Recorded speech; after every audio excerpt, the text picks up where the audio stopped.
Heyo, what's up? Shit the bed. Why did I shit the bed? And what? Smoked? What? Smoked Damien is online? Yeah, if I love the smell of smoke. If I smell like smoked meat, oh my god. Are you saying I smell delicious? Is that what you're saying?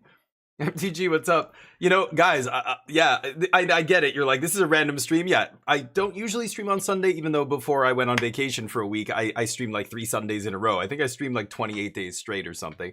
But I just took like a week off, so I figured, you know what? I owe my fam. I miss the fam. I want to get back into it and jam with the fam. Actually, I wasn't gonna start for like another hour at least, if not more. But I'm watching the Star City, or the RC in Canada here on the face-to-face games thing, and I'm listening to the comment. I'm in the chat. I'm like chatting, and people, Swizzy's in the chat, and he's like, "Hey, dude, I know half the people in here," and I'm like, somebody said, "Who's casting this? Like, who are the commentators?" And it's Nile Joan Rivers. I've heard of. I've never heard of Carolyn Wang, but apparently they're a streamer as well. And I'm like, not me, sadly. And I wanted to say that, and I'm like, that's super rude. I shouldn't say that. But I'm like, oh, I can't listen to this commentary. I could do it better. I could do it better. Let's go check it out.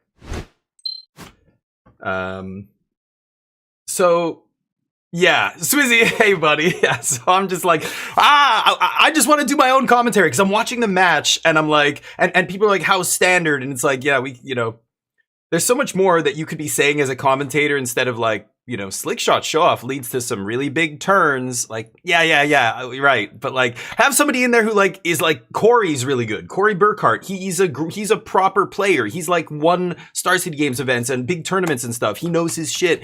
I want somebody to do the not the color commentary, but the play-by-play. You know what I mean? Like somebody who's like an ex-champion, Hall of Fame. I'm not any of those things, but I played a lot of high-level Magic. I approached the game from a very high level, so I want to talk about like actually what's going on here. Like, what are the sideboard cards? What is his best draw right now? Like, what is this guy got? Did you see the last game was crazy, right? At the end there, and then they both just went, "Oh, he just won! Oh my god!" It's like, yeah, that was what that deck does.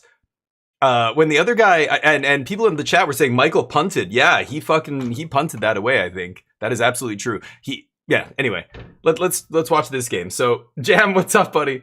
I'm gonna be playing some Subnautica 2 later today. I'm really looking forward to it. I enjoyed the first one. I never played can't remember the name of the DLC, the ice DLC or whatever it was, the frozen something. I never played, but I got I have access to the early access of Subnautica 2 here, so I'm gonna try that later. But checking out some Magic first. Hopefully, you guys having a great Sunday.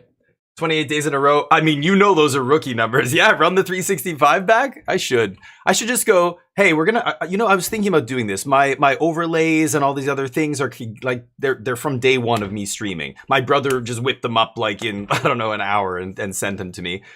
I want to ask my brother. He won't take money from me, the bastard, but I'm gonna force him to let me commission him to do all the overlays and everything else and make them nice. I'm gonna update all the sub badges and all that stuff. I want to basically overhaul the channel. It's been 6 years this fall, right? I want to overhaul things, and you know what? Maybe that's what I'll do, MTG. I'll just go, you know what? The relaunch. The DF16 channel. Relaunching.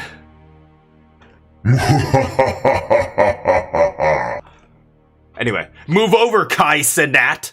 Oh, what do you have? 5 million subs a month? Watch this. I'm ready. Give myself that's called the Rudy Giuliani when you bathe yourself in your own mucus.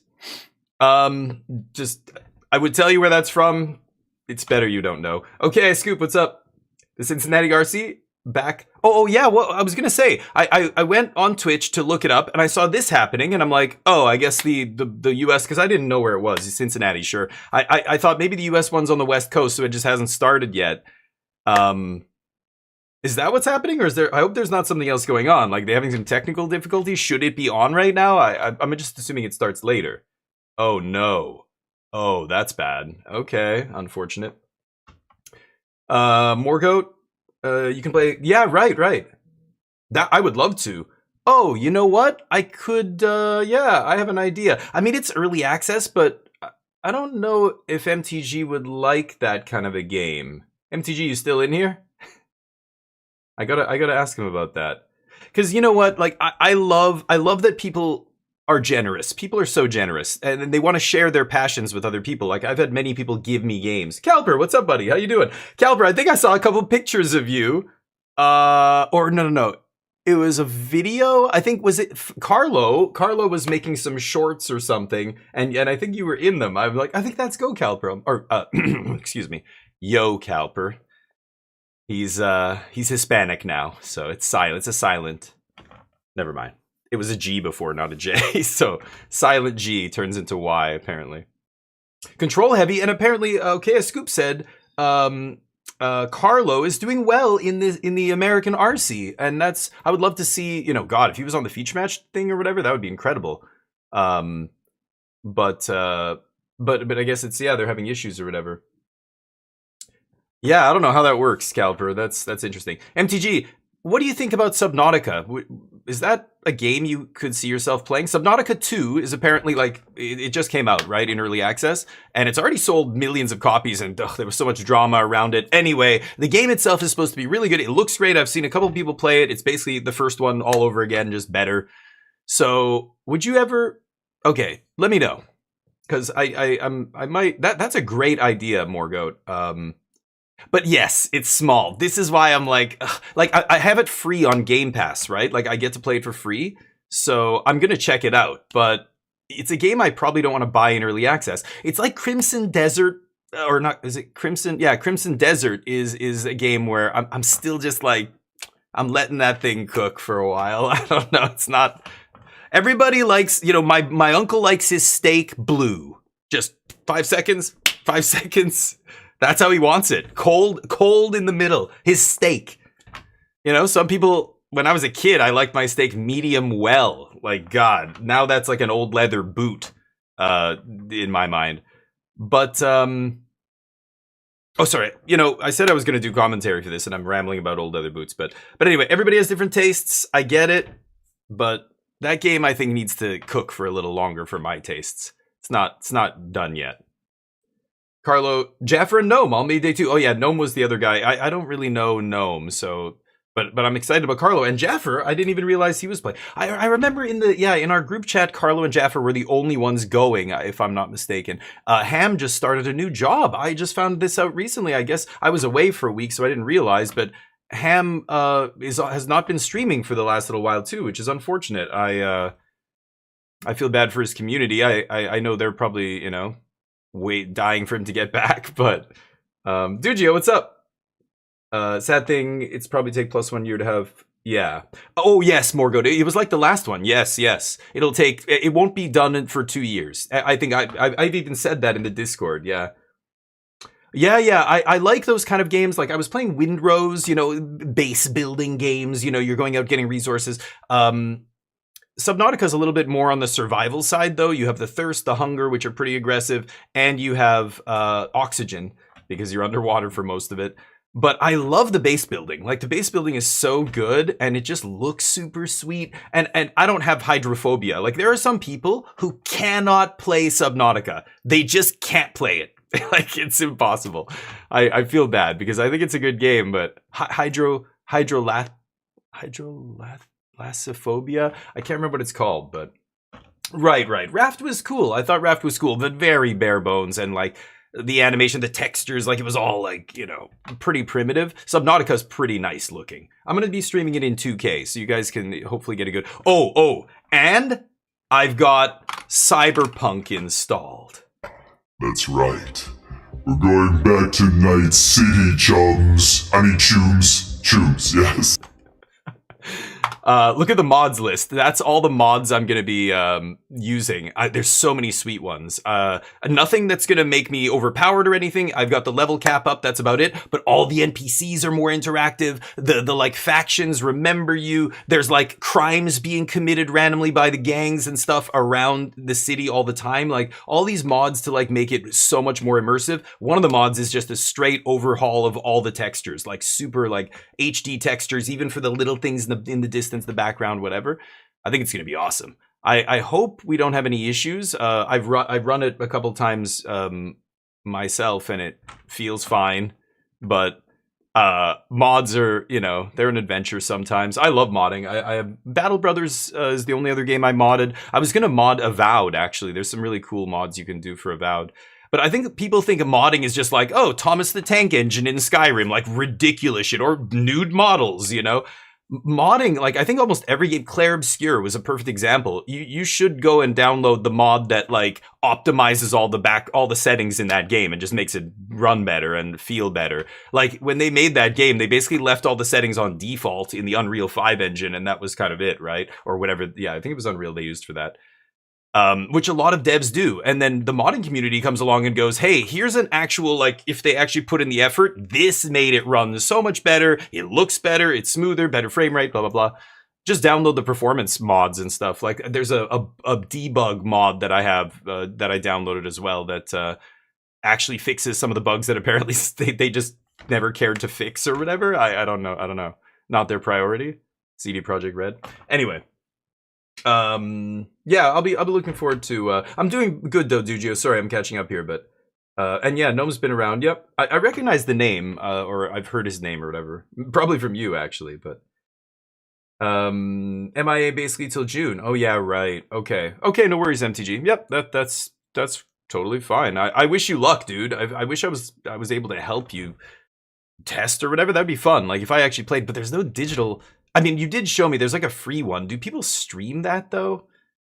I don't know. And I wouldn't be a worthy test partner in a game like that. I'm not familiar with it, but hopefully you guys get there. Yeah, Metro system. They did? Oh no, I don't think you mean the Metro system's like a fast travel system. This is like actual Metro, like it moves around the city. You can sit in the car and like first person and like look out the window as it goes around Night City. I'm pretty sure. I haven't actually used it yet. The bank, you can like make investments, deposit money, and like you can have, there's another mod that lets you have like credit cards and loan sharks and stuff. Like you can take out loans, but then if you don't pay it back and it's high interest, they'll like come after you and all this kind of stuff. There's one mod that lets you build drones. So every mechanical enemy that you kill has a chance to drop a blueprint, and then you use the blueprint at this like bench. They implemented this whole like new system, and you create like an android, like a humanoid like droid, or a flying one, or like all these different designs. I don't know how many there are, but crazy shit. I didn't even install that stuff, but I have the military store. Well, you can see the mod list. That's all the mods I have installed. So I hope it's going to be great. Performance, we'll see. I might have to mess with it if we see crashes or other issues, but from what I hear, it's pretty smooth. Like my hardware should be able to handle it. I'm streaming at the same time though, and streaming in 2K. So this is where I'd love to have a second PC with a capture card, and I could just stream from, that PC and then just only play the game on my main PC. But this setup, they really need to take those two bars on the sides, the vertical bars that are holding up the rail, and lower them by like 6 inches. That would be perfect. I don't know why they're so high. That should be lower. Because when you look at the feed of the game, and somebody mentioned it in the chat, they're absolutely right. It's way too wide. They need to tighten the shot. We want to see just the battlefield. We don't need to see the top of this guy's bald spot. You know what I mean? Or whatever. Like, I don't... This is why I avoid the feature match area. You guys have no idea. I've got a giant bald spot nobody's ever seen back here. Yeah. Just combed it right over. Don't call my big booba Skyrim model. Yeah. So, I mean, that stuff's fine, but I don't want to make myself overpowered. Like, there are mods that let you see all the, secret spots of the map and all the whatever this and that, and, make everything free. I mean, you can make the cars fly around. You can have flying cars and stuff in that game, which is crazy. But I just want the NPCs and stuff to be more real. Like, I want it to be more immersive. I have a mod that lets me totally make the HUD disappear so I can just do like full, and Cyberpunk is crazy. Like, that's the kind of game where I would love to see LLMs in the NPCs and stuff, and just like some weird shit. That would be so cool. That's what somebody should do for a mod, but I don't know where you get, because no LLM is going to allow that probably, but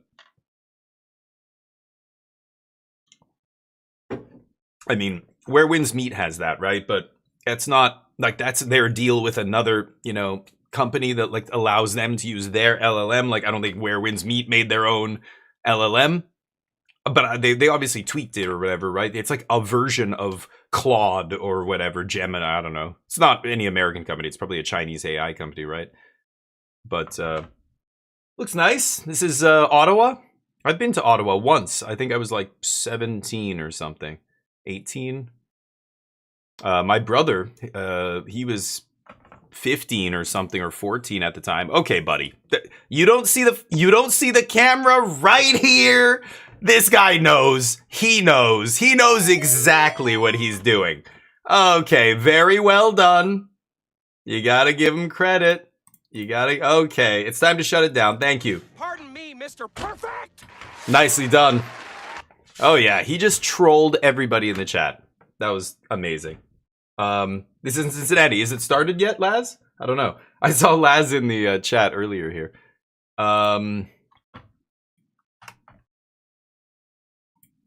No, it has not. Hey Thorent, how you doing? Hopefully life is good. Weekend progressing smoothly. It's beautiful again here. We got back last night, or Friday night, and it was raining and shitty. I woke up, Saturday. I walked Neo in the morning, and it was raining kind of a little bit. But today's nice and sunny. Still a little bit chilly though. It's so weird. It was hotter in February than it is now here for some reason. Oh, you're making a joke? Well, no, they're apparently having issues, Laz. Like, it should be on right now, okay? Scoop was saying they're having some internet issues or something, so... Yeah, I don't know. That sucks, because I know people there. We know Carlo and Jaffers. Both those guys are on my team. I hope... Let me see. I'm gonna check our group chat real quick. Yeah.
Sorry, gang. You know what? I'm sitting here streaming and I'm writing a big long message. I had to say something to Carlo. I basically said, dude, that's awesome. I'm laughing. I'm like, with 4-color control, like, welcome to the dark side, that kind of stuff. And I'm like, what is Jaffer playing? What is Jaffer on? Are they both of they're not both on the same deck.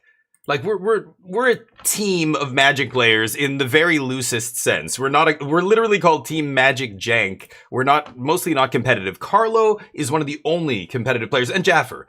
Then we have competitive limited players, but for like constructed, like I guess DeFore was at the Pro Tour, but he's mostly a limited player. He doesn't really play constructed at all. He only does it because he has to for the Pro Tour, I think. And Lola Man, very highly ranked limited player, but for competitive constructed, like the guys going to these tournaments, yeah, Carlo, Jaffer, I don't think Ham usually plays in any of the competitive stuff, but yeah. He's on Rhythm? Oh, nice. Like, what? Blue, green, 4-color? Rhythm's a weird one. That could mean like 3 different decks. But...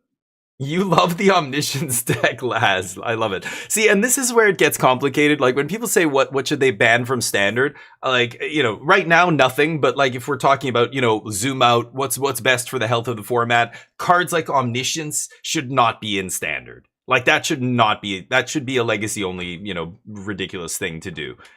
But, even though I know that, I still love playing those combo decks. So... And there's people like you, Laz, like even though tons of people hate it, there's people who love it as well, who just think this is the coolest shit. You know what I mean? So I don't know. Omniscience is probably like, if I'm taking out my personal bias, it should not exist in standard. Like, that is correct. That's I think you would be hard pressed to validly try and argue the other side and say that no, omniscience in standard's a good thing. Like, when it's good, it's not fun to play against. It doesn't create good games of Magic. It doesn't create a great experience. It's basically one deck. I mean, but there's a lot of decks like this. Storm was like this, lots of combo decks that basically ignore their opponents. And, if I do the thing, I win. Like, I don't know if we want that. That used to be Modern. That guy has a funny run. I'm just going to say it. Modern used to be just all these ships passing in the night. It was Blue-Red Storm, Infect, Affinity, like Dredge. There was just like, nobody gave a shit what anybody else was doing in game 1. And then in game 2, there he goes again. In game 2, it just came down to the sideboard cards. That was the only thing that really you would interact with. It's like, I don't know. That's not good. But at the same time, I love it. You love it. There's dozens of us. Dozens who love it. But there's probably tens of thousands who don't love it. So, gun control.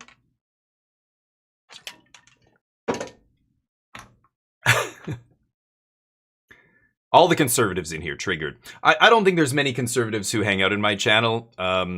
If there is, I hope they are open to, all the ideas that I keep floating in this channel. But most of them probably leave and just tell me I'm an asshole.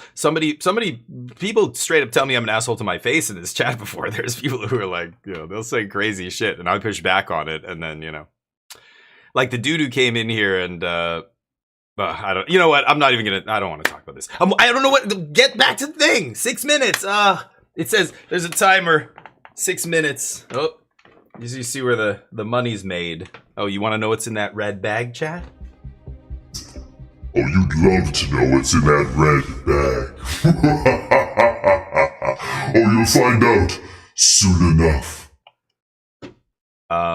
Sorry. Dozens. That's the joke, Morgoat. You got there.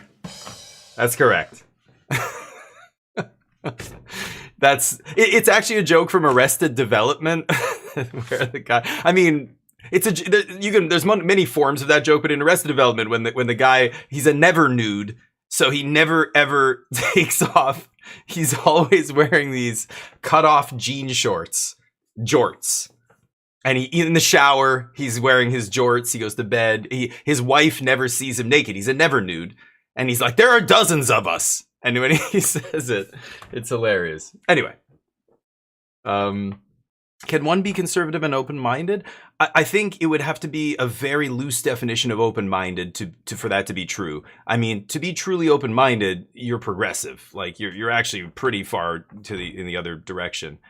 Like, yeah, that's really it. I mean, you can have a small dose of like, I'm open to some new things, but you're going to hit that limit way before. So is that really open-minded? Like, it kind of defeats the entire definition of it to me. But so it's almost an oxymoron. Yeah. I mean, again, like reality skews progressive. That's what evolution is. That's what, it's funny though. Like, you look at nature is brutal. Nature selects for only the most narrow things. You must survive to pass on your genes. That's it. Nothing else matters. You could die immediately after you pass on your genes, like many insects and other animals do. It doesn't, nature doesn't care about the quality of your life while you're alive. Nature doesn't give a shit about how, satisfying your existence is while you have it. But we can think about those things, we're much better than that stuff. I don't know. The more conservative you are, it's like almost regressing in a way, I feel like true progress is constantly finding the best way, constantly looking for solutions to problems and finding answers to the things that are, making people's lives worse and being objective about it, right? Like, what is the objective best way to reduce suffering and increase the satisfaction of most people's lives? We're pretty smart. We have the scientific method. We know what works, But a lot of conservative people see the world differently than that. They see it as, more stratified and, yeah. I can't speak for everybody, but this is generally like, the conservative way of thinking is it's hierarchical. Things happen for a reason that you can't control. Like, people believe in things or are more willing to believe in things because they fear them, or they've been told, I don't know, indoctrination's a big part of it. I think people are naturally, like, again, nature, like the universe, all of that leans toward inquisitiveness, progression, learning, evolving. But I think it takes, a lot of pounding into your head, physical maybe, but even mental, at a very young age to make somebody kind of, live their life or think about the universe based on fear and very like right and wrong and good and evil and all this stuff. Like, it's not how the world is. It's not how everything's, a bunch of shades of gray, and figuring out the best path is hard. We make a lot of mistakes along the way, but that should be the aim. That should be the ultimate aim, right? Anyway, jorts. Yeah. Are walking. I just saw that. Oh, okay, nice. He's gone. You just saw somebody in jorts? Cool. He's rocking it. Hey, some people can rock the jorts. If you got some buff ass legs, you don't skip leg day. You got those bowling ball glutes. Then you slam those jorts, baby. It doesn't matter what the item of clothing is. If somebody who looks good wearing it is wearing it, like somebody walks with confidence while they're wearing it. They don't wear it and kind of like act like they're not sure, I don't know, or they act like they're very aware of what they're wearing. That doesn't work. But we used to, I remember way back when I was a kid in like middle school, there was a guy in my class, like the first kid, it got really popular and we all just dressed like this at one point, but he was like the first kid to start wearing like, not jeans, but like he would wear some like shitty pair of slacks, and they're baggy and they're like not his size, and we're like, what the fuck? And we found out, yeah, him and some other older kid went to like Value Village, this thrift store, and bought like shitty old people clothes, and he wore it to school. And at first people were like, what the fuck is he wearing? But then when he just wore it and, he was a popular kid and whatever, everybody just started all the guys started doing that shit. I went through a phase where we were going to like thrift stores, buying like the weirdest shit we could find and just wearing like dumb shit. And my parents could not understand why we did, like, why are you wearing clothes? I'm like, I got this shirt for $1. Look, that's a blood stain. This is a great deal. This is fucking great. This shirt has a story. This shirt has pedigree. Okay? It's not off the fucking rack at the Gap. This shirt's seen some shit. That's how I like my shirts. Like I like my Vietnam vets shell-shocked. I like my shirts to have 1,000-yard stare. People can see it from a mile away, like, stay away from that fucking guy. Holy shit. He lives in a van down by the river. And I sell boosted VCRs. See, this is why they can't have me on commentary. This is why they don't want me. They see my stream and they're like, this guy's a fucking idiot and a lunatic. He's clearly ill. And then I'm never gonna be on commentary. It's Canadian. I'm gonna be like, hey there, bro. Wait a second though. Hey there, gang. You wanna go get a brewski after this and talk about the I can't even do a proper Canadian accent. I really can't. I don't know how people think Canadians speak, but not like that. I can't even do it. It's more like, that's like Fargo, It's like, yeah, North Dakota, Minnesota. I've met people like that who talk like that. Van Down by the River is a skit from Saturday Night Live by the legendary Chris Farley. Oh, is that they just showed us the match?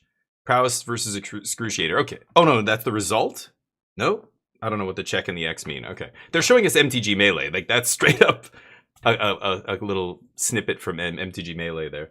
I'm a fake Canadian. Hey, Sims, what's up? How you doing? Yeah, a skit with Chris Farley on Saturday Night Live where he comes in, he's a motivational speaker, and he's like, I live in a van down by the river, and he falls on the coffee table. It's like legendary skit, right? I know. Okay, I know. Anyway, you do. See? So. You.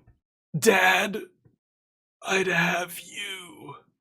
Anybody know where that's from? Oh my god, that show's so fucking good. I just finished the second season, I think. I'm at the end of the second season. Anyway, if you don't know where that's from, I pity you. What's up, Sims? How's the weekend going so far? You were playing League. I was like, holy shit. It was League, right? It wasn't Dota. I think it was League. It was League. I'm sorry. I shouldn't say the D word. Leaguers don't like that, I think. I don't play MOBAs. That's one genre I never got into, but when I watch somebody play it, it looks fun. I'm like, huh.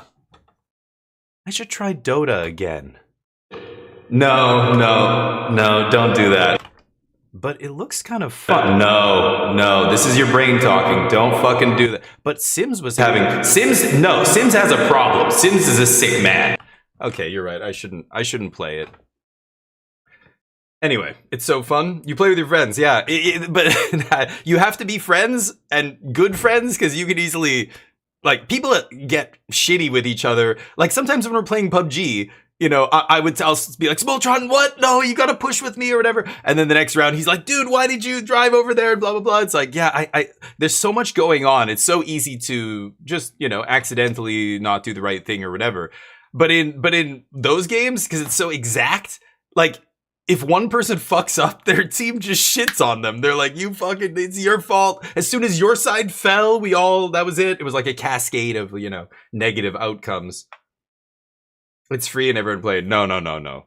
Yeah, you're the drug dealer who's like, hey, come on, kid. The first one's free. You know. Free drugs. That's what they told me I was gonna get when I got older. There's gonna be when you're out of this elementary school, there's gonna be bad people who say, here's some free drugs. You gotta say no. Just say no. Never had to say no once in my life. I'm like, now I'm old. I'm like, please? Please? Is that what I have to say? They told me to say no. Can you imagine?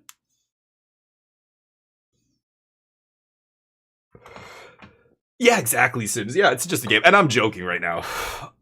What the fuck is up with this thing? I think this card is fucking up. I'm gonna get a refund. We got like nothing. There's still like half full, and I'm getting like nothing out of it. It's very weird. Anyway. People get mad, but look at Magic. I've seen people, like, I straight up thought they were going to flip the table in Magic. Like, I've seen people slam the table. I've seen people throw cards across the room in Magic. Like, good players, not some, like, first time, or I don't know.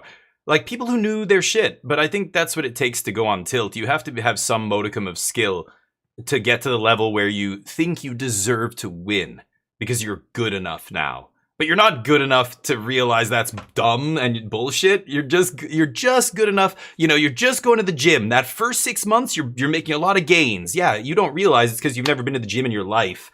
And you just feel like you're so strong, blah, blah. And everybody else at the gym who's been going there forever just looks and goes, yeah, another one. His form still sucks. He keeps going heavier and heavier. He's going to injure himself, sure enough. You know, that kind of stuff. But, where are my free drugs? God damn. Literally the therapist last game, and someone was like, I don't hate you anymore. It's the person. Are you serious? After well, they were yelling after you won the game. What were they yelling about? They were, even though you guys won, he was still giving his teammates shit. Jesus, these are your friends. No, I'm just kidding. Yeah, be the mediator. I mean, that's the thing. It's so hard to not realize you live in a glass house. Everybody wants to throw stones, but it's like, just step back a second and realize you just did that two games ago. Or you're like, you also make mistakes. Don't shit all over somebody for making a mistake. Like, Magic is like that. Pros make mistakes all the time. Listen to Nathan Stoyer talk with Chris Larson about Chris Larson in their game, the finals of the Pro Tour there. Chris punted. Chris basically punted on the very last turn and lost the match, lost the actual championship or the Pro Tour there.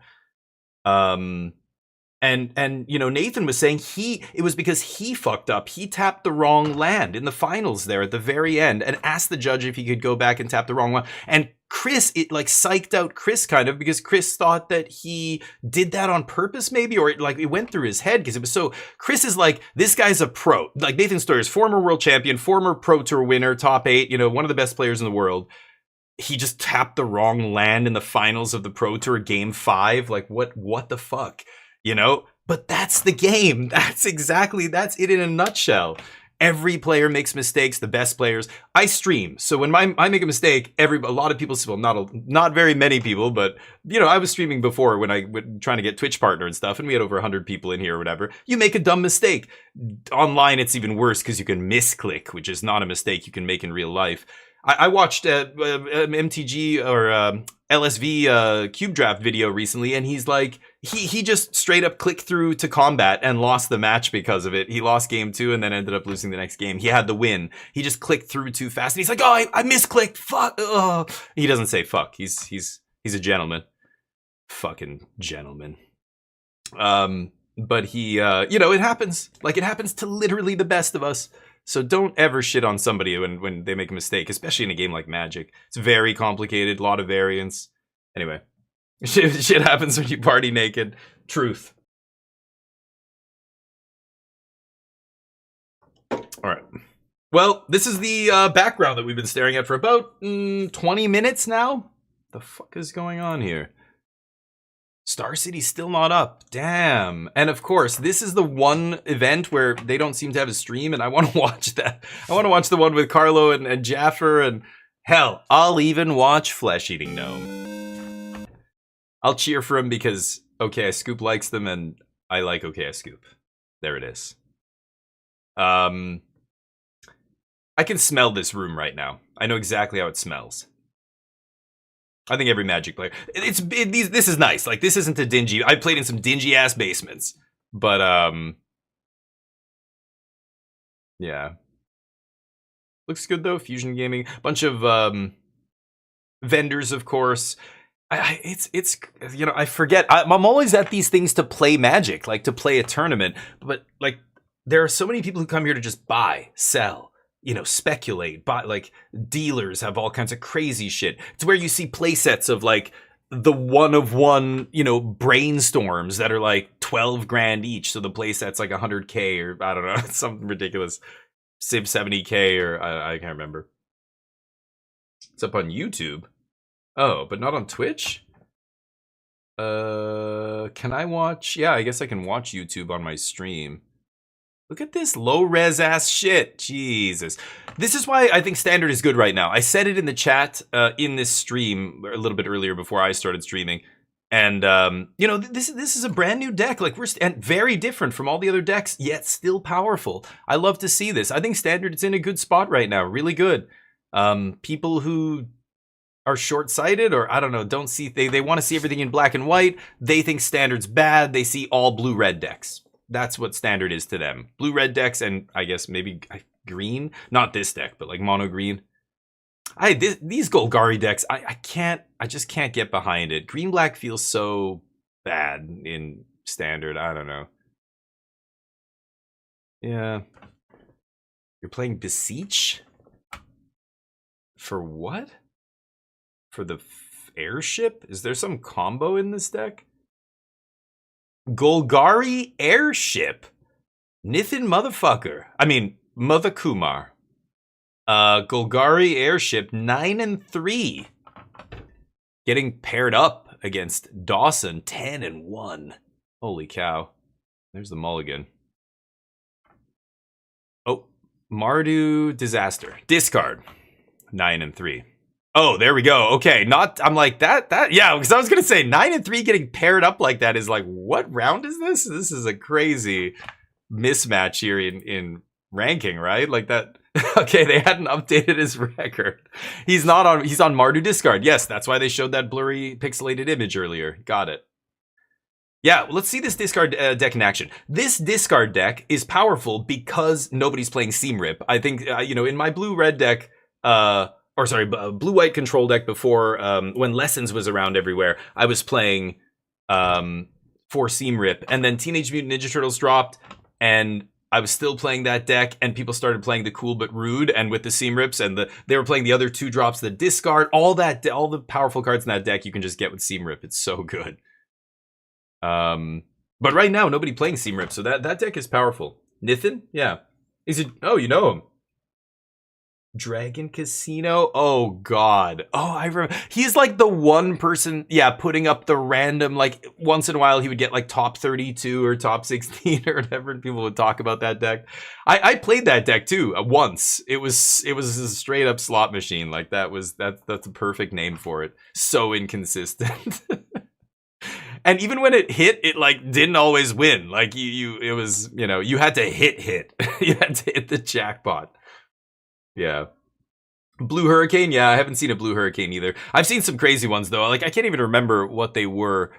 In Vegas, MC Vegas, this was like 2023, because around like COVID times, prices went through the roof for everything, and there was some crazy shit for sale. Like my Underground Sea was at one point $800, $800 revised Underground Sea. That's bananas in good shape or whatever, right?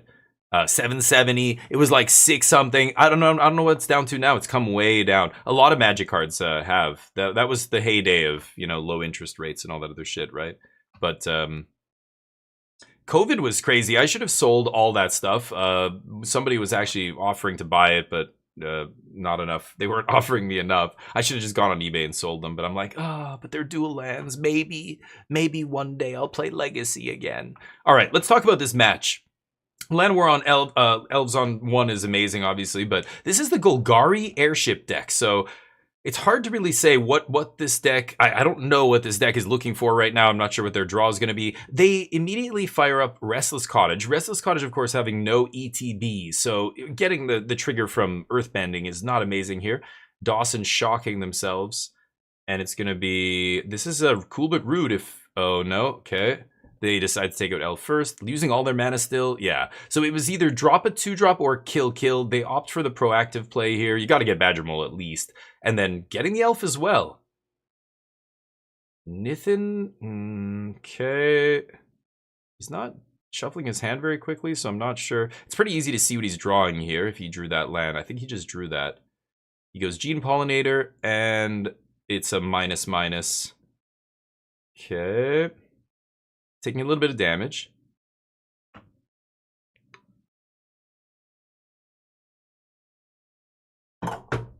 So Dawson is trying to get a 2-drop that has the ability to discard cards to do something. Just an infinite discard outlet. And then Cool But Rude in play basically means you can... What is it called? Like, not Stormseeker. You can... kill them with discarding all the cards in your hand. Each card in your hand turns into damage, right? But... Shocking themselves again, down to 14. That means they're going to use all their mana this turn. It's Tursa. So trying to discard what? Land? At least a land here, because there's a high chance you're going to draw another land, right? You're probably like 40% to hit land here still, at least. Discarding land and discard outlet. Drawing? Played land for turn, swing for 3. 4 cards in yard, so Tursa not triggering. So both players basically trading life and saying, all right, you want to race? Let's race. I think I have, you know, and I think the Mardu discard has the burn. It has the reach to actually end this out of nowhere. I think they are the aggro, and Golgari Airship should be playing more like the control here.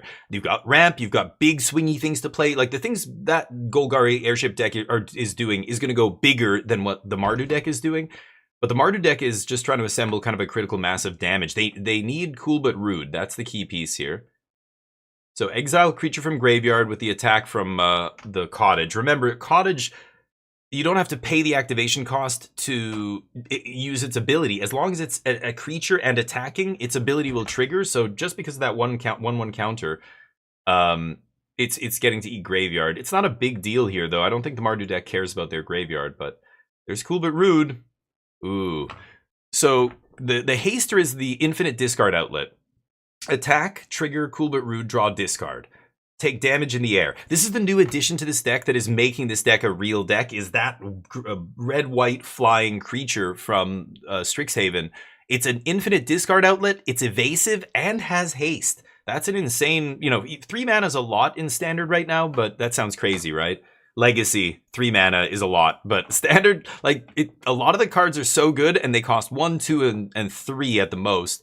There's very few, like Jeskai Revelation is the only outlier as one of the most powerful cards in Standard that isn't like 4 mana or less. But that 3-drop is all. Is it 3 or 2? I think it's 3. Is it 2 mana? Is it just red white? That is a very pushed card. Is it rare or uncommon? I can't even remember. It must be rare, right? I don't think I saw that ever in draft, so I'm assuming it's rare. But regardless, that outlet is such a powerful tool in this deck. I mean, with Cool But Rude, it's insane. So they haven't leveled up the Cool But Rude yet. That 1 is essentially just the static that it starts with, right? Because he played that? What was the other card? Actually, did I miss that? Did he activate? I think they activated the Cool But Rude, and that's why the counter's on there? Is he saying it's level 1 now? Yeah.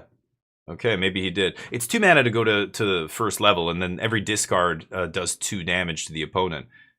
So Mardu could win it this turn, depending on what they draw here. It's a scary spot for the green deck. But the green deck gets food if they attack and eat things from the yard. Looks like they've got 2 food and a map with a couple mana up here.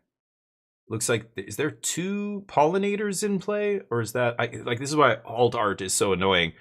I think it's a gene pollinator, and I'm not sure what the thing with the counter is. Is it another gene pollinator? No. Oh, it's a land. Oh, it's the cottage. What am I saying? Yeah. Okay. They need to zoom this camera in. Like, it should just be zoomed. It should be 6 inches lower or something. Or, like, turn it so that, and then zoom in, you know? I don't, anyway. So, Dawson thinking if they can win the game this turn. I mean, it depends on what they drew here, but there's a shot. And that's why you don't see Nithin attacking at all anymore, despite the fact that Dawson has half the life that Nithin has. Nithin knows the food is going to build. I'm going to get a nice cushy big cushion here, as long as Dawson doesn't combo kill. But Nithin has no reach, right? He's got the 3/4 that makes maps, and then what is the 2-drop on the bottom? 2/2 trample something. Oh, another Cool But Rude. That is very scary. Only 4 in the yard. If he can get to 7, he can. Oh, last card. Oh no, leveling up. Okay. Yeah, Cool But Rude's great. Put a counter on any creature. That's which card was that, Swizzy? That says that? Can't remember. Oh,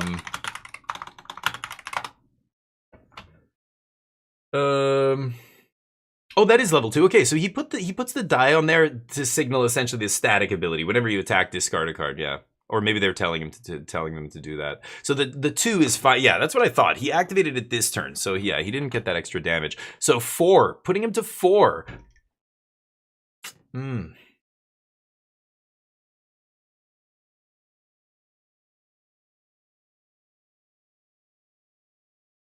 One blocker back. And Nithin's got food here.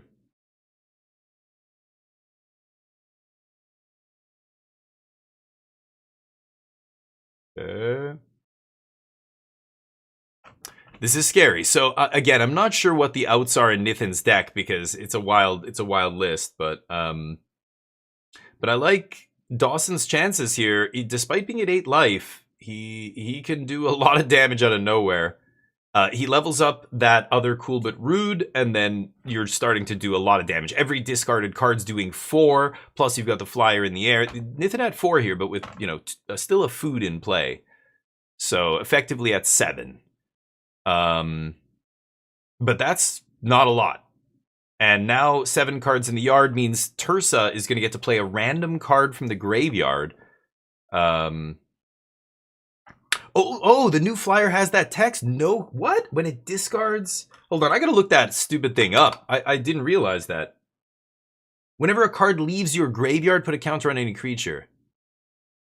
Oh, that's interesting. So next turn, Tursa's trigger will actually trigger the other guy as well? That's crazy. Yeah, Inti is another big addition to that deck. Inti is awesome. Being able to give a counter and trample, also being a discard outlet and whatever else. But +1 counters and trample for the or no, he doesn't discard, but he puts counters on the discard outlet, the 3/1, and gives it trample, the one that can get indestructible, or the flyer if you know in a situation like this, getting an evasive creature in there and pumping it up and stuff. Inti's really good in that deck. I honestly like forgot Inti was legal in standard. Like he's super powerful. He's in Vintage Cube, but just hasn't seen play in standard in years. And then this deck picked him up, of course. It's crazy.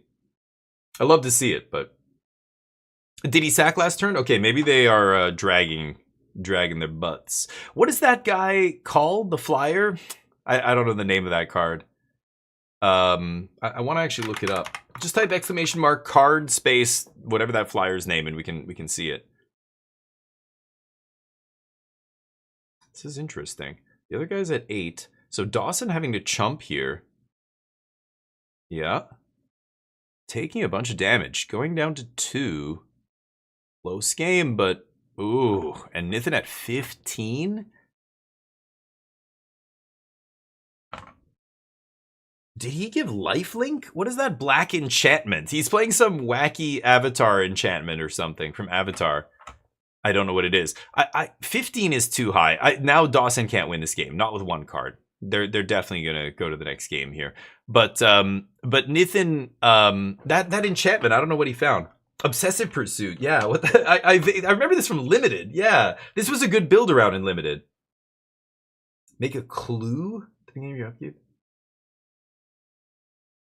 Oh wow. Does that deck play like Mutagen Man or something to like give all their artifact creatures no activated ability, and then you just sack all the stuff? Weird. It's Necropotence. Make a clue, yeah. But it gives lifelink. If X is 3 or more, gains lifelink. So yeah, they sacked a couple things and then gave the dude big guy lifelink. Yeah, interesting. That's a wild. Golgari Airship is like, you know, if you're commentating this match, you're just like, okay. So, I mean, they have the list in front of them. The image they showed us was so bad. I saw one airship. I saw Beseech in the deck.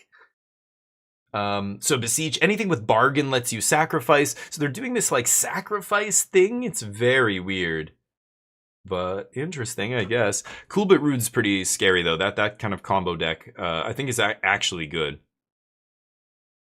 So Dawson drew their card. They've been sitting here thinking for a while. You know, if they can, obviously it's not a land. They can cast it here for 2, it looks like. But the flyer, you know, when it attacks, it'll trigger both the Cool But Rude. No, they're just going to pump up. Yeah, so now both Cool But Rude's on level 2, which means every time Dawson discards a card, they trigger, do 2 damage each. Nithin at 15. They can discard their card to the triggers. And remember, the passive ability of Cool But Rude also still triggers. So discard land, it was a land. Double triggers. So he takes 4. They draw. That's the first trigger. Discard again from the second one. Take 4. That's the second trigger. Now they can discard this to the guy. Oh. If they discard it, yeah, that's lethal. They discard it to that guy, the little skull and crossbones. I like that when they go to 0. Yeah, he found it off the top. Any land, like even a land there, just lets, if he levels up, he gets the 2 draw discard triggers, which does 4, and then the creature hits, putting him to below 4, and then he just discards the actual card he drew at the end of the first 2 discard draws. Yeah, like I said, Mardu is very deadly and is definitely the aggro. I think earlier in the match when Black-Green was attacking all out, they should have just been gaining life over and over off the cottage. Mardu looting. So these are the sideboard? No, the sideboards. I can barely see that. Urgent Necropsy hits enchantment, artifact, blah, blah, blah. That might come in. Not a lot. Duress probably comes in. But this is the problem. The creatures are an issue, but it's the enchantment that is the enchantment is the engine, right? The enchantment is what's actually going to kill you. Because they'll find, the creatures are so redundant, they'll find a discard outlet. It's the enchantments in play, at least on level 2, and you're going to die to that. So, That's why Seam Rip is really the truth against the Mardu discard deck. It hits not only the creatures, but also the enchantment. It just, you know, it's beautiful. But I digress. Not everybody loves playing blue-white control like me. I'm gonna try the 4-color control deck again. We'll see, you know, apparently some people are doing well with it, so see where it is when the dust settles. It was the 4th most played deck at about 7% of the metagame for this, well, sorry, for this SCG tournament. Is it back, by the way? I still don't see it. Ouch. At least we have something to watch. Whoa, Jeskai control at 10-1. That's a weird mirror. People have asked me, you know, what's better in the mirror, the 4-color version or Jeskai. This was back when Jeskai was playing Shiko and all that crap, and I said in a heartbeat, the 4-color version. But now, I'm not sure. I think it's probably still the 4-color version, but yeah, it's probably still. So I don't know. That's wild, because that person's probably beaten at least one 4-color control deck on the way up, right? Cool. That's maybe they found some good sideboard tech. They're just packing more cheap counter magic, maybe, or I don't know. Field of Ruins. I'm gonna look at the lists and everything once the tournament's over. Seeing them halfway through it, it's interesting. Like people who are like playing every day, like I want to play a different deck today. I'm gonna look at the lists even before there are results. But there's an Erode in that deck. Yeah, Erode is what is it? Is it creature or planeswalker? Yeah, you're not. Yeah, it's just creature or planeswalker, right? So many versions. Yeah, right. I like Erode. I think Erode is powerful, but yeah, you never want to play like 4. But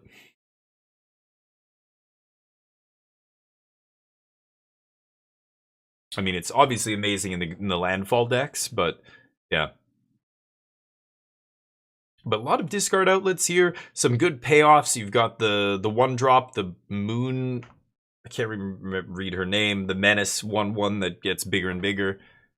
Bloodghast is a weird one, but obviously fits perfectly with the deck. And if you're bringing stuff out of the graveyard, that it's that flyer. The bringing stuff out of the graveyard, like Swizzy.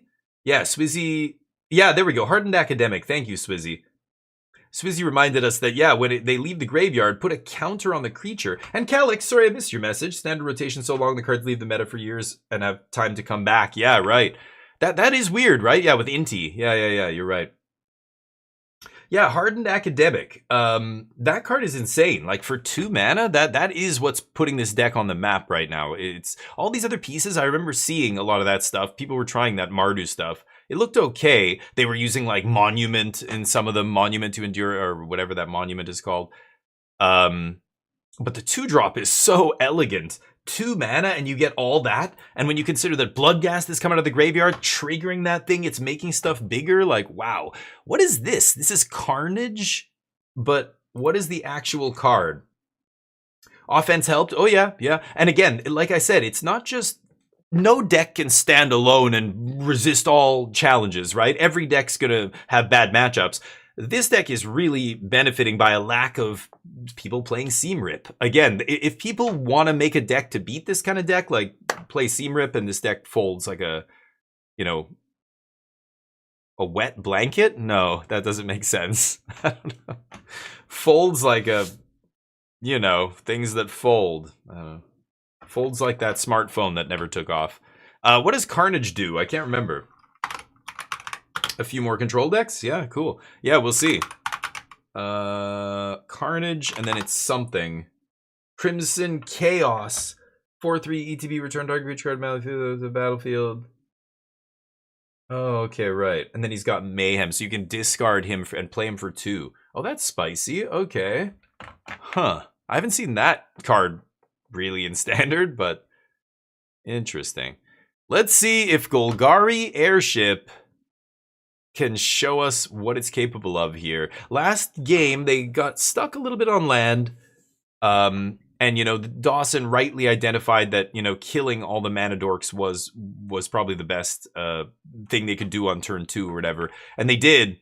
And that was great. That really slowed down Nithin here. But if Nithin can untap with some ramp, it looks like he's got the enchantment already in play. Another, oh yeah, because yeah, the gene pollinators are so good. They let you tap almost anything, right? Any permanent, or is it any permanent? No, it's any, yeah, artifact, creature, something like that. So yeah, tapping the clue for mana there off the other gene pollinator is nice. Boring ass basic swamp. Come on, Nithin. Get some nice basics, buddy. You're on camera, okay? You're wearing fresh underwear, I hope. All right, here we go. Tap, tap. And do you have an answer for my 3-1 Indestructible? And this is the obnoxious part about this creature that Dawson is playing. A 2-drop that punches for 3 that you can't profitably trade with. You know they don't mind discarding. And then that 3-1 also turns into big damage later when they can just discard their hand and they have Coolwood Root in play. It's a really good card in their deck, but it suffers when it runs up against fat green creatures, right? Like when it runs into even something like Ice Till, you know, or Might Form Harmonizer, or Bright Glass Gearhulk just holds that thing off all day. But that's where Inti comes in, right? If you go Inti, you know, turn 2 this guy, turn 3 Inti, swing, even if they have a Bright Glass Gearhulk somehow in play off a cub or something, you could put the counter on the 4-1, even though they have first strike, you give it indestructible, first strike happens, your creature still gets to hit back, take out the Gearhulk, and now keep slamming, right? That's very good. That's an awesome turn 3. Bringing back Bloodghast. Okay. Killing my best creature. Yeah, and you see when they went like that was them going, shit. Like, that body language right there telegraphed that they are, that hurt them a lot, losing that creature right there. Nice. Okay. So now Nithin has a big board, lots of mana, like double pollinator here, 3 artifacts to tap. So it doesn't need to tap any creatures to make mana off those guys. This is a Badger Mole, so Earth Bending. Yeah, put the tokens together. Thank you. Is that a what is that? And he played Nowhere to Run, and he played, is that a mutagen? That's a mutagen token, I guess.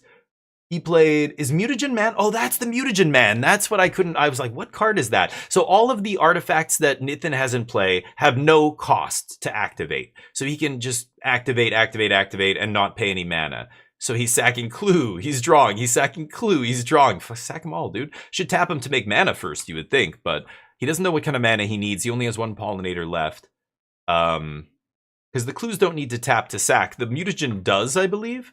So he's going to sack Clue, not even tapping it for mana first. Okay, drawing.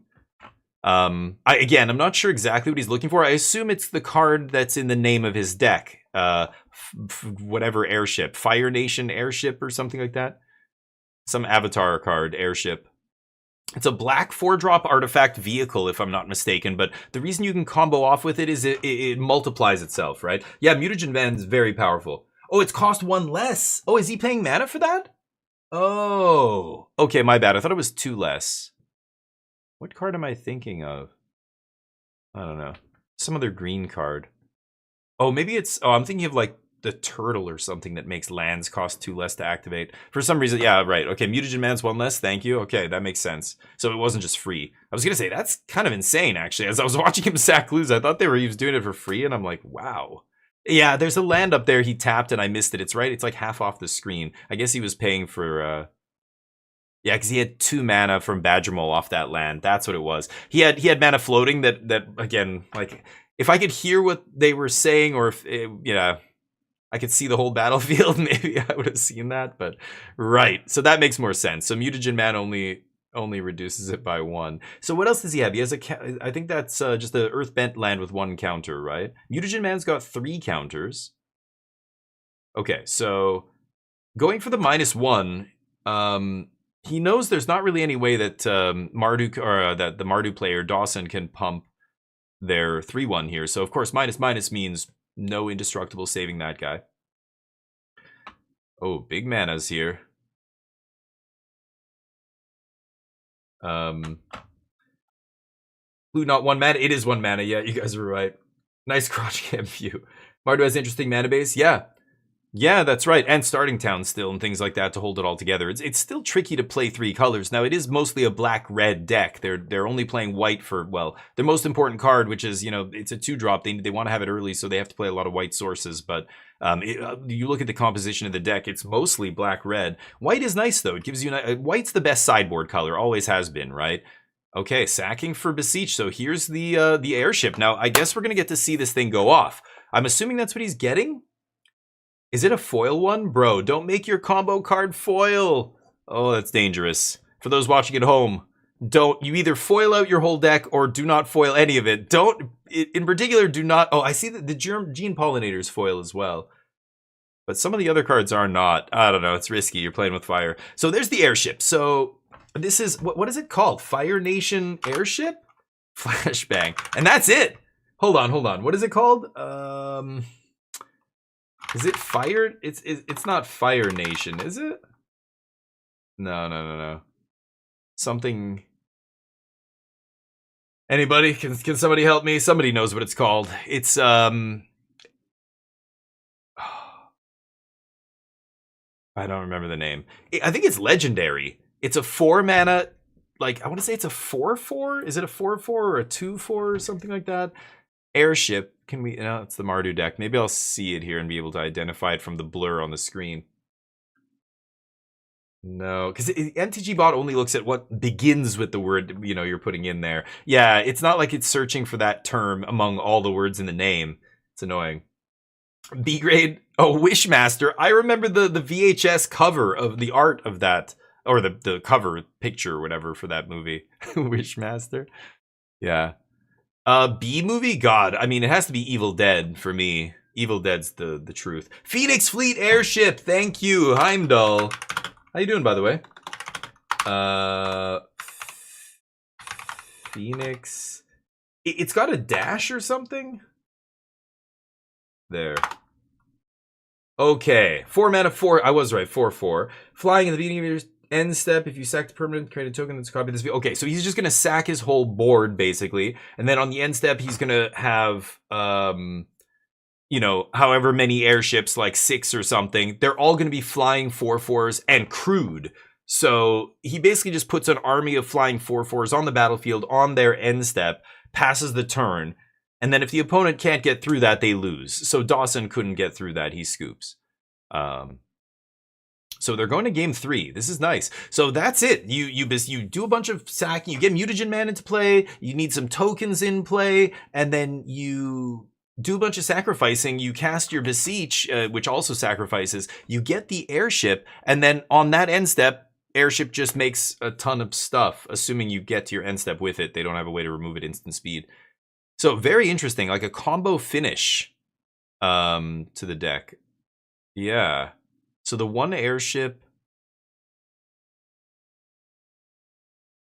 4 Beseech. So very much like, yeah, that's like a combo deck. 4 Beseech.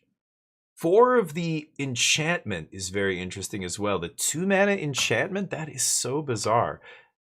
Huh. It makes clues every turn, so you're just pumping out artifacts to sack with that thing. Mutagen Man is legendary, so you can only ever have 1. So you just have to generate a bunch of mana to sack all these clues and other stuff. Only 1 Delian Fell, 1 Leatherback. You know, you've got these couple other threats in there because the combo probably isn't good enough to rely on its own. So there are other ways to actually maybe win the game.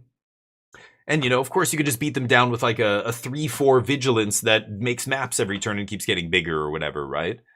Very interesting. The maps are actually really good with Mutagen Man. Some good sportsmanship there. Let's have a good game 3. No mulls to 4, etc. The maps are especially good with Mutagen because those are 0, right? But you get 2 +1/+1 at first. They're super easy to crew with the dorks. Yeah, that's fair, right? Yeah, because they're crew 1, right? Yeah, that makes sense. You can, yeah, yeah. You can crew it with a land. You can, you know, an earthbent land. You can crew it with all the Gene Pollinators and all that. It's interesting. You do have to get to end step though, because if they kill it, you know, if they have any kind of instant speed artifact hate, but again, nobody, you know, most people are not playing a Braid in the main deck.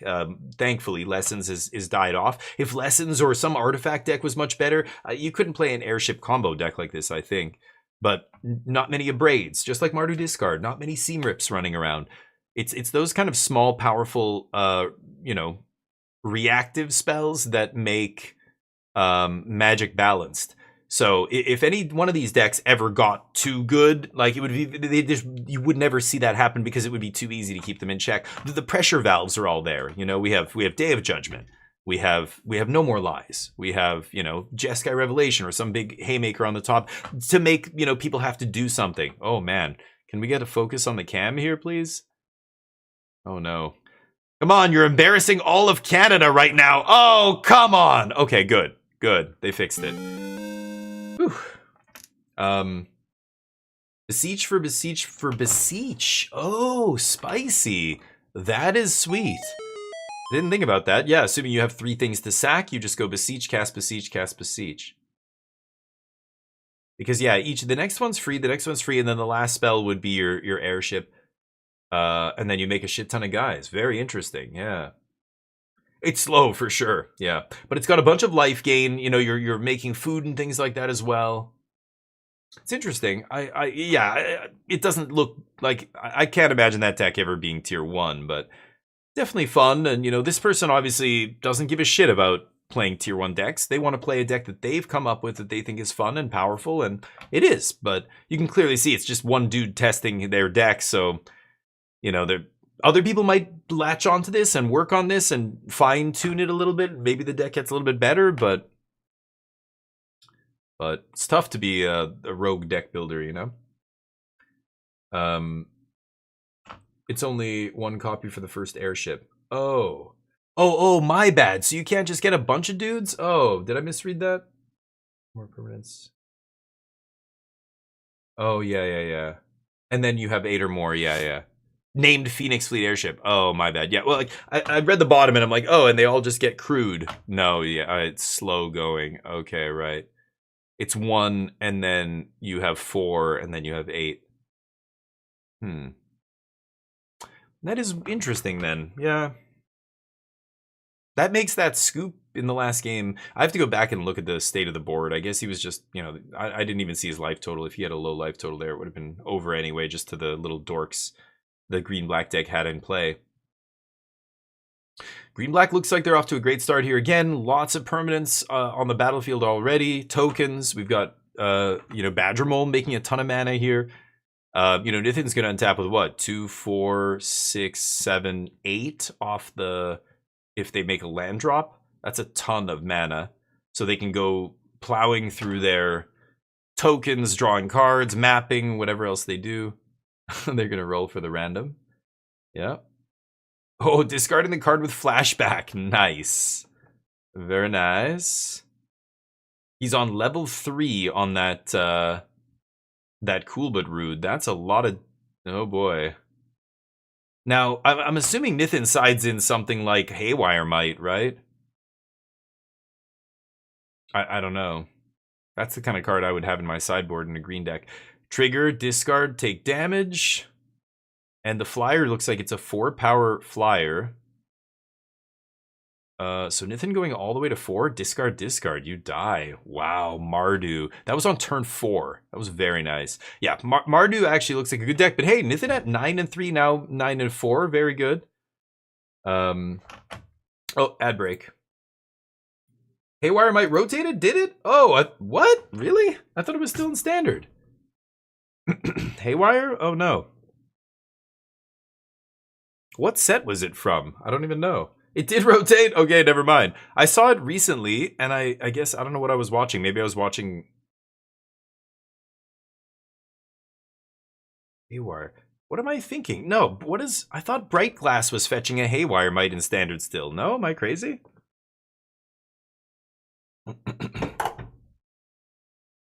Yeah, they rotate. Not Inti, though. Inti feels like he's been here forever. But, yeah, they keep pushing back the rotation. I know, they just announced that they're going to do it the start of the calendar year. Like, they're going to try and time bannings with the calendar year. I like the islands. Those are representations of beta islands, alpha islands, but they're not. They are looking like foreign edition, 4th edition. Foreign edition, 4th edition. Say that 5 times fast. Like I have a bunch of Korean basics that look like that. Italian, German, 4th edition was Black Border. I think it was those countries, maybe other countries as well. I'm not sure. French. Monument. So the Is It lesson still doing good. Still doing well here. Like, people just write that deck off like, oh yeah, that was like 2 Pro Tours ago. It's gone. It's like still super powerful deck in Standard. Very different than the Prowess decks and the other decks. So, you know, people who think that Standard's all is kind of silly. Like, look at these 2 decks are very different. Is It Self Bounce? They got to come up with a better name for that. Is It Self Bounce?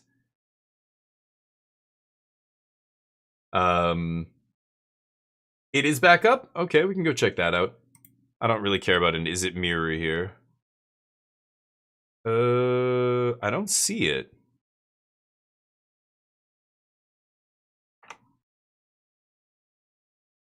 Oh, there we go. Had to refresh.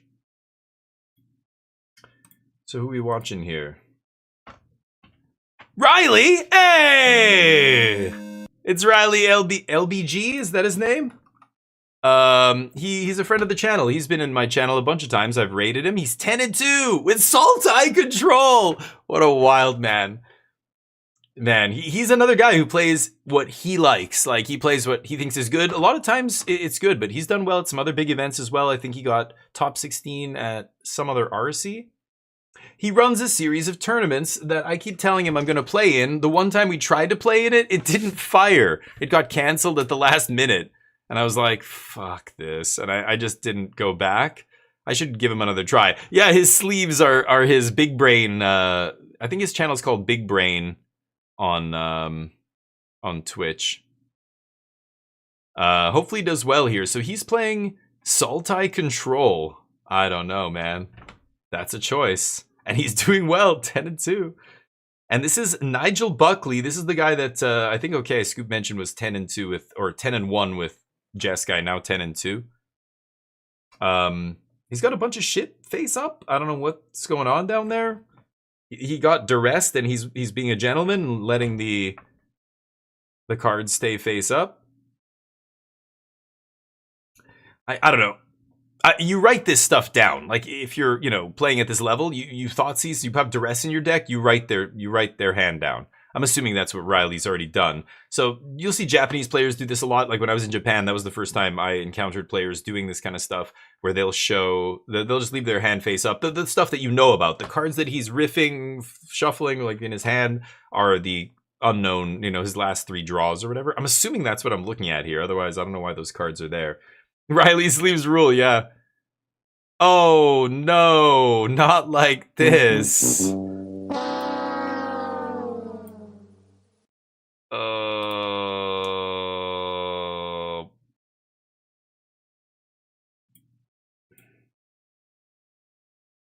What the fuck?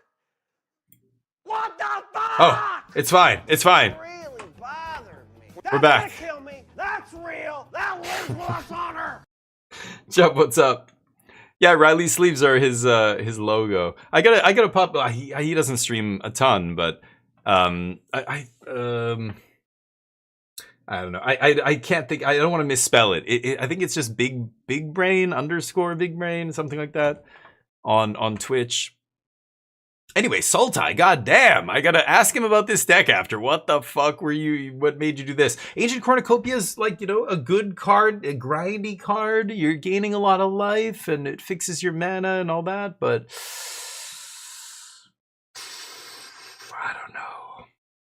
I don't know, man. I want my 3-drop mana rock to make 2 mana, like the Jeskai deck. Like, the tablet is actually legit powerful. Here's a stock up. So what we're looking for at this stage of the game, he's got a Mistrise Village in play. So he has, both players have Mistrise. So the big cards here are all that matters at this stage. Jeskai Revelation, big finishers. I don't know what Riley's playing. I'm assuming he's playing Emeritus of Ideation or something, like some big flyer that draws card. I don't even know. With Ward, what is the finish there? Playing Delian Thel or whatever his name is. But Jeskai Revelation is the king of top end in standard right now. It's the new Atraxa, it's the new, you know, Overlords, or I don't know, whatever you want to call it. Overlords actually came in mostly early in the game, not late, but Jeskai Revelation is what this game is going to be all about. And then, of course, flashback for Jeskai Revelation. There is one in the yard. So 3, 6, 7, 8. You know, he could have gone for it this turn, but he's setting up. He's got 3 steps in hand. I think he's just, well, again, counter magic is not doing a ton for these guys. Because both of them, of course, with Mistrise.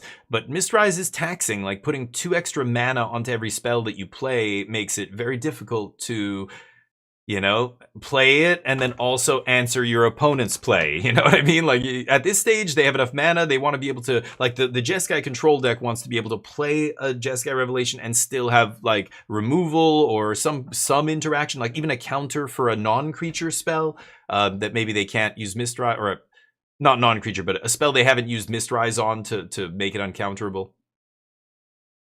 Oh, it's a petrified hamlet or whatever, so he's naming Great Hall? Or what would he's naming Mistrise? Oh, or no. What is I gotta look at this. Lands lose all abilities, right? I haven't seen this card yet. Petrified. Is it just Petrified Hamlet, right?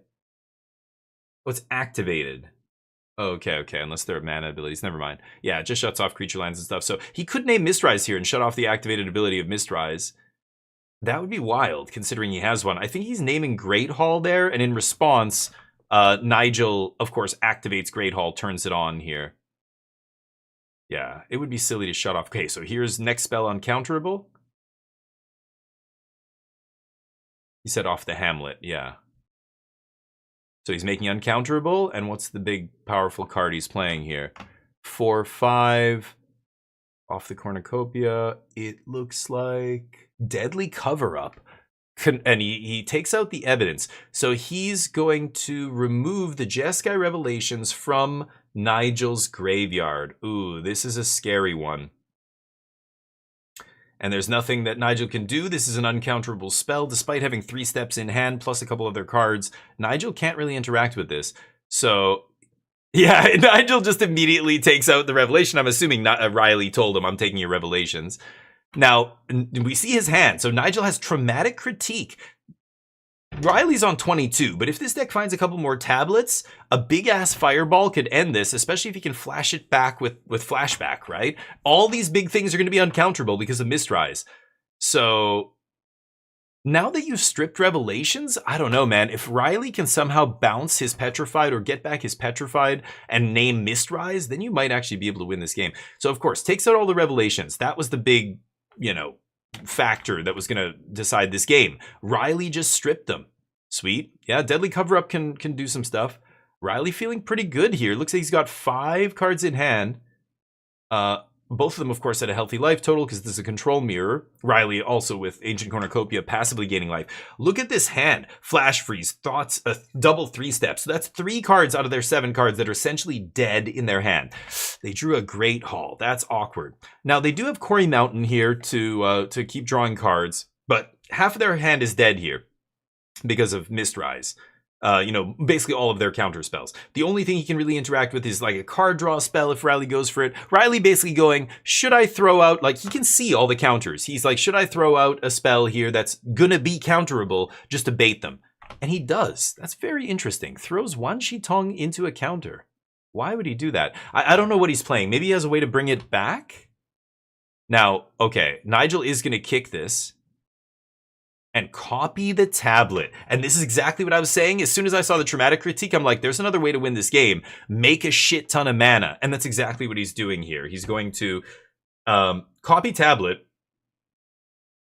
He's doing it all, basically. He's going to counter... No. Oh, he drew cards. What? Oh, yeah. Okay, he is going to do it all. Yeah. Is he tapped enough mana? What am I missing? Anyway, whatever.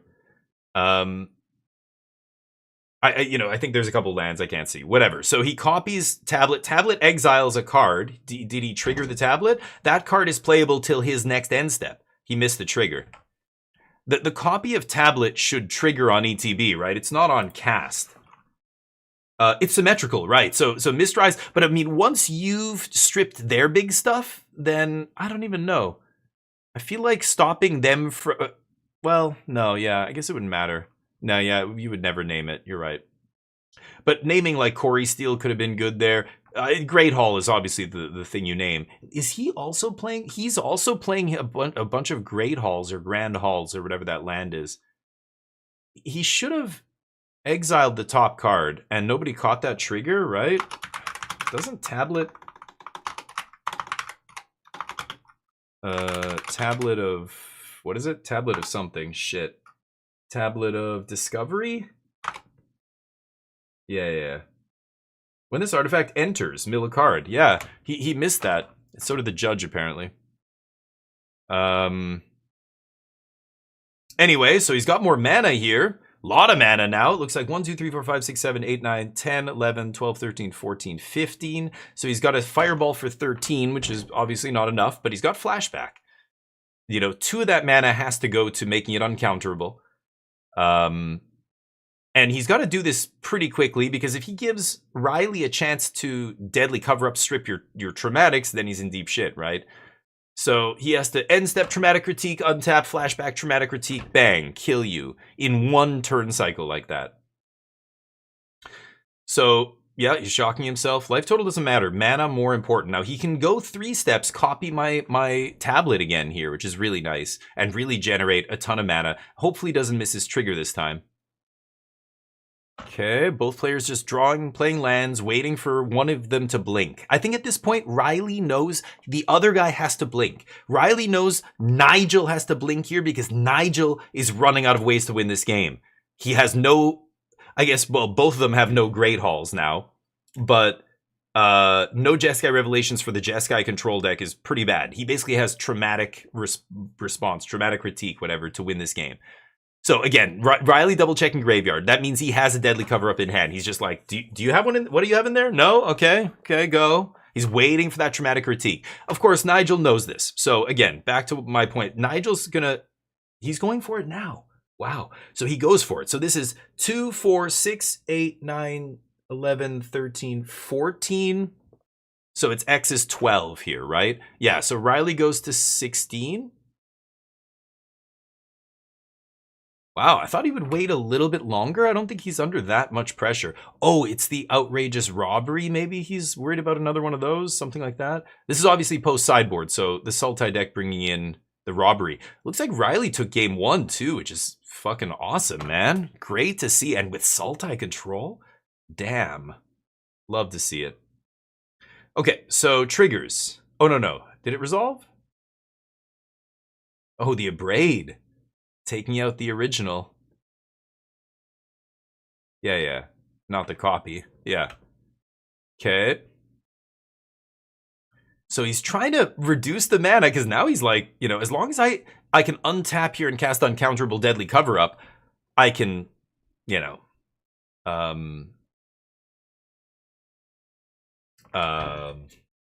I can strip the traumatics. This is very interesting. Mistrise can make one thing uncounterable, but Nigel has to cast 2 things here. He has to cast Flashback and then Traumatic Critique. Traumatic Critique, obviously the one you want to make uncounterable, but if he just goes, you know, Flashback without making it uncounterable, and Riley's got multiple counters, he can just go negate your, you know, your fat Flashback, and then the whole plan falls apart, right?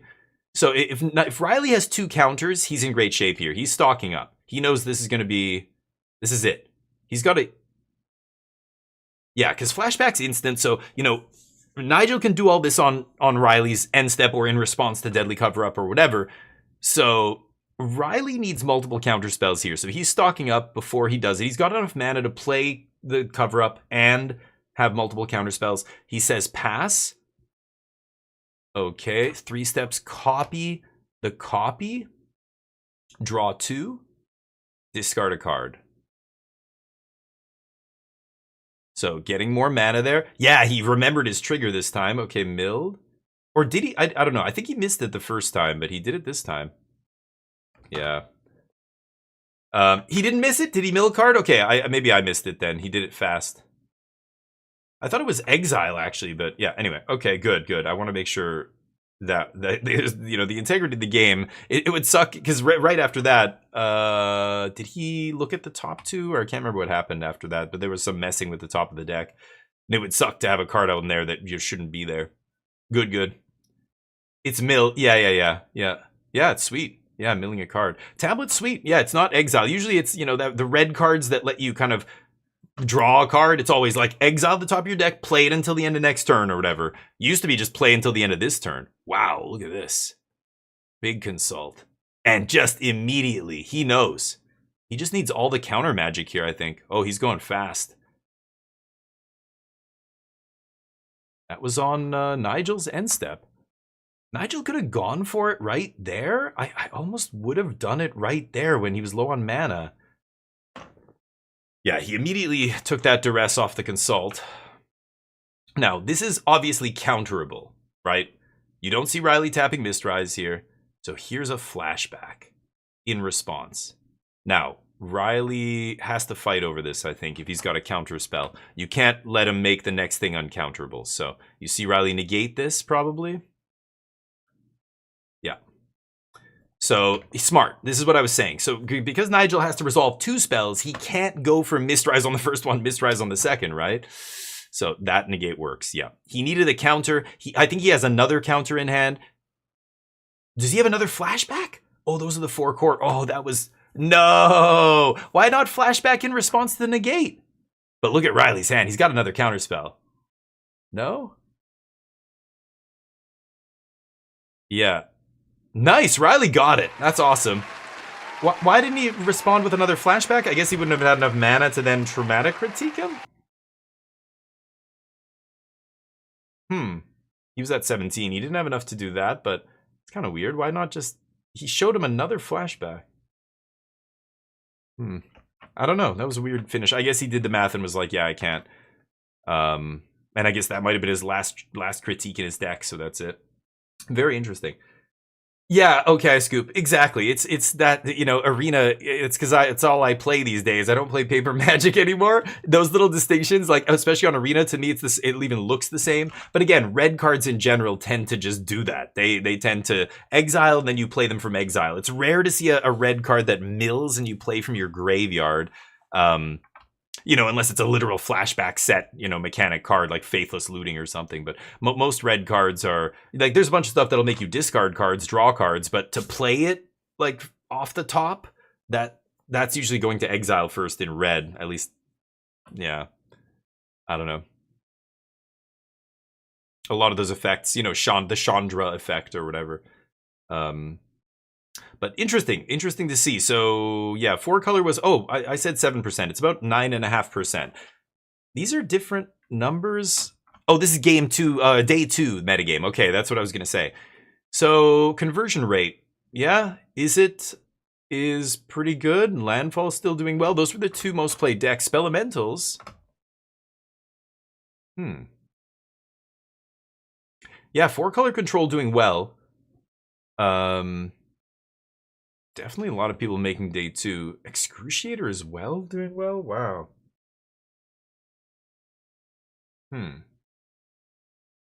3 people on Team Omniscience for Laz to cheer for. He wants one of them to get top 8. Yeah, it's fun. I want to play it again. I barely played with Tablet. I played like a couple matches with it, and then I went away for a week. So I haven't had a chance to even mess with that card. But I was playing Loot first to see if Loot was any good, and then quickly kind of was like, I don't think this is very good. And then people were talking about Tablet being better than Loot, and I was like, oh yeah, Tablet makes sense, and this is interesting, and then I went away. Oh yeah, Tablet's much better. I can see that now, yeah.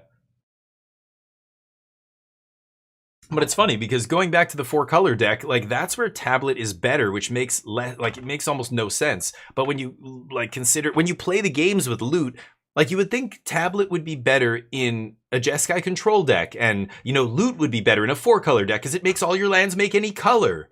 But that's not actually it at all. It's weird to see the mono red, like make 2 red mana cards see play in the 4 color control deck, not Jeskai, but 4 color. Because you just change a bunch of the cards. Instead of 3 steps, you're playing, you know, whatever the other thing is, or, you know, everybody's playing different versions, but you tweak the deck a little bit, and then it's actually good, right? You put flashback in your deck, and yeah, like, okay, Scoop, oh, it mills a card. He said to say, yeah, like these little synergies end up actually being good in that deck. It's funny, but tablets he's playing both. Oh, okay. I mean, this Jeskai player is playing tablet, but yeah, tablet. I saw at the Pro Tour, the first Jeskai deck I think I saw that played it was what's his face?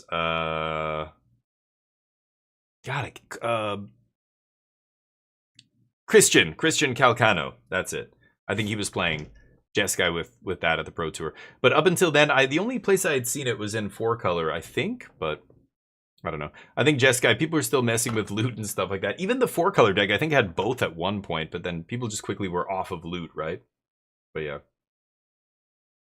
Yeah, they do now. Yeah, but I'm talking 2 weeks ago. Like, when the set first came out, they weren't. Most people were experimenting with loot first. But the Jeskai decks especially. The first time I saw the tablet was in 4-color. It's interesting. These are the standings currently. Prowess on top. Omniscience, 10, 1, and 1. Damn. Spelemental's Prowess, 1 Jeskai control. And the closest... Yeah, Riley at 10 and 2. Great finish. I hope Jaffer and Carlo made some money. Hopefully they finished in the top 64 or whatever they pay out to. It's usually the top 64 for these tournaments, right? If I'm not mistaken. But I'm not even sure. I haven't... The prize structure now, who knows? It's totally different than the old SCG events and stuff, right? Robert Wagner Krankel. Yeah, Prowess still good. I love it. So, you know, that's 3 Prowess decks in the top 8 there. Oh, there we go. No? What is I don't even know Jaffer's name. I forget Hamhawk's name sometimes. 4-color, a couple more. Yeah, I don't see any mono green. Well, mono green was very few of the decks in the room. Like there was way more people playing what is it? 4-color control than mono green.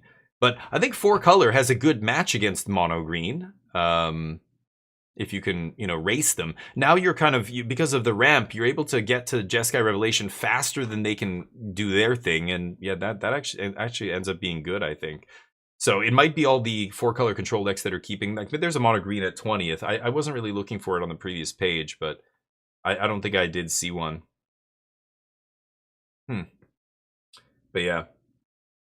8 and 5. Jarman is his name? Okay. Yeah, I'll try and keep a lookout for their names here. I don't know if they're... This is the top 32. I don't know if they're going to show us any more. Probably not, but... still a great finish. Like, this is why top 32 it matters. Like, all these people went 9 and 3. That's a lot. Like, 12 rounds of standard. For those of you who have not played in a big tournament like that, that's a long day of standard. You should be very proud of a 9-3 finish. Top 32 is an excellent finish in a field of hundreds, right? How many people are playing this tournament? I don't even know. How many registered? The last RC was like 13 or 1100 or something, wasn't it? In the States.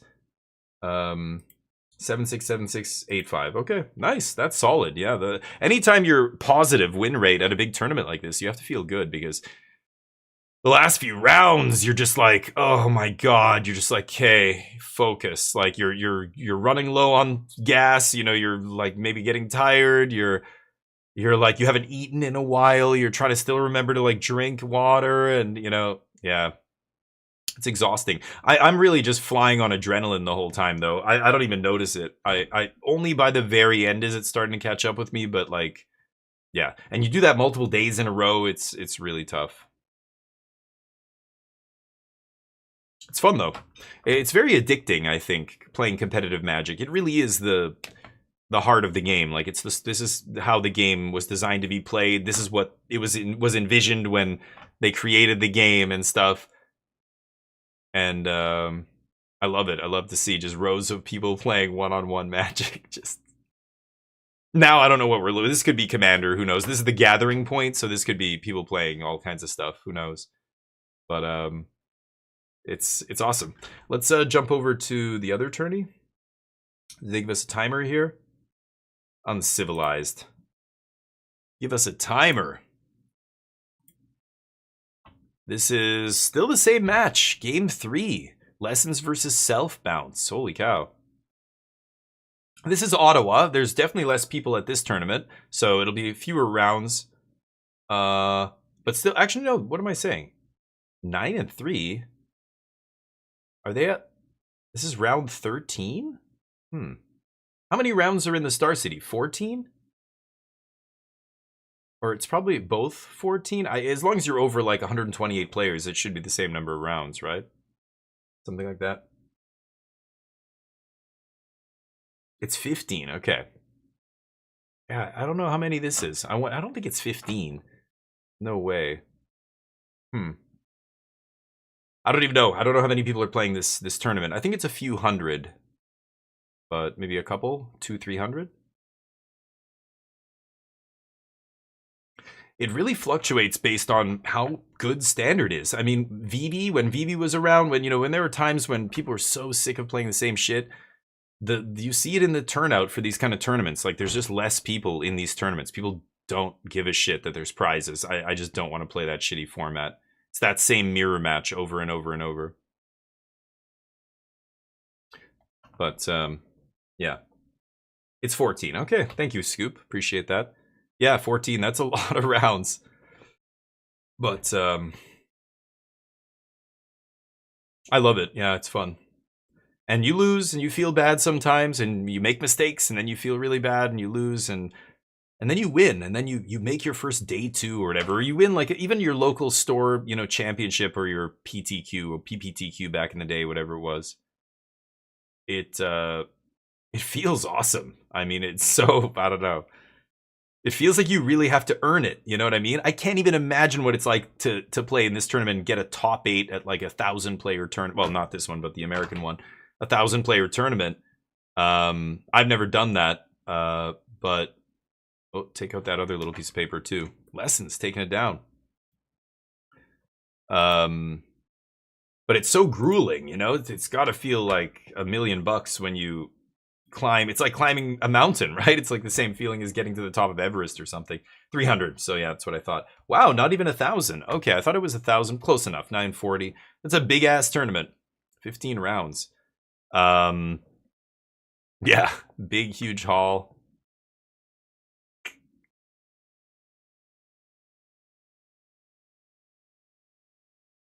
Yeah, it's fun. I recommend everybody do it. I know there's a lot of there's far more people who don't engage with any of this, right? The massive bulk of the Magic the Gathering community, if you want to call us all one big community, everybody who plays Magic, the vast bulk of those players are playing casual Magic. They've never played a tournament in their life, or maybe they played one, or like pre-release, if you consider that a tournament, something like that would be as close as they get to actual competitive Magic.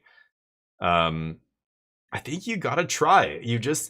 But I don't know. I get it. Everybody's different. I get that there are people who don't like, even like there's people who don't like confrontation. Like they don't even want to feel bad about beating somebody or feel bad when they lose. It's like there's stuff on the line, like the pressure, the stress. Like some people are very averse to the things that I can't have fun unless I'm being like stressed out, I want to be like challenged. I want to play every game on the hardest difficulty. Then I feel something. Then when I win, I'm like, fuck yeah. Oh, that was like winning a triathlon. Goddamn. Except I'm not ripped. I look very out of shape, but that's basically like I won a triathlon, guys. Okay? With cardboard. But it really does. It feels awesome, right? So I don't know. But I get it. Everybody's got different, pleasure buttons.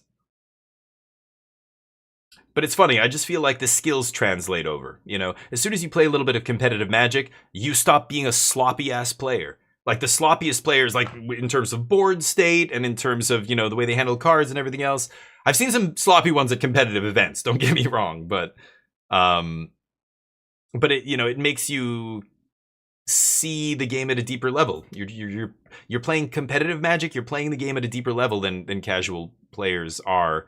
I mean, you can go deep on Commander and make some convoluted, crazy combo deck or whatever. That's not really what I'm talking about. It's more, reading opponents, determining what they're going to do, like try and figure out this specific matchup, what matters, and yeah, I don't know. It's more interesting to me. the more freeform something is, the easier it is, to my mind. You know what I mean?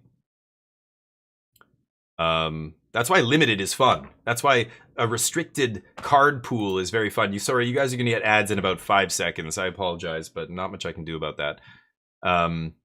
How many triathlons with cardboard? I've won a bunch. Not GP level, but I've won 50 something player tournaments. I won a 56 player tournament once, and then I've won a bunch of like 30, 40 player tournaments. GPTs, I won a couple GPTs, and then didn't do well at the GP twice.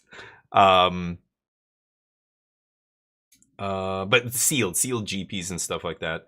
I'm trying to think. Nothing. Yeah, I've never, because I was in Asia when I came back to Magic. I had just moved to South Korea, and so there were like, this is a city of 20 something million people, and we had 2 shops. 2. That's it. You know, over there, like there were no Korean cards at that time. They had stopped printing them years ago. And so there was just this small community, and everybody's very competitive. And there was a couple players who ended up going on to win Grand Prix and be on top 8s of the Pro Tour and stuff. But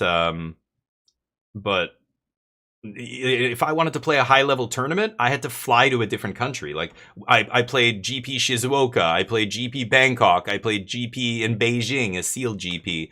I played those were the biggest ones, but I had traveled to even play GPTs a couple times just because I knew that we were going to this GP and I had friends who were going, so it was cheap. Like it wasn't, you know, flying to Japan's like a couple $100 or whatever from South Korea, but it's, you know, it sucks. You know, in the States, you've got a million competitive tournaments. If you're a grinder in the States, I'm not going to say it's easy. That's, you know, I'm oversimplify. It's not easy to win a high level Magic tournament anywhere in the world, but you have so many more opportunities to try in the States. You know what I'm saying? You have a million ways to, you know, tournaments, 2-hour drive this way, 3-hour drive that way, a 1-hour flight this way, a, you know, 1.5-hour flight that way. You've just got so many big events. I'm jealous. And for Canadian players, it's pretty good, because if you're in Canada, a lot of Canadian players, well, they used to travel a lot to the States for these kind of events, but you know, it's really funny. I wonder if the crazy, you know, insanity that's happening with the U.S. administration that's running the country, and ICE and all the stuff they're harassing literally anybody who is not local, throwing Canadians in detention and stuff if you're not on the right visa. You know, like a lot of Canadians are just like, yeah, like me included. I'm just like, I'm not going to the States until shit changes down there. Like we already had one guy on our team who had to go to Texas for work, and he got detained for like a couple days, or had his flight like canceled or something and had to go back. He got rejected at the airport, or something happened. Astral's flame. And I'm just like, yeah, fuck it. Like, you know, and what are you going to try and explain to some ICE piece of shit at the airport yelling in your face that you're here for a child's card game tournament? And that's it. Like, you know, they're fuck it. I'm just not going. So I wonder what my point I was getting to is how many players like myself are not going to these tournaments, and is it affecting the attendance? I wonder if things weren't the way they were in the States right now, this would be an over 1,000 player tournament. I bet you it would. I don't think that's an exaggeration. The FIFA World Cup is about to get here. Vancouver, we've got 6 games happening in my city here. But all across the States, you know, people are coming. There's a lot of people right now that are not going to see games in the States because of the situation there, I imagine. But it's got a chilling effect on all that kind of stuff, right? Anyway, I digress. So this is Teamer Omniscience, hell yeah, versus Prowess. These guys are very high up in the standings here. 11-1-1, 11-2. Should be an interesting match. So, cards that matter here. There's not a ton Izzet Prowess can do. First, they need to find removal. They have to kill Kona before, you know, Kona can get to second main phase, so instant speed removal. But if the Omniscience deck finds one of the Lost in the Mazes, I think it's called, the blue enchantment that gives your creatures hexproof, I don't think there's anything Wesley can do about that. So he needs to either counter the 2-mana enchantment on the way down, and have the removal up, or both. Probably both. So, yeah, he's going to get a piece of pressure on the board. He knows the Omniscience deck can't go off here. The guy didn't even play a blue source, so he can't even get that enchantment into play right now. I don't know the list. I don't know if Prowess... I don't think they're playing Spell Pierce, so I think they have... Oh, no, I'm sorry. Prowess is playing Spell Pierce, right? They have 1 in the main deck, or maybe 2. Something like that. But Omni, obviously, very, very obvious what they're looking for. They need to find a Kona. That's the most important piece. And then they need to find the Omniscience to get into play off the Kona. And then if they can do that, it's pretty easy to win. All the Omniscience combo decks, you know, people are like, yeah, but sometimes you play Omniscience and you lose. And it's like, that is so rare. Like, you almost always win if you play once the Omniscience is in play, that's it. Discarding Omniscience here, so it could have multiple copies. Ashling is another interesting addition to this deck. I haven't seen, I guess this is the latest tech or whatever, Ashling. It adds a bunch of mana, which is interesting. Lets you play Kona and have interaction up, which is nice. Could have crewed his spaceship on after playing Ashling there, opted not to. I don't even know what the red spaceship does. The spaceship land, space station, I mean. Space station, yeah. Wesley's on the Fling version. Oh, okay. Yeah, they don't differentiate in the names. I know Nanoplasm's played Is It Fling. So again, I'm not sure what the big difference is other than the namesake card. Are they like, I don't even, which Fling effect are they playing? I can't remember what. The last one I saw in Standard was the adventure creature with the black Fling spell and it was like a red creature. I'm assuming it's not that. So I don't even remember what, is it a new, it must be some new like random uncommon in the Strixhaven set or Ninja Turtles or something, right? I have no idea. What's the Fling part? So Omniscience untapping here. Need to find land. No green source yet. Oh, yeah. Okay, gets to add 2 mana here. Can only play cards that cost 4 or more. So adding green? What did he say? I'm looking at I'm trying to read his lips here. He's going to announce the color. They're probably going to put a die down to indicate. What is he deciding? He's looking at his hand. Deciding which color to make? Or has he... I'm assuming he's announced the color already. Okay, so he must have said whatever the color is. Plays that beautiful Unhinged Forest, which is obviously correct. And jams Ill-Timed Explosion. So before it resolves... Wesley has to respond. He says it resolves. So draw 2. We're going to see a discard here. He's got to discard something. I mean, Wesley's got 1 mana up, so he wants to play at least discard a 2-drop here. 2 is perfect because his Ashling will survive and he'll be able to wipe even through a prowess trigger.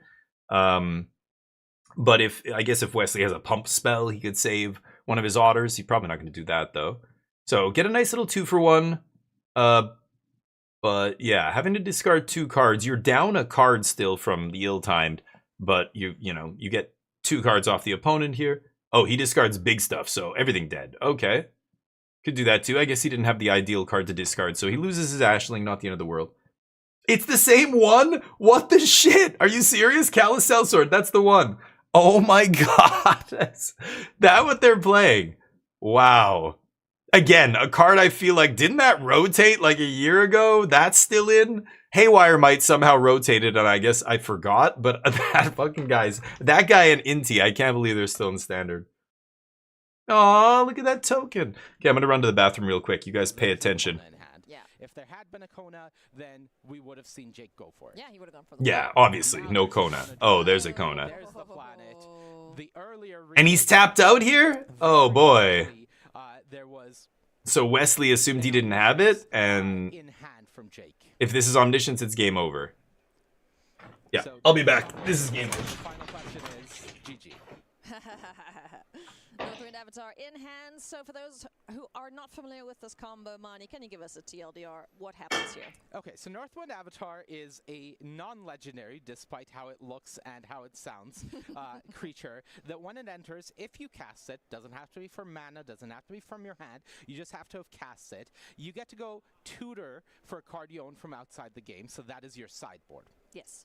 Now, the first thing that Jake did was go find a second Northwind Avatar. Now, that one went and got a Meringue River Regent.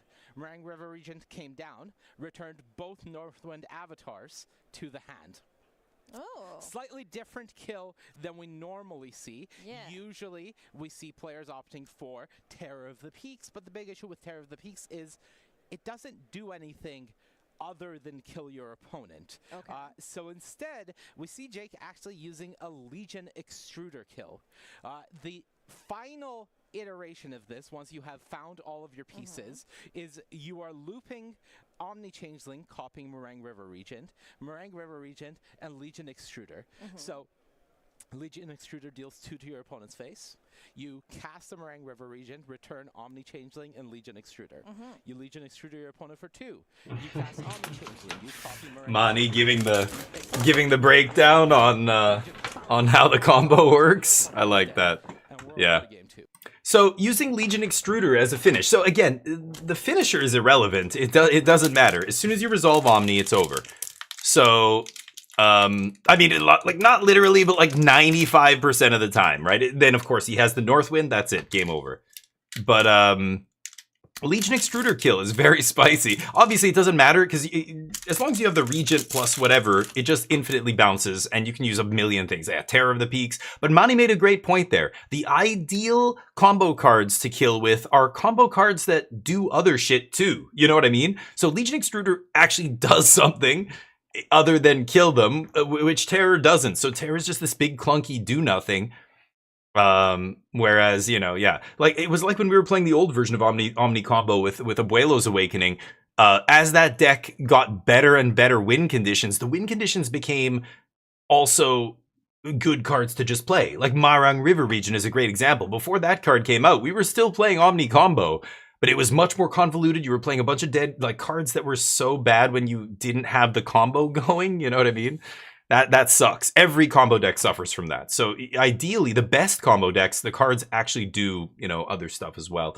Or what is he called? Superior Spider-Man is a good combo to just win the game with some giant threat, but it also just comes down on turn 4, gets you value off your Deceit in the graveyard, lets you set up for the big actual kill of maybe it's Demon, maybe it's, you know, whatever it is. Before back, what were they? The huge, now they're bringing back Doomsday Demon, but they used to bring back that other demon that brings all of your graveyard back, and you know.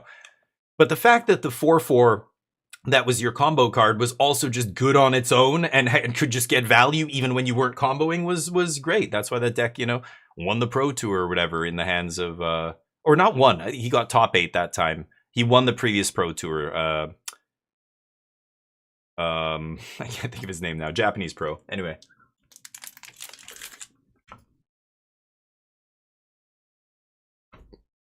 So, there's the Calicel Sword.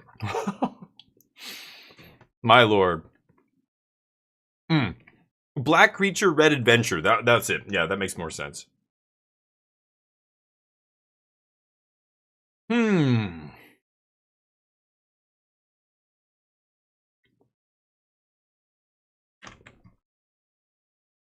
What is Omni Changeling? I've never... What is that? Oh, that was in his sideboard? What the fuck is that for? Oh, I guess another copy of Northwind or another copy of Marang? Is that the best clone we can play? Changeling matters, maybe? Because it's a dragon for, like... They're not playing the 2-mana dragon enchantment. Interesting. Is it for the combo? It's just, yeah, it's just a copy, a combo piece. Okay. Sure.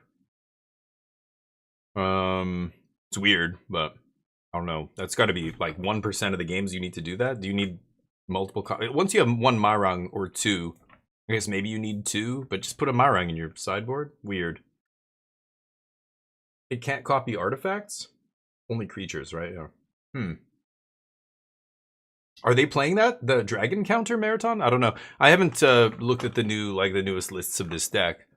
It didn't do very well at the Pro Tour, so...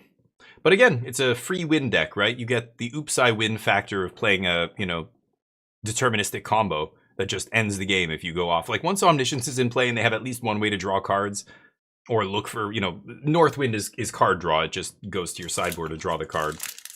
But that's usually enough, right?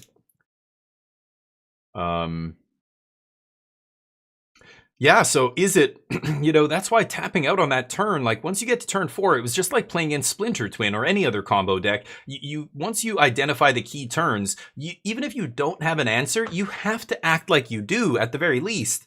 as soon as you tap out, like I've been on both sides of that. When I'm the combo player and they tap out, I'm just like, oh, well, now I guaranteed win. Great. If they didn't tap out, I'd actually have to think about this. Maybe I should wait one more turn. Maybe I should dig for a negate here so I can protect my combo or spell pierce or whatever it is. You know, like, I don't know. I think you have to act like you have it against the combo deck every time. Just like when you're playing the combo deck, you have to act like you have it every time and make your opponents misplay against you.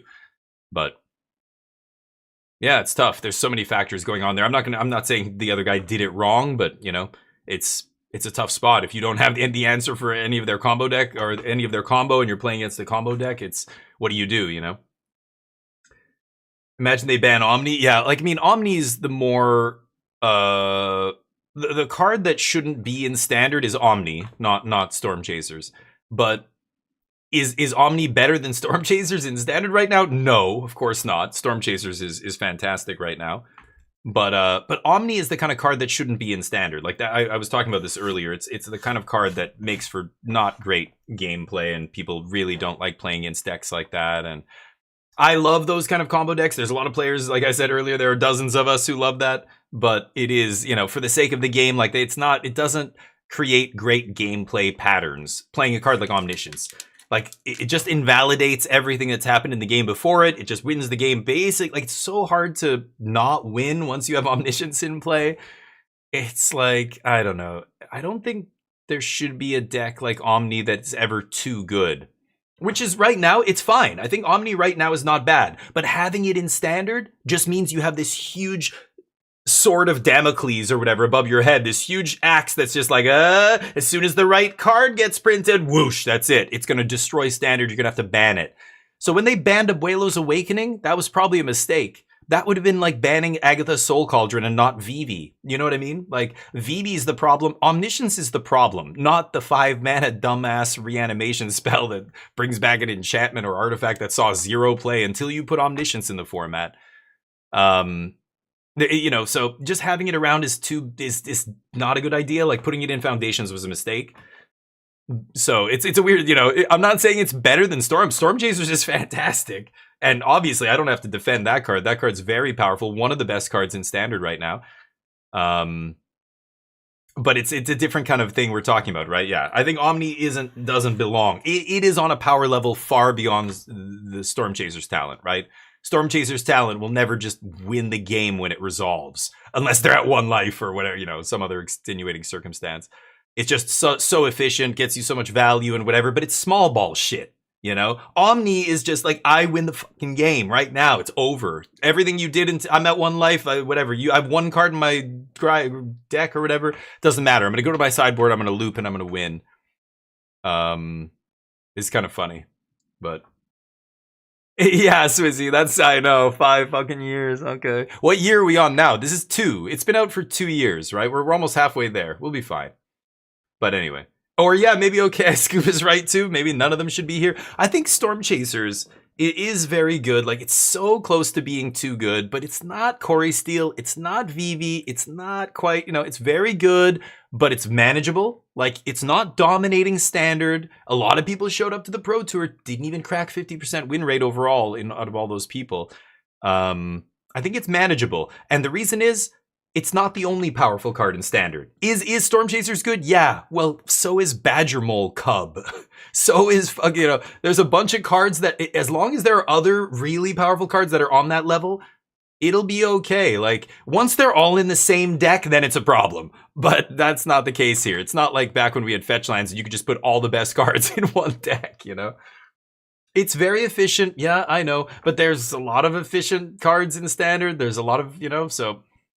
I don't know. I'd like to see a little bit more efficient answers in standard, like, but it's tough. Like, you can't just put a fatal push into standard. It'll really piss a lot. It'll shut down entire decks. There's going to be whole swaths of creatures that you can't play. You know, if Cut Down was still in standard, Ouroboros wouldn't be a card. You know, like things like that. Like, it wouldn't be. You know, again, it's impossible to predict something like this. Maybe there would still be some play, but it would seriously hamper, it would dampen the excitement you have for playing a card like Ouroboros, right? Assuming there was a good black deck or whatever. There's factors that you can't predict here, but Anyway, it's interesting. I think Standard's great right now. I think people are complaining. This is Magic. This is Standard in 2026. It's going to be powerful. Complaining about how powerful Standard is not productive, because that's not going to change. It's always been more and more and more and more and more powerful. As long as there's enough powerful cards spread across a wide enough spectrum that we have some good variety in the powerful decks, then it's okay. Like Teamer Omniscience. Some people think this stuff shouldn't be allowed. I think if we're objectively talking about the power of Omniscience and the way it plays, it shouldn't be in Standard. But the fact that it is in Standard and is not dominating Standard tells you, kind of proves what I'm saying here. There are enough powerful things happening that Teamer combo is not even a tier 1 deck, the Omni combo. Maybe it's close, maybe it's with tier 1.5, but it hasn't put up the results to say that it's actually like up there with Landfall, Prowess, and well, I would say Lessons previously, but not even sure what the third best deck is. Maybe it's 4-color control.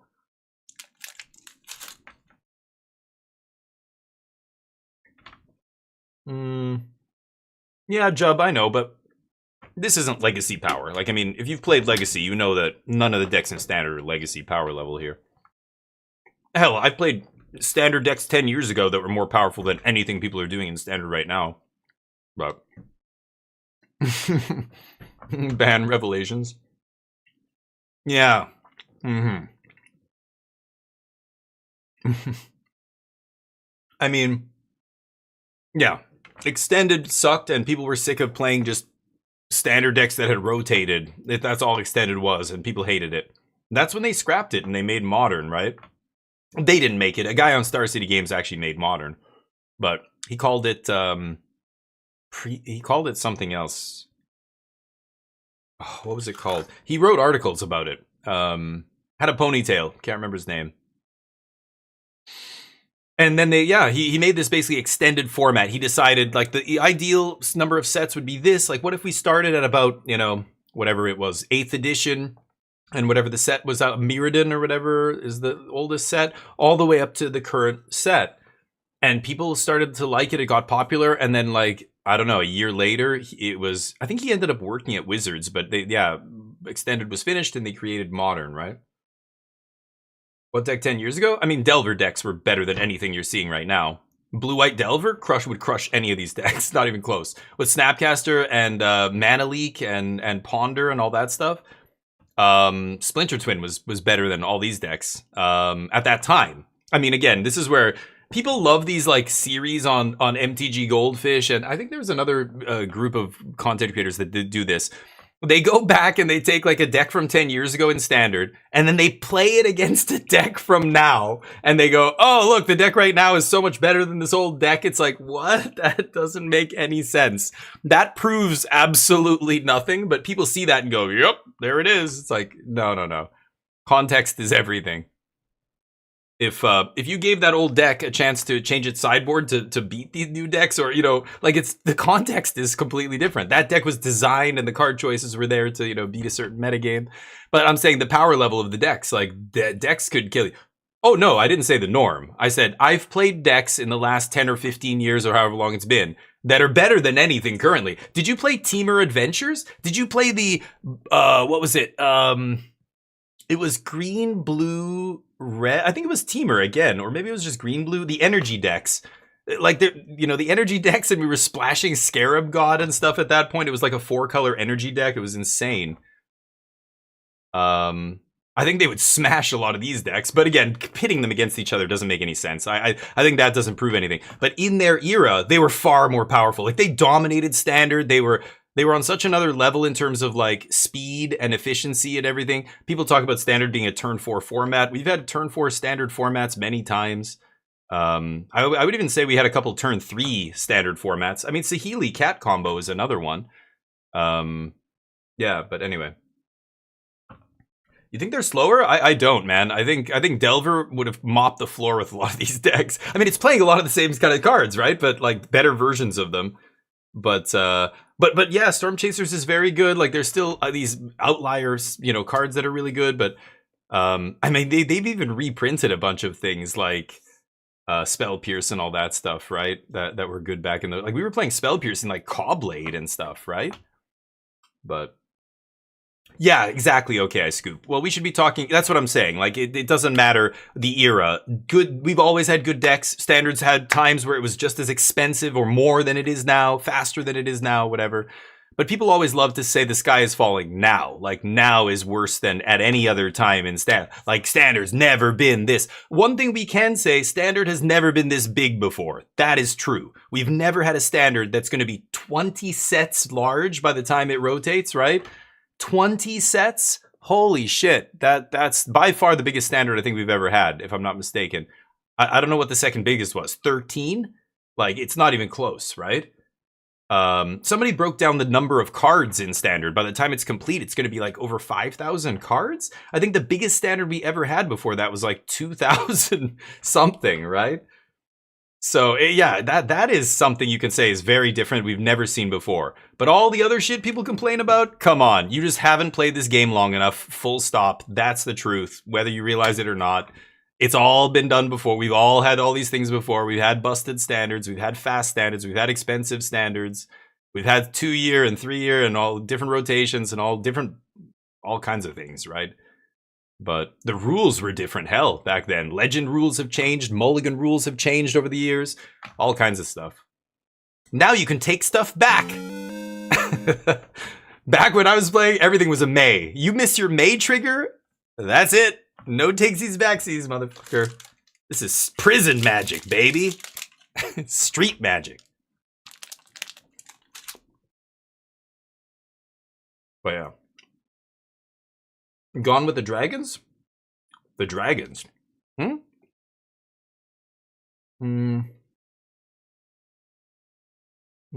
I don't know about that. Oh, you're talking about the average power level in Standard? Oh, okay, yeah.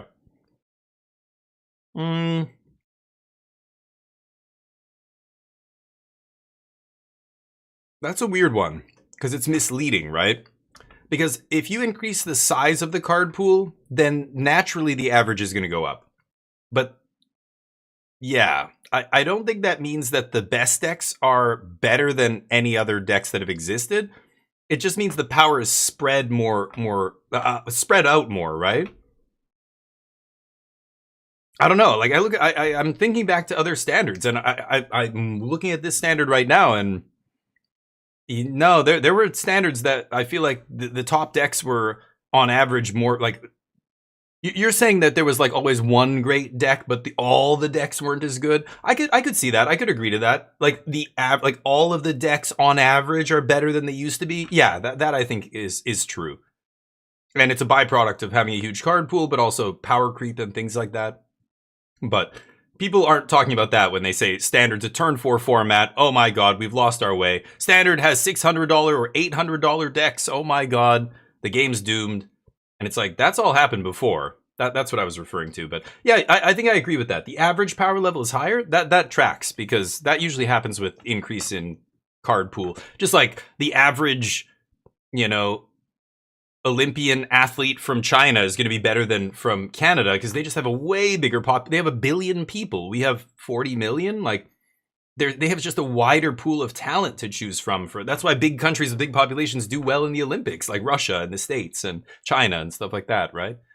So it's a byproduct of that as well. It's not the only factor, but yeah, that is true. Yeah, higher average power level, I think, yeah, is true. But anyway, people complain about other stuff that I think isn't. They're not talking about the average. They're talking about the 1 or 2 decks that are on top. And we've had some bannings. We had more bannings last year than any other year in Standards history. So that's a sign that things are not great. I don't know, but that again, we have Universes Beyond. We have they are not designing sets for Standard. Like back in those days, they were only designing sets for Standard, and they were pretty powerful. Now I feel like the power of Standard is almost a byproduct of things like Universes Beyond and yeah, the massive card pool. And like, even if it was a 2-year rotation, this would still be the biggest Standard we've ever had. It's like, there's so many sets coming out every year. Oh no, a minute till more ads, guys. I used all my skips here. I can't skip these ads anymore. Planar Standard's cool. So I've been hearing about Planar Standard, but the reality is I can't bring myself to care about any of that stuff, because those aren't real formats. Until Wizard says, hey, we've decided we're going to make this new format called Planar Standard. You're going to be able to, here's the band list and here's what the format looks like and blah, blah, blah. And we're going to have tournaments and your local stores are going to be able to do, events with this format and blah, blah, blah. Until that happens, I just don't give a shit. There's too many formats that have come and gone that never turned into anything that people were super excited about that thought was going to be the next big thing. And so, yeah. Is standard better than yeah, I think it is. I think it's every kind of, I don't know what to call it. I hate saying archetype. It doesn't do it justice. Every facet of the spectrum of decks should be represented, ideally. So there should be decks on one end of the spectrum that are very low and aggressive. I think that's an important part of having a good metagame. There should be decks that represent kind of the facets of the spectrum that are kind of falling in the middle, whether it's mid-range or combo or other decks that, operate around turn 4 to 6. And then there should be decks at the other end of the spectrum that represent the facets of like the late game decks that are going to go over the top of you. That way, in any given match, you don't have infinite time to end your opponent because the late game deck is going to late game you. I like that. There should be that push and pull. Meanwhile, you have to worry about the other decks that are trying to go under you.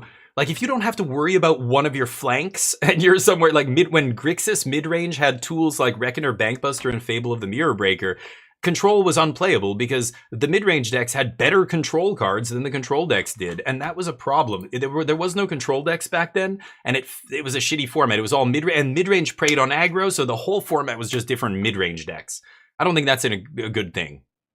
It was Rafine decks, and it was Grixis decks, and it was there was a couple decks here and there that would pop up, but for the most part, control was basically dead. Aggro, I don't think was very great. And that's not a good spot. So I do think having control back is good, but I'm hesitant to say we're back, baby. Control is tier 1. Like that's. Let's see what happens when the dust settles in this tournament, and see what they say. Or see what the win rates are like. I mean, question of skill, China, not so great results. Oh, maybe. Yeah, that's true too. Yeah, there's certain sports that maybe have. Yeah, there's never been a World Cup hosted in China either. That's a weird thing, Morgoat. Korea was like that. Korea, nobody gave a shit about soccer until 2002. And after they hosted the World Cup in 2002 in Seoul, the whole country kind of got the soccer bug, and it never went away. And their team got better and better because people cared and people put their kids in soccer programs and there was more money and they wanted better coaches and and the whole thing. And now South Korea has a really good soccer team internationally considering their population and even some star players in Europe and stuff like that, right? So I wonder. Yeah, you're right, though. You're not wrong. China doesn't excel at certain sports, maybe, but overall, I mean, I'm just talking about overall. Like, look at the number of gold medals they win in every single Olympics, winter and summer. That's not because Chinese people are better athletes. It's a population size thing, right? It's simple as that. And the infrastructure and everything to, let people have, put their kids in sports programs, et cetera, et cetera. Like India has a huge population, but they do not have the same level of infrastructure and everything else that China has. So it's so many factors, right? But yeah, best planar, yeah, that would be cool. I would love to see planar if they make it a real format. I'll care about it. But it's like pre-modern. It's like unless you're on Magic Online, like that's the only place anybody can afford to play pre-modern. You think that format's gonna take off? No. People like it though right now, but kind of in its honeymoon phase still. Blood gas. Okay, let's focus on the match here. I'll stop yammering. I do want to see these 4-color decks. Like, Zachary here is playing ill-timed. Some of them aren't playing ill-timed. Everybody's got slightly different lists, but it's like 1 or 2, 3 cards off, right? Yeah, Thunder Magic. Yesterday I forgot. I thought Thunder Magic was the one that kicked for 5, and you guys said no. It's there's Fire Magic and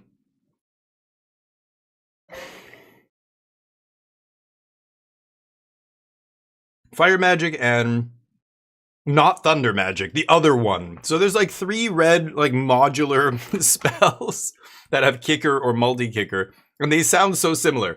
Firebending lesson. Fuck, I hate that avatar shit. I can't remember the avatar name. Yeah, the lesson. Fire magic, firebending lesson. Like, oh my god, I hate that those cards are in the same format. Firebending lesson, I like. But I was saying, I think I saw people playing Thunder Magic, and here it is. And I'm like, what the fuck is with Thunder Magic? I get that you can, you know, scale it up and whatever, but it doesn't seem amazing, right?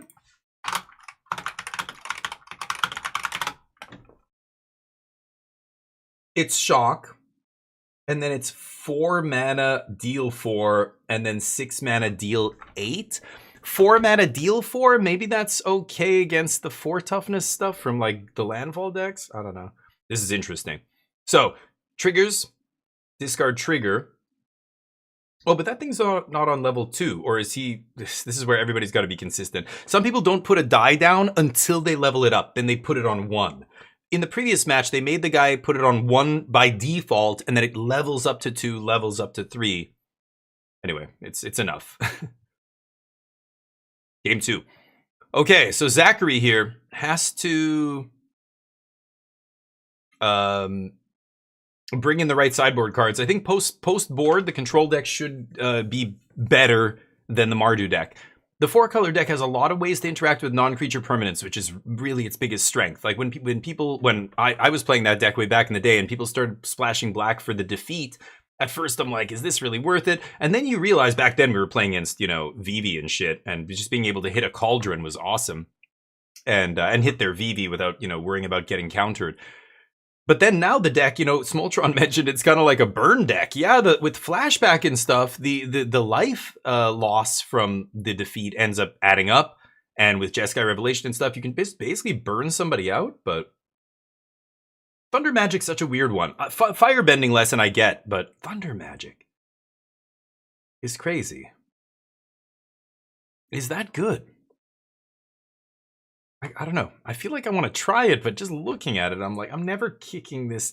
Like, to do 8? I mean, that is a lot of damage. Maybe there's times where you want something like that, but you have this unconditional removal. Like, you have Get Lost, you have Defeat, you have, you know, like, sweepers. And I guess if you're not playing many Day of Judgments, maybe you could play that as a way to kill something big, but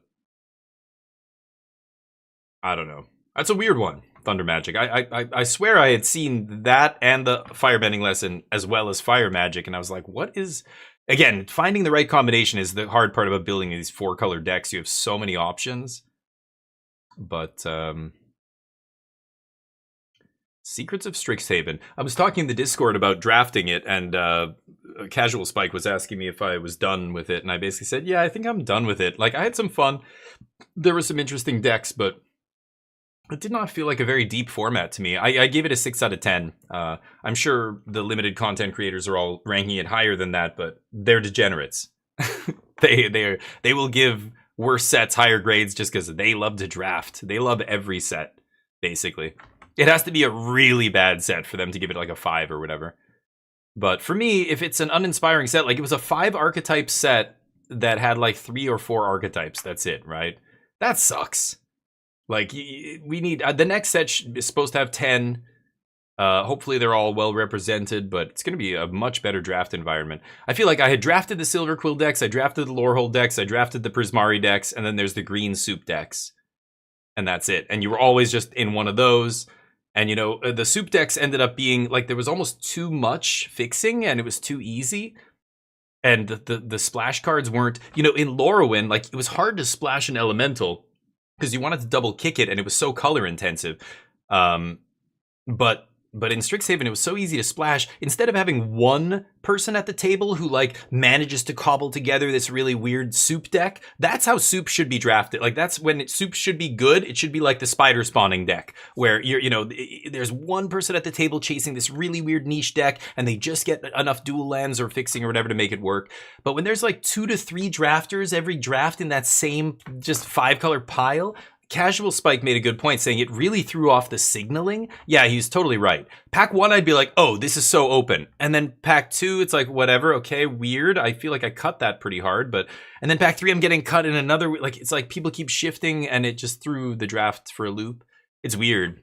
I think that's something that people love to draft is 5-color soup, but they don't realize, again, too much of a good thing is bad, you know what I mean? They've got defeat and then yeah, that's really it. They don't play seam rip, so it's got to be defeat or running you out of cards. But that's kind of tough. I've done that before against the discard deck, though. Sometimes you just keep killing it, and they like, here's fire magic. They have to discard a card, untap. Here's blah blah blah. You discard. You know, I mean, you're down a lot of cards, but so are they, and your last removal spell kills them. But I don't know. But usually it's defeat, or you counter it or whatever. But there's not much. Yeah, if you look at those lists, it's just defeats. But remember, 3 defeats. You're also playing 2 flashback. So the flashback's weird. That's why you're playing so many 2s and 1s and 3s instead of more 4s, because flashback is your 4th copy of this and your 3rd copy of Day of Judgment. So you don't need to play 3, and it's your 3rd. You know, it's weird trying to build that deck. Like it's hard to know exactly how many numbers of things you should be playing. When I look at the list, it looks sloppy as hell. But when you consider that flashback is a copy of everything, it looks more cohesive. You know, 3 consults? Like, that's crazy. Oh, but you have 2 flashbacks. So it's almost like you have 5 consults, 5 stock ups, you know, instead of 2 or 3.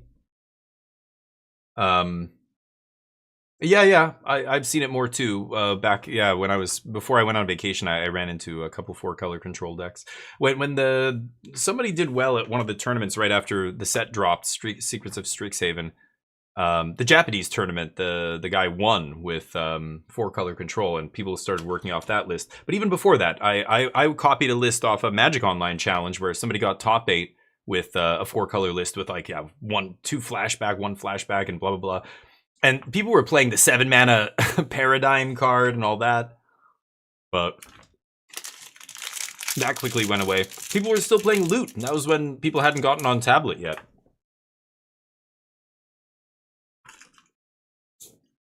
But it's cool to see these decks evolve, you know? As they get honed, as people realize what matters, as they realize what is the most effective thing against this metagame right now.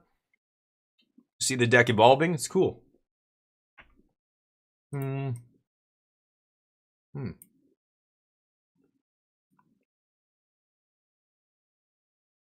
in the corner over here.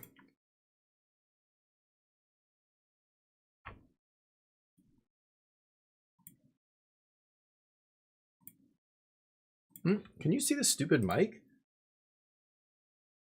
Oh my god, I think you can, can't you?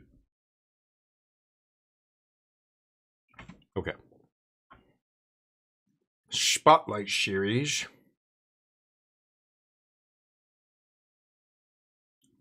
I could be jumping over to the Canadian RC here as well. Happy, what's up? How's life? Hopefully your weekend going well.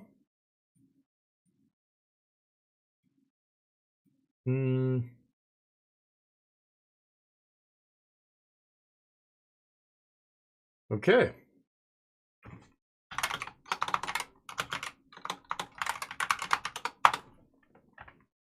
Jaffer updating us. He said, yeah, he ended up 8-4.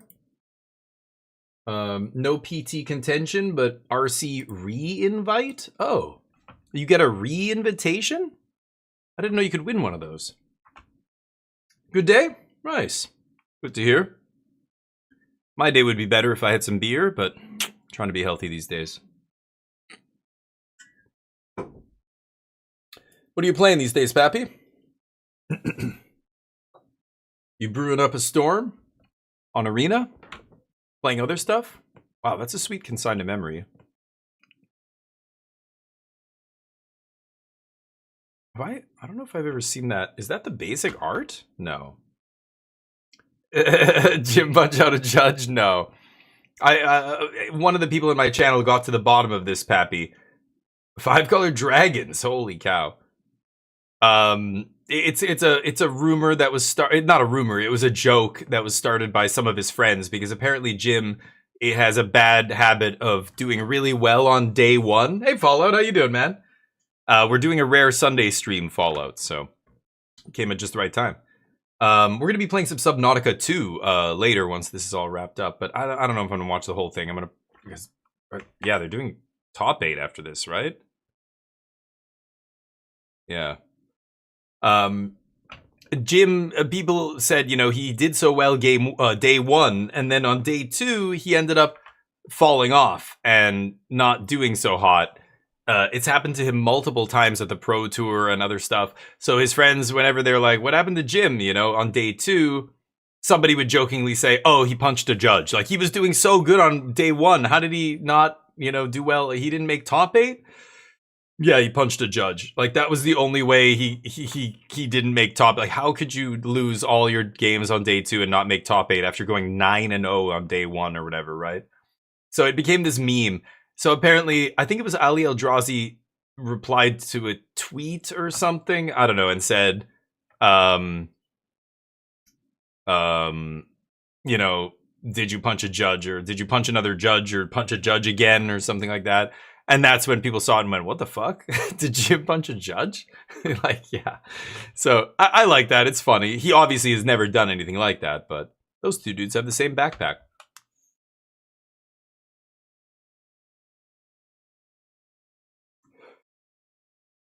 But yeah.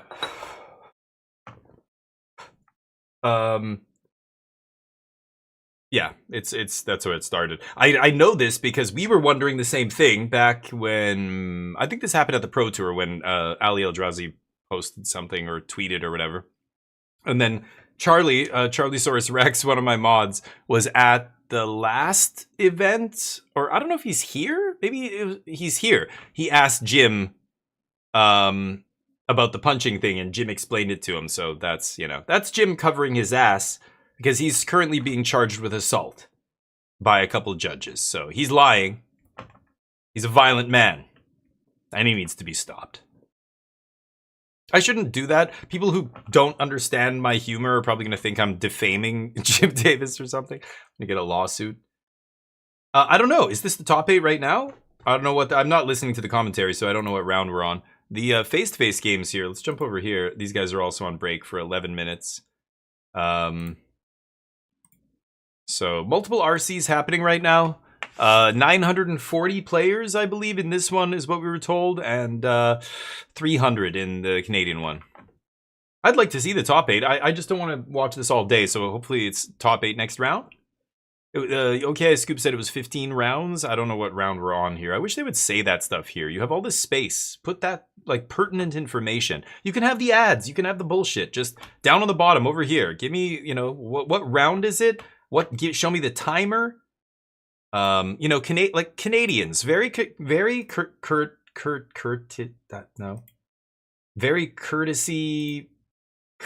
I'm trying to think of like a way to say courtesy as an adjective. Look at that. See that timer? I know exactly when. I know exactly how long I have to smoke some peyote to crunch one out. Whatever it is you're doing. But look at this. Star City? Nah. We don't need to tell them shit. Okay, well. Production value. Round 14 for both. Okay, well, yeah, I'll probably watch the next round. I don't know if I'm going to watch the whole top 8, but maybe. And how many judges did he punch today? Yeah, I know. He's got... Well, have you seen his arm? He's getting a lot bigger because he's a righty. So he keeps punching those judges, and he's just getting he's getting buff. He looks like that dude who only did curls with one arm for like 8 months or a year or something. Have you seen pictures of that guy? Some college kid in the States, and his doctors are like, stop, you're twisting your spine. Stop doing this. No, Dugio, this is a regional championship. So this is a big tournament. Basically, the second biggest tournament behind the Pro Tour, the World Championships. There's that tier is the highest. World Championships and then Pro Tours, they're almost the same, but you could say Worlds is slightly higher maybe, but that level where, you know, the highest level in the world. And then there's this. This is right below that. So this is your... I'm making a bad sports analogy. No, it doesn't really make sense. I was going to say college football or something. NCAA, you know, where it's like a lot of very talented players, but a lot of not so talented players. Some of these players are going to break through to the big leagues. You know, whoever top eights this, is it 8 or 13 or it changes every year how many slots they give out, but I don't know how many, a certain number of players at the very top are going to get invitations to the Pro Tour. That's how you get to that highest level. You have to do well at one of these. They all feed into each other, right? All the people here had to win a previous tournament to get to this level. They had to win a regional championship qualifier, and that allows you to play in this. Ottawa's in the final round? Okay, we'll jump over there. I don't know when this is going to be back, so. College football, yeah, I believe it. No, that sounds ridiculous, but yes, I know. It's crazy in the States. 8 minutes for this, though, so I don't know what's going on here. It's crazy. That's crazy to me. And this, like, even high school level football, they'll play games in, like, stadiums of, like, tens of thousands of people. It's fucking insane to me at that level. That's a ton of money. Like, consider all the other academic pursuits you could be investing in with that amount of money. That has more value, I think, than putting it into football and building multi-million-dollar stadiums for high school kids. That's crazy to me. That's just crazy, but it's the world we live in. But yeah, a lot of people like college level sports because they feel like the athletes are higher energy almost. It's more entertaining, it's more chaotic, it's more raw, or like I don't even know. Like it's just raw talent without being tempered by experience. So it's more wild or something. I don't know. I've heard this from, you know, people I know like college sports, but Cincinnati has 2 rounds before top 8. Oh, okay, yeah. They'll be in the final round when they come back. Yeah, I know what you meant, yeah. They're more college team and such, yeah. Right. There's way more there's more colleges and everything, right? Yeah. They don't. Yeah, right. That's true. Yeah, it's just it's a racket. Not high school? I thought there were some high schools that have like 10,000 person stadiums. I'm pretty sure. I know colleges do. Colleges have like actually like what in Canada would be considered a professional level sports stadium. They have at the college level. Yeah, it's crazy. Or they'll use professional level stadiums. I don't know. But even at the high school level, there's like thousands of people. I want to say 10,000 in some places that will come out for a high school game, like a championship or whatever. But still, that's an insane number of people for a high school level sporting event. You know what I mean? That's a lot of people, though. I mean, yeah, they're tiny compared to NFL. And NFL stadiums are fucking tiny compared to soccer stadiums. Like, go to Brazil, places that hold over 100,000 people. That's insane. But 10,000 is a lot for a high school game. That's what I'm saying. For a high school game, that's a lot of people. That's way more than that's more than college games in my country. College sports games do not get university level sports. No way they'd get 10K up here. That's what I mean. In the States, it's crazy. 10K for a high school game. I'm not saying that's huge compared to actual professional sports, but yeah. Yeah. It was places like, yeah, in Texas and stuff. Yeah. In the States, they do? Really? Oh, they're bigger than the NFL? Wow. Okay, I didn't think there were any 110Ks in the States. I know Brazil has a couple, and I think there's some in Europe. There's like 1 or 2 in Europe. I don't know. But that was years ago. The last time I remember reading about this stuff. Maybe now there's more. Maybe everybody has 100,000 person stadiums. I don't even know. I know in Vancouver we certainly don't. I don't know what BC Place is. I want to look it up. Whatever. I have to open another browser window. I don't care. Whatever. Do it. BC Place capacity 54K. Yeah. 54,000. That's our main stadium. That's where they're hosting the wait a minute. Yeah, BC Place. That's where we're hosting the soccer games. So very small, like literally half the size of a stadium in like South America or Europe, or I guess in the States now has, yeah, some 110K ones. Crazy. It's a lot of people. I'd rather watch it on TV, but I love the experience of going to live sports. I mean, I do love it, but it's so crazy. It's chaotic. It's difficult to get there and back. Whether it's parking or public transportation's a shit show. But yeah, it's fun. Back when you're young, it's definitely something you want to do. But now I'm at the age where I'm like, fuck all that. I'll watch the stream. Don't care. With more than 90K? Nice, yeah. And you're saying most of them are college sports? That is crazy. That's crazy to me. That makes no sense. But yeah, the fact that they're making so much money off these students is wild. Because yeah, they can't legally even have contracts, a lot of them, right? Yet. That is so wild.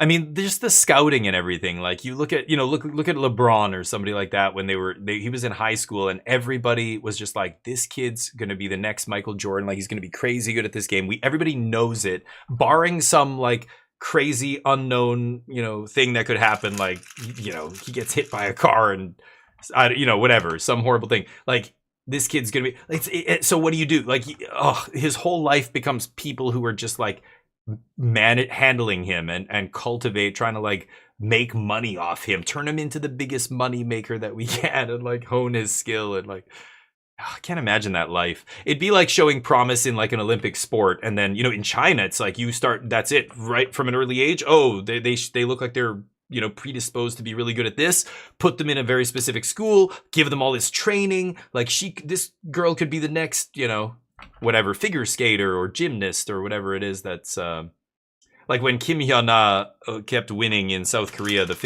Korean figure skater, she won a bunch of gold medals or whatever. So many parents put their kids in skating programs just because of that. You see this huge, just artificial bump in that sport from everything, from just like people talking about it, commercials, like, yeah, people putting their kids, schools are popping, academies are popping up everywhere, and skates start selling like crazy, and there's like all these knock-on effects of like this one person doing really well at this thing and everybody just making money off it. It's crazy. Is Star City Games up? They were on a break too. They are still on a break. But yeah, the other place said it's about 6 minutes left, because they actually have a timer. You can't see it, it's behind me, but the timer said 7 minutes or something.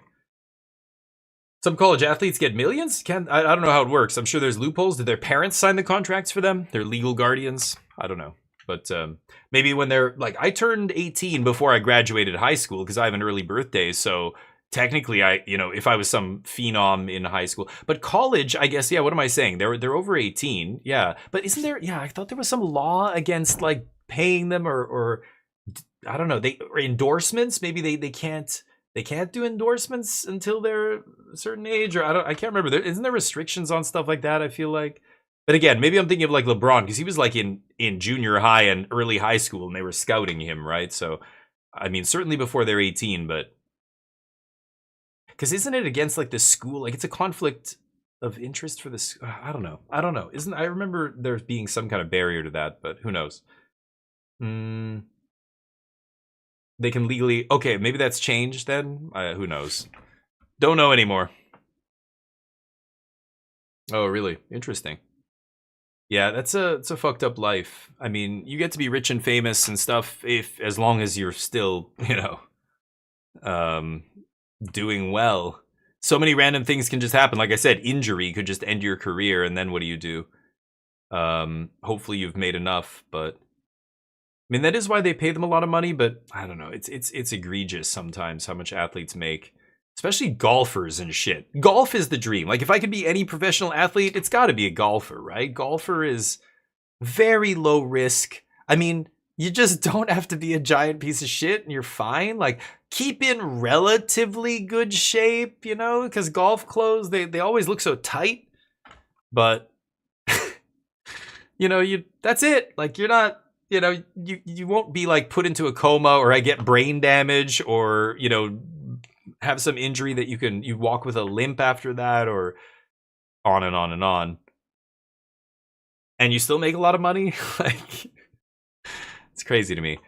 Then there are hockey players where like they are the other extreme from golf. I think out of all the sports, hockey players, like all the injuries, all the worst injuries you can have. There have been people who've been paralyzed from the neck down, like you name it.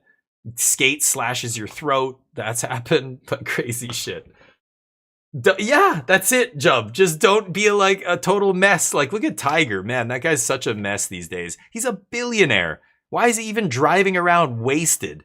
He's driving around like on a bunch of over-the-counter drugs and booze and whatever else.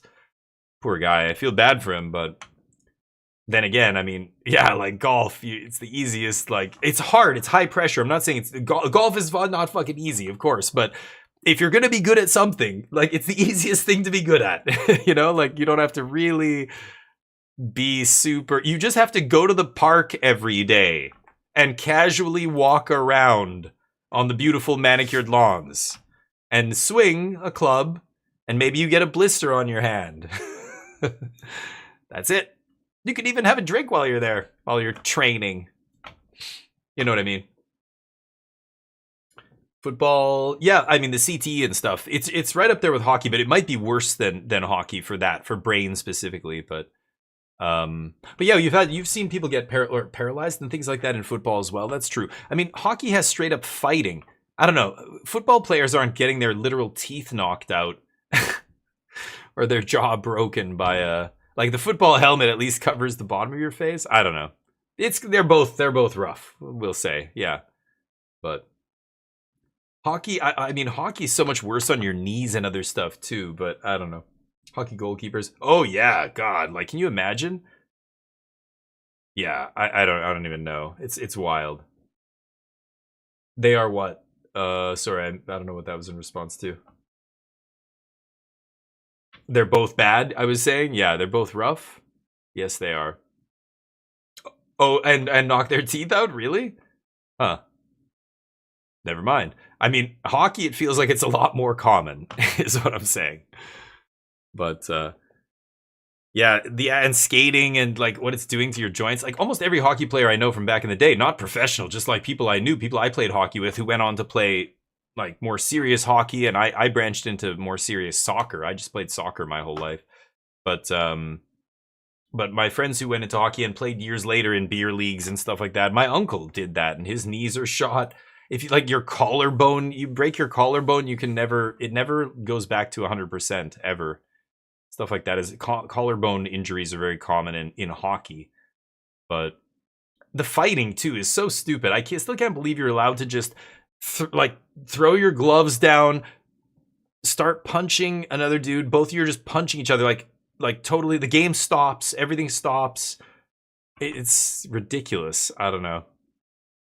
Those kind of things rarely happen, or more rarely than they used to. I want to say, like in baseball, like a bench brawl where you see the whole team. Like, it still happens, but I think the frequency with which that happens, it's got to happen less, right?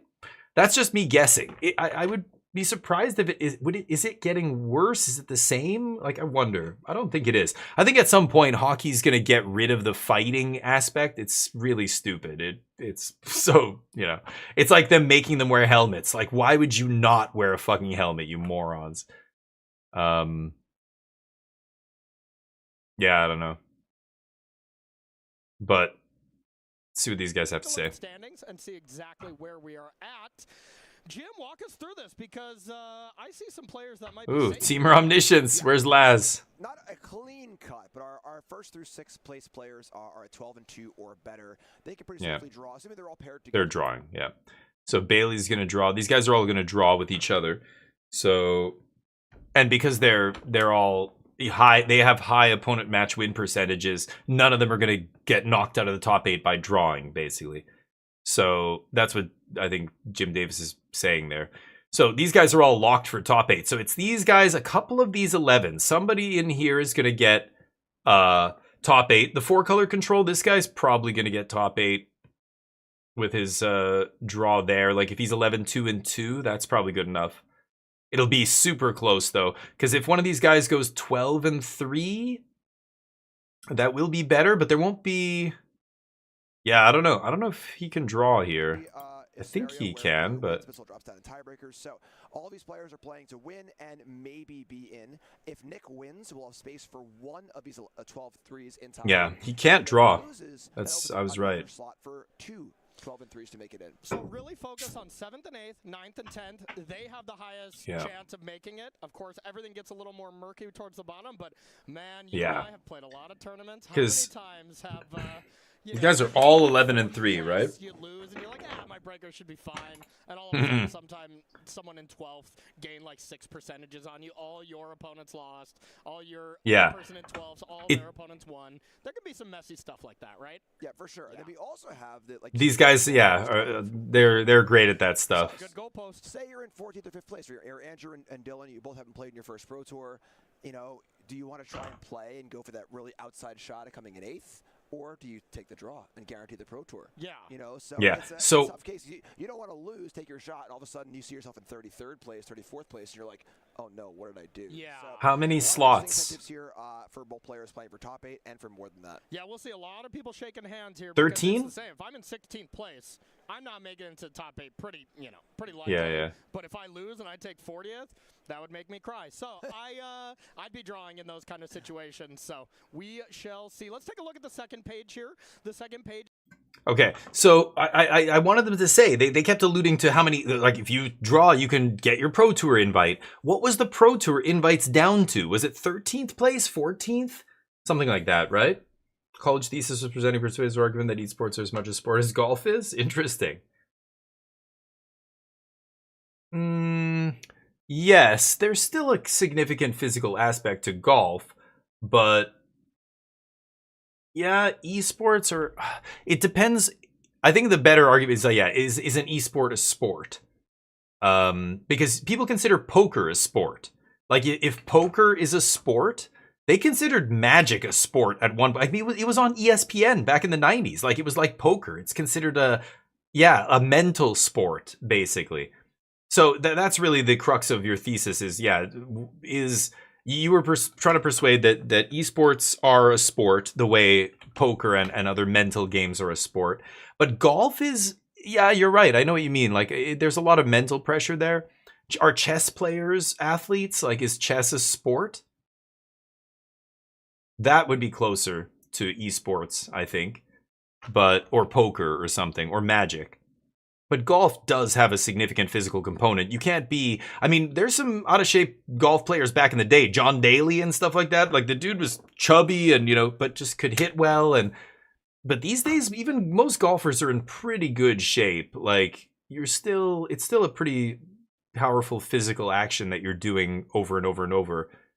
I think... you know what I mean? I don't know. There's a mental aspect, but there's certainly a physical as well. However, chess, poker, those kind of games, totally just mental, right? So this is the 4-color list. Let me see. So Seer times 2, 4 Relation, 3 Defeat, 3 Great Hall, not 4. And then this is it Prowess? Okay. So, the Fling deck with Callous Sellsword. Okay. 3 Sellsword, huh? 3 Draycatcher. So this deck really trying to prey on the other Is It Prowess decks? And I have no idea what its matchups are like against the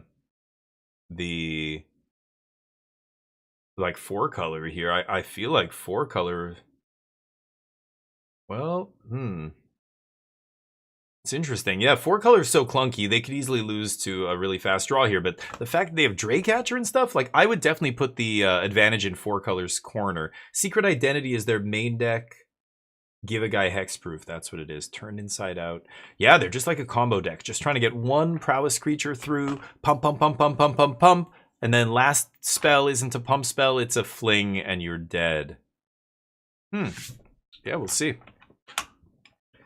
Real esports teams have psychologists? Sure. Yeah. Oh, for sure. I mean, because, it's a lot of mental focus. Almost any esport, whether it's a MOBA or a first-person shooter or a battle royale or whatever it is.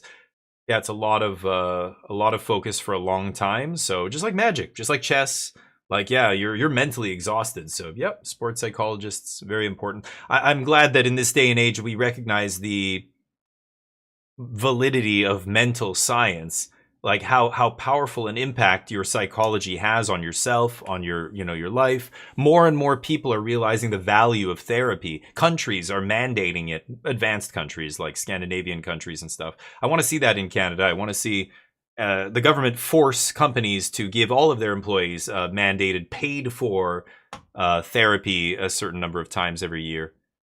Every week, but a total over a year or whatever. It's good to see that. You know, can you imagine soldiers in World War II, soldiers in Vietnam, and play like there was no social safety net. They didn't get them. There's no VA, thing where they got like psychologists and stuff. I'm sure maybe some of them did, but very few. Now, at least, they try and give veterans and stuff, the PTSD and stuff. I can't even imagine. And so, of course, you had a lot of these guys going back to their countries and being totally fucked up, like, and being told to just man up, just suck it up, you're a man. Horrible. Yeah, it's nice that we, see that more and more. But again, it depends who you talk to. I think there's probably people who don't see the value, who think be a man is still the way to live in societies. But yeah, this is a good start for the prowess deck. 2 scary threats and 4 color with some ugly ass mana over there. I mean, they could manage a get lost here. I assume that's what they're representing. The Great Hall or whatever can make red, of course, but has to pay a life. Boomerang on Storm Chaser. It's a good start. Trigger. Just counting the number of triggers here with that dice rather than individual stats on the creatures because they both have prowess. Does it resolve? So Nick probably lets this resolve. And then waits until mid-combat. Wesley's not going to overextend here, but yeah, I don't know. He could do it now, not let Wesley see another card in case Wesley draws a Spell Pierce or something. So, sure, does it now. It ends up being the same thing. Get lost? Negate? Whoa, negate Boomerang basics. Ooh, I like that. Paying a life. Wow. Maybe he doesn't have removal in his hand. I think I would be removing Slick Shot there, but holy shit, he's gonna take a ton of damage here. Maybe he doesn't have removal. Oh, Ancestral Anger. Oh my god. Draw a card. Not looking good for Nick. Main deck negate is ugly as well. But again, you're playing tablet. No more lies. Kind of uncastable. A lot of stress, yeah. Oh, sure, Morgoth, yeah. And that's why I like watching them. We know how much is going on there. Like, as players who've played this game, it is very mentally taxing. And, imagine from 15 hours. More than 15 hours, really, but like 15 rounds. Yeah, it's impressive. It's why, when you understand that, you understand what it takes to win a Pro Tour or whatever, and you're just like, this person is truly incredible. It's on the level of athleticism, because what they have to do and manage despite physical exhaustion, mental exhaustion, for like long, grueling 2 days. Like, it's crazy. But yeah, Brain is like, yeah, the fact that we value that now, we realize your mental health is just as important as your physical health. We live in this is why, this is the best time to be alive. Every year that goes by is technically the best time to be alive, because in general, we are, getting better and better. We know more and more. We're, even though we're stumbling along the way. In so many ways, we're better off today than we've ever been, but there's still a lot of work to do, that's for sure. Put away the Slick Shot for next turn. 4 color needs to find some removal right now. Yeah, he waited until after. There's the Get Lost. I thought he was going to do that last turn. I don't know if he just drew it, but little signed Get Lost action. Map for the other guy.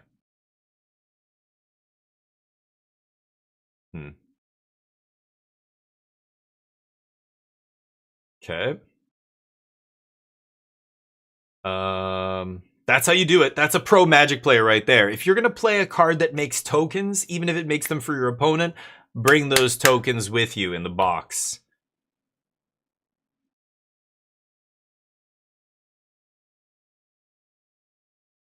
That's how they represent the color that the land is making. The little like third of a card chopped off there.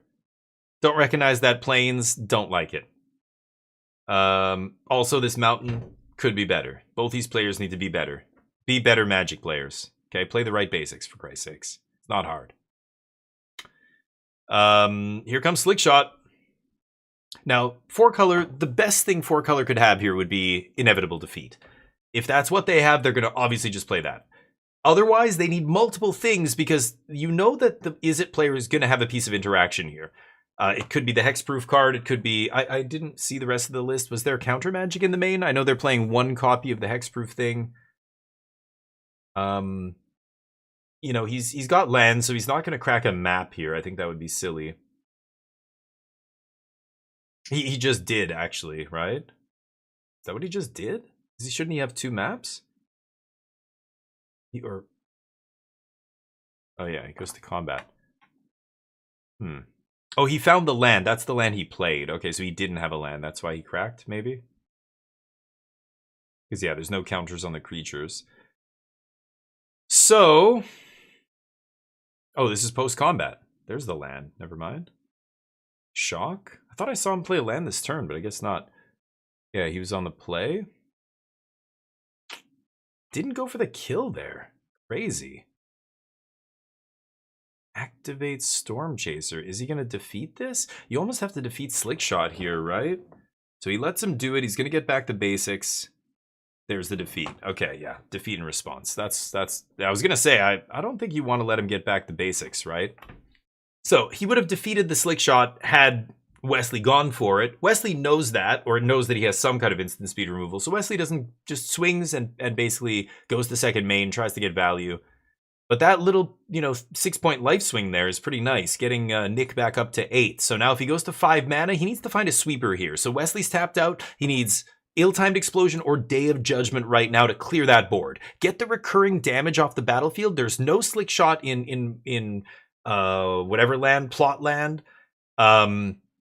So you can, they can either have a 3rd Slick Shot, which is very unlikely, or none of their other creatures have haste, and you don't have to worry about it. So, but he doesn't play anything on his main phase. He plays Mistrise Pass. So he's got to have more instant speed removal here. Maybe he's got a sweeper? He doesn't respond. There's a counter. So if he had like fire magic or something, I think he would have responded there, but... Well, with 4 mana up, I don't know. Fire magic might not have even been good enough. Still would have killed Slick Shot, but...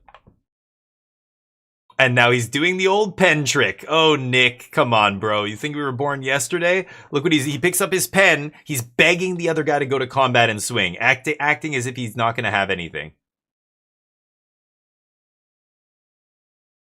Okay, prowess 1, Storm Chaser on the stack. So he could respond here, kill Slick Shot. If he has 2 removal spells...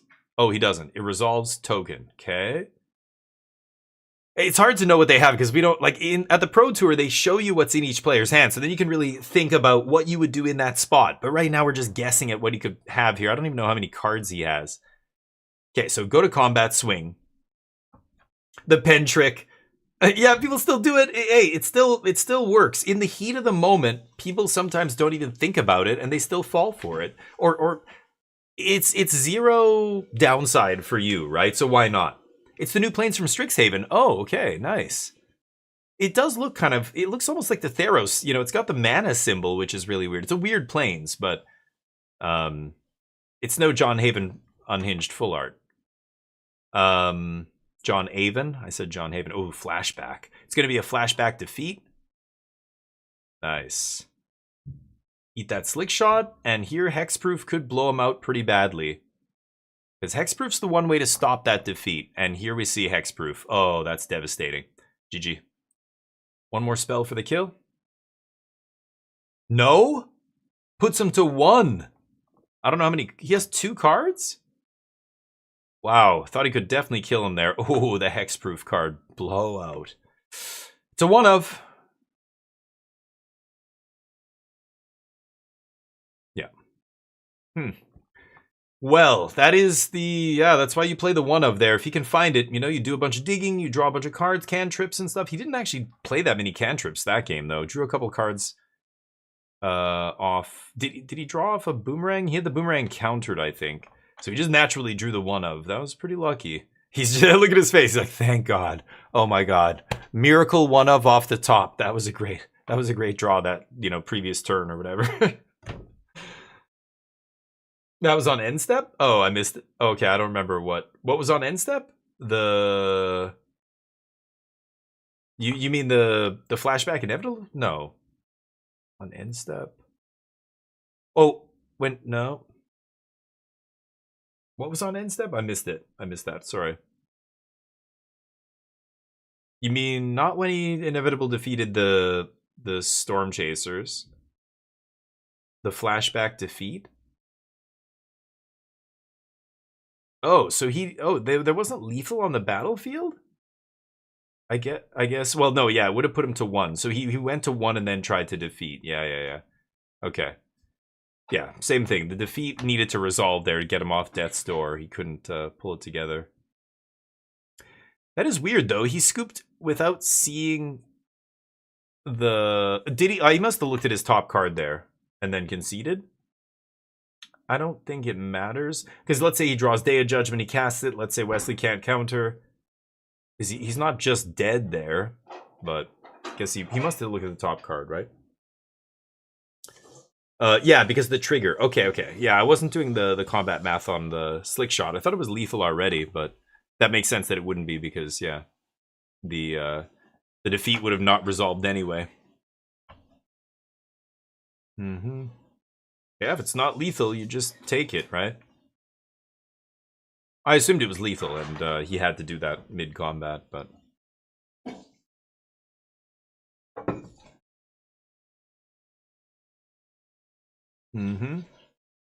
Sideboards. So this guy's obviously bringing in Spell Pierce, Secret Identity times 2 and 3. Ooh, Quantum Riddler is coming in.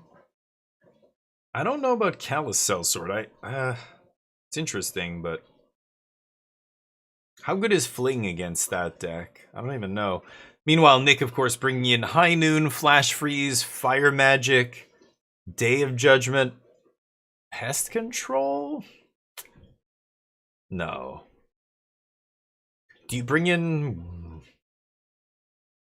What's Return the Favor? I'm not even sure what that is. I don't think I would bring in Wanchitong or Stoic Sphinx. I don't know. What is Return the Favor? Red. Oh, that. Copy. Another copy card. Change the target of it. No, I wouldn't want that. Yeah, interesting. So Nick has a bunch of stuff to count or to side out here. He's going to take out a bunch of counter magic, like Negate is bad, and I don't know if he plays 3 steps or whatever that other 3-mana counter. All that shit's going to come out. High Noon's going to come in. Flash Freeze, Fire Magic, Day of Judgment. I think I'd want all that stuff. Basically all the removal. Meanwhile, the blue-red Prowess deck's going to bring in a bunch of counter magic. And the hexproof trick and stuff like that. Yeah, inevitable defeat, uncounterable, unless the thing you're targeting has hexproof, and then it fizzles. Don't gain the life, do not pass go, do not collect 200. That's it, you die. So it's a powerful card against the 4-color control deck. The fact that blue-red won game 1 is significant, because now game 2, the control deck will be on the play. Slight advantage, but let's say the control deck wins. Game 3, blue-red's going to be back on the play for game 3, exactly where they want to be, and it's going to be very tough for the control deck in the final game that matters here. First, they have to get through game 2. See, is that the High Noon on the left? I assume those are all the cards he's siding in. Yeah. Okay, interesting. These players, of course, they're looking at each other's deck lists. Oh, it's printed straight off MTG Melee. That's funny. Or Melee GG, whatever it's called now.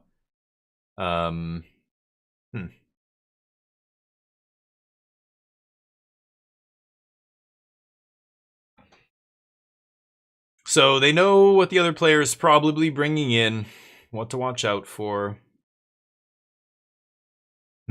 They're shooting the shit. I don't think we can hear them. Everybody else just played it safe and all right, they're talking about who drew and who didn't. That's an aspect to tournament magic that I was never very good at. I had a friend who used to play with us who was on my team who could just look at the standings and go, you can draw this time, or you have to play this time, or look, if you do this, see that guy? His opponent match win percentage, if he wins and then this guy wins, and then like what Jim Davis and Corey were saying earlier, some of that stuff is very, very hard to follow. I don't know, for me, I never had really a proper like education in that. I can kind of I can kind of see it and go, yeah, like this looks dangerous. But sometimes there's situations where it's so close that you're like the only way you could not be in the top 8 by drawing here is if like 6 people out of the next 7 all lose or whatever. You know, some like bizarre situation that is so unlikely but is technically possible. You know, that's when it's like, dude, what should I do? I like turn to my friend. I'm like, do I have to draw? Can I draw this? I have to play this? Do I have to? Okay, what do I do? And we're like sitting there discussing, and it's just like, and my opponent's doing the same thing. Sometimes the opponents are like, no, I'm playing no matter what, you know, and I'm like, fuck, this guy's below me on the ranking. He has to play, but I don't know.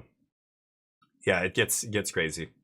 Magic is fucked up, really. All that stuff, especially scooping to your friends and stuff, that is collusion. And I don't like that aspect. It feels really bad when you're newer to the game and you see people just like scoop their friends into the top 8, or they get top 8 and then they just scoop their friends to the finals to get that qualification or whatever for that PTQ, and you're like, ugh, that is gross. That should not be allowed. You should have to play your games. But of course, if 2 people, you know, you can't force people to play well. Oh, you're going to make me play my game against my friend? I was going to scoop to him. You're going to make me play the game? Okay, draw. Oh, I don't have a land. Discard. Go. Oh, I don't have a land again. Go. Oh, I do have a land, but I'm not going to play it. I'm just going to discard. Go. You know, like that's what they would do. So you have to have these kind of like, if people want to just scoop to each other, they can. And you can't prove that they're friends. You don't even want to go down that whole road. Just, yeah. So I hate that aspect, but there's no other way to do it. It's just, you know, you listen to the Jerry T podcast. One guy said he won his RCQ. He only played 3 rounds. He played the first 3 rounds, and then he drew into the top 8, or he got scoop, 1 draw, 1 scoop into the top 8, and then scoop in the top 8. And then he won the whole thing because it was just, you know, he knew half the people there. They were already qualified or didn't care about going. They knew he wanted to go. You know, can you imagine being one of the people he beat in like round 2 who never made the top 8, who sees that and is just like, God, what the fuck? Like, so what? Do I have to be friends with all you guys so you can do that for me so I can win a tournament? Or do I have to actually beat all of you?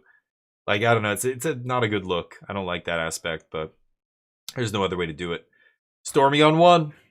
Ideal start. On the draw here for prowess, though, so, you know, they're not going to have the explosive start that they would have or could have if they were on the play.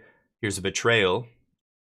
Not really the greatest removal spell on turn 2, but it's not doing much with that token in play. You know, any other creature they play is going to be safe from a Betrayal because... they brought in Betrayal? That is interesting. That's not a card I would bring in against...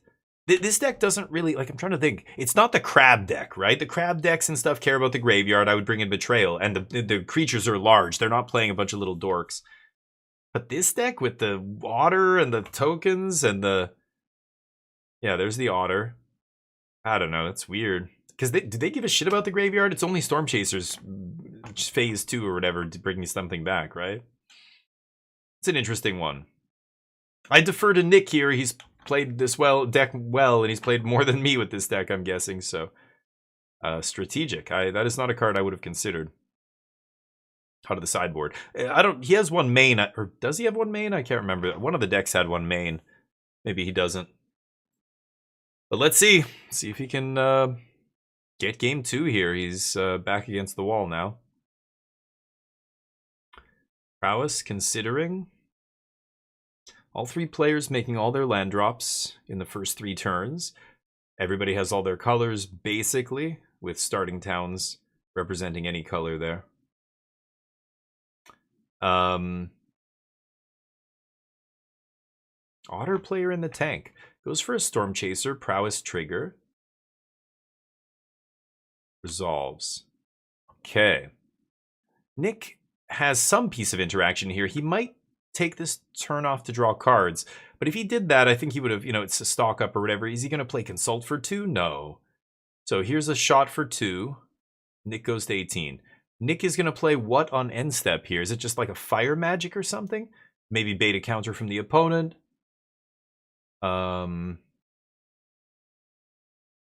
No. 2 mana.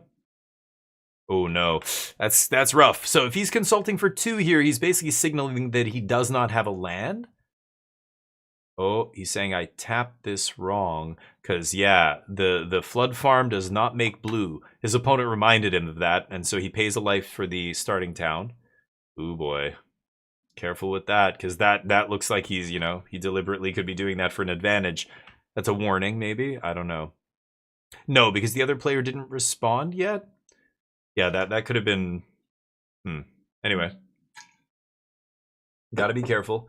That die in the middle of the table can be removed now, but either way. So I imagine he's looking for a land here. So he's looking at the top 3, and, you know, normally you would save this till next turn, but he didn't have a removal spell, didn't have a way to, you know, really interact here, so only a consult means he might be short on lands. We'll see. Hopefully not. Sims, what's up? Doing quick UE drafts right now and cleaning up? Yeah, I like it. I feel bad at times. Why is that, Sims? Yeah, EOE quick drafts. Quick drafts are weird. Do you find, like, I don't know what EOE is like, but some of the quick draft formats, everybody's in the same deck, and you get to the games and everybody's like playing similar decks. How are the EOE quick drafts? But what's up? Why are you feeling bad? I mean, we all do, but hopefully whatever's getting you down. These guys joking. Whatever's getting you down changes. But sometimes I feel bad. It's life. Good times are not as good if they weren't offset by bad times, you know? Makes you appreciate the good times more. Nick found a land. He's debating whether or not to play it untapped or not. No? Yeah, shock. Okay. Now he's got a bunch of things that he could have here, right? We could see inevitable defeat, obviously would be very good. Uncounterable, and, you know, he could hit Storm Chasers or something and not worry about it getting fizzled. And he could have, you know, any number of instant speed removal spells. He could have a counter spell plus removal spell here. A lot of options. So the prowess player is going to play this carefully, I imagine. They're going to just chip in for a little bit of damage. This kind of a deck is really interesting. Is it prowess? It's almost like an aggro, not aggro control, but you're going from like full throttle aggro to like backing off a little bit to, you know, knowing when to just go all in and kill them. Like at 15 life, like you're constantly looking at their life, adding up your prowess triggers and going, I can't quite get there and protect this, so I'm just going to chip. So yeah, you just see a hit for 2. 0 prowess triggers here. Because he knows the other guy's got to blink first. He's got to tap out for a sweeper, something like that. And if I can, you know, save my guys or whatever, then I win. I'll come out on top. Shocking himself for the passage. His life total not really mattering a ton, but he's already at 14. Shock, shock, shock. 2 passages and a steam vents. And here's a slick shot. So he's signaling that next turn, I'm going to kill you. Next turn, I'm going to do so much damage that it's either going to kill you or you're going to have to fight for your life. And if you don't come out on top, I win. So Nick knows that. He's going to start cleaning up the board. Get lost on Otter. Stack.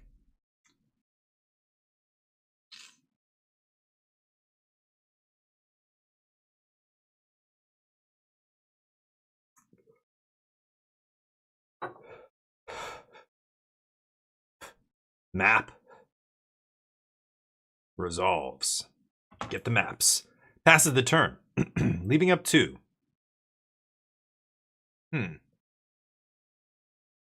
Okay, could be a counter spell of some sort.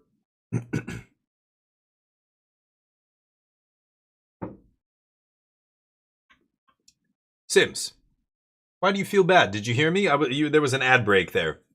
If you're still here. Cleaning up is another thing that I hate doing, but it feels so good after I do it. You know what I mean? Lightning Helix. Okay. Not many of those left in the deck. 2, I think.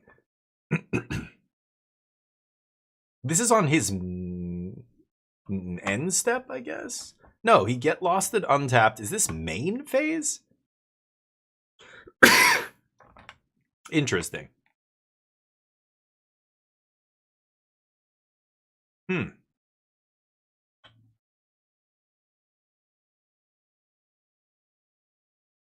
Ooh, full bore, +3/+2. Plus the prowess trigger puts it out of range of lightning helix.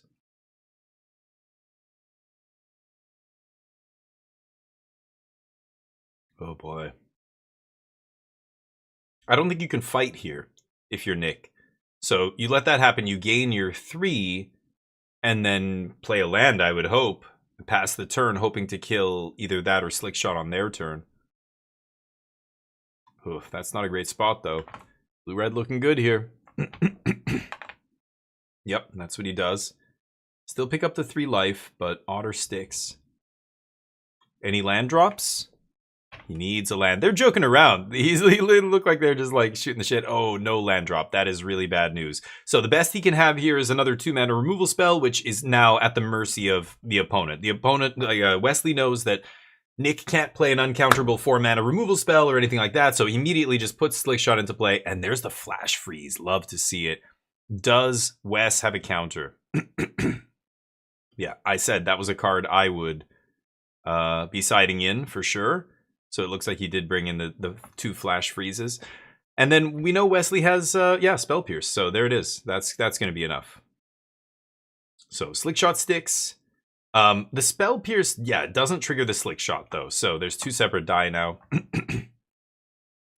2 in 1. Anger, drawing a card. Oh, this is really dangerous.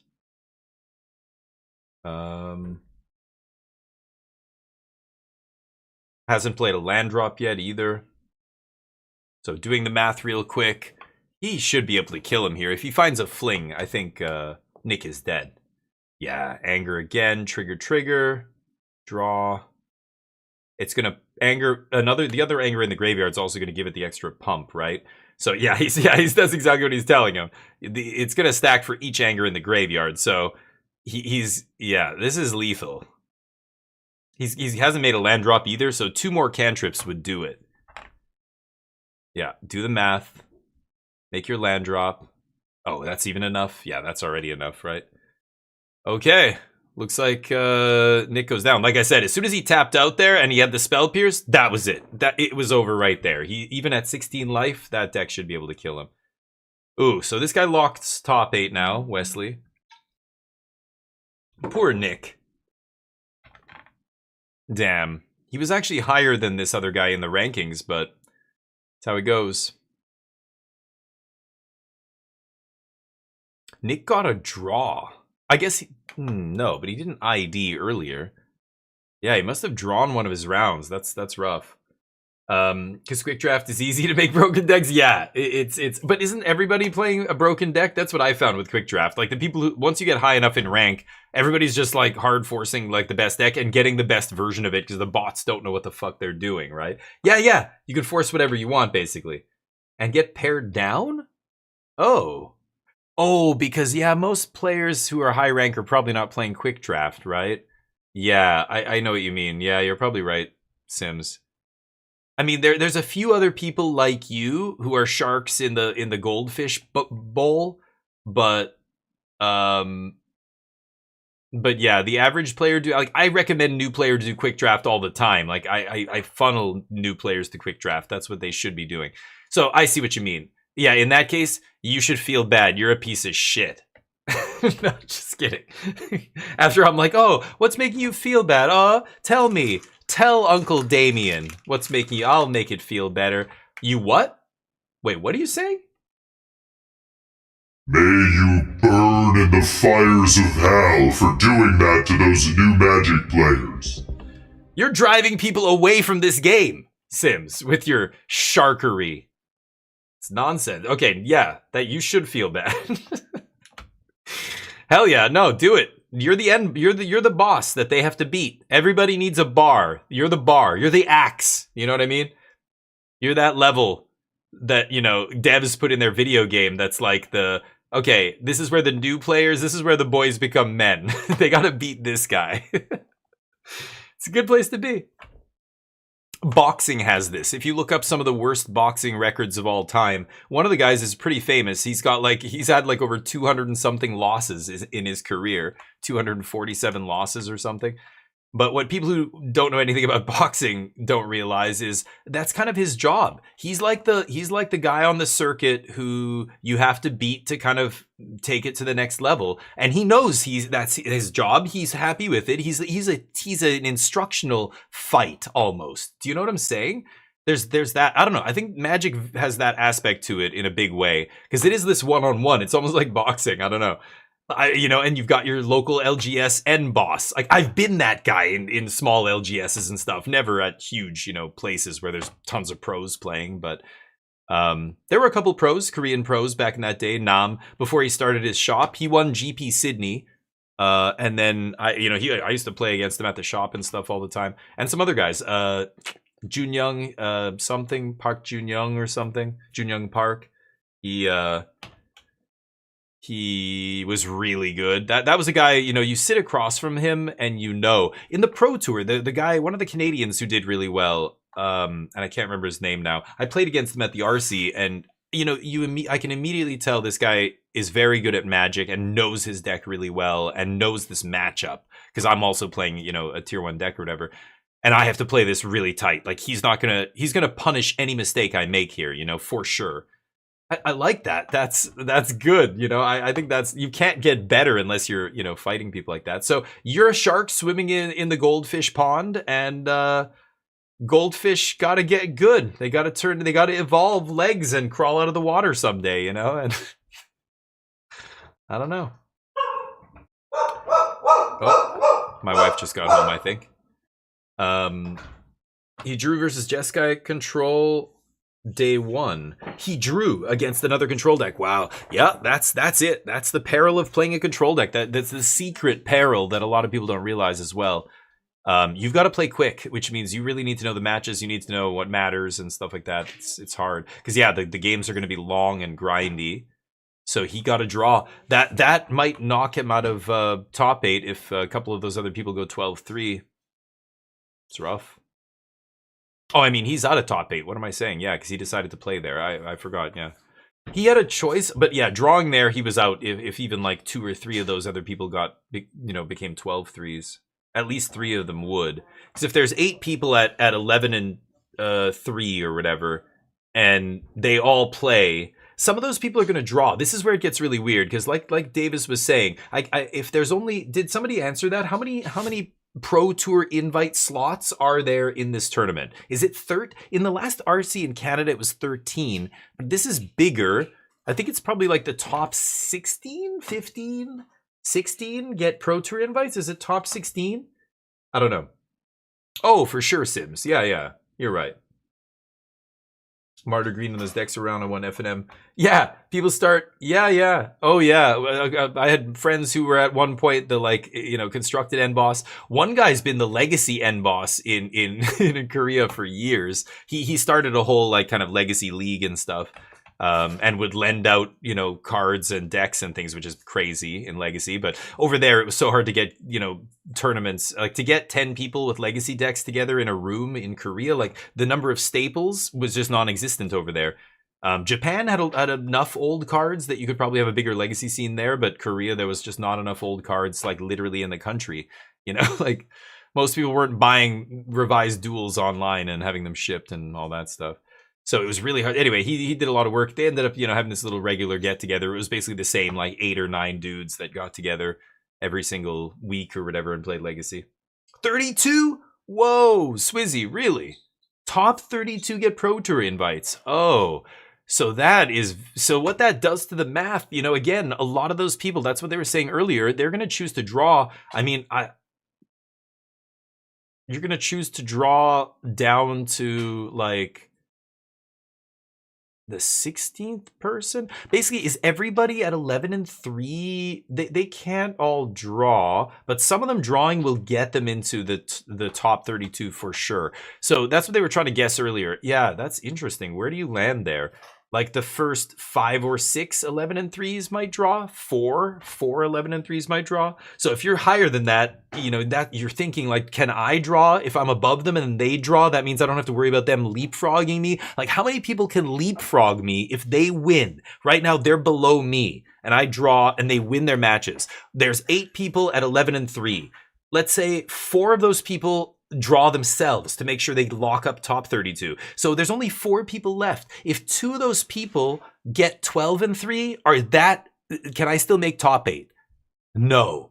Okay, then, you know, like, but all 4 of those people could not play, or more people could draw, or less people could draw. Like, it, you know, it's so hard to predict that stuff. But I had a friend in Korea who was really good at that. He was like, everybody would always ask him, like, double check with that guy to make sure I'm not, like, am I not missing? I can draw here, right? Yeah, I could draw. Okay, he said I could draw. It's okay, I draw. I just completely trust whatever he said. He knows.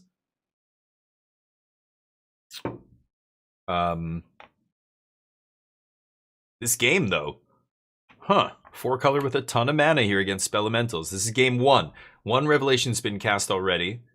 Spell Elementals with a big ass board. I think 4 color, looking for a sweeper here. And but this much mana, I mean, he could have Flashback Jeskai Revelation. He could have, I mean, I would be trying to sweep here and just clear that, all those filthy crabs. Yeah, white, and 2, Day of Judgment. Yeah, that's what I would play. And then this guy can fight, but you know this control deck's got another counter spell, right? Oh, he's gonna bounce both? Yeah, you wouldn't go for the Day of Judgment here as the control deck unless you have a backup counter spell. I'm assuming this is D-stroke negate. This is game 1, so probably negate. Oh, paying a life? Oh, it's a no more lies. Oh, no more lies. Okay, that works too. Yeah, control's not going to play their sweeper into counter magic unless they can back it up there. 3 mana still up here. 4 mana, I should say. So this could be a consult on end step. That would just be a perfect turn for the control deck. It looks like, is empty-handed? Yeah, what is he saying? I don't know what he's saying. Oh no, 3 cards, 4 cards now. Ooh, that was a, yeah, flow state he just drew. It's pretty good. Flow state's awesome. Like, that's another one of those uncommons that's just going to see so much play. Boomerang basics, you know. This town ain't big enough, got banned. I mean, shit, the uncommons are sometimes so good they get banned. Hopeless Nightmare, wasn't that a common? Hopeless Nightmare is banned in Standard currently, right up there with Corey Steele and VB. Hopeless Nightmare. Top 32, that is wild. Marta Green in those decks were around? Yeah, oh yeah, sorry, I read that. They could have all drawn, but not going to because 2, yeah. 2 could still make top 8. So, like, that's what, it gets so complicated. Like, if you're right in the middle of that pack, like, let's say you're in 15th place there, or 16th, and knowing what you know there's, okay, top 32, now that I got the information, you know, top 32 gets Pro Tour invites. Do you draw at top 6 if you're a 16th? I mean, you could get top 8 if you win, right? Again, based on what the people above you do. So I think I would play in that spot, but there are people who just want the invite and they would just draw, because if you draw there, like, if you, again, what Jim Davis or was it Burkhart said earlier, if you play and lose, you might drop down to 40th and not get the Pro Tour top 8 spot, right? So that's a weird, you know, it's a tough spot to, like, consider all this. So what did he have? 2 removal spells? To kill Sunderflock. Okay. Killing the flyer here more important than killing the crab, because the crab can be blocked by monk tokens. I mean, he's looking for a Jeskai Revelation or a flashback here. Needs a way to protect it. Doesn't have Mistrise up to make it uncounterable.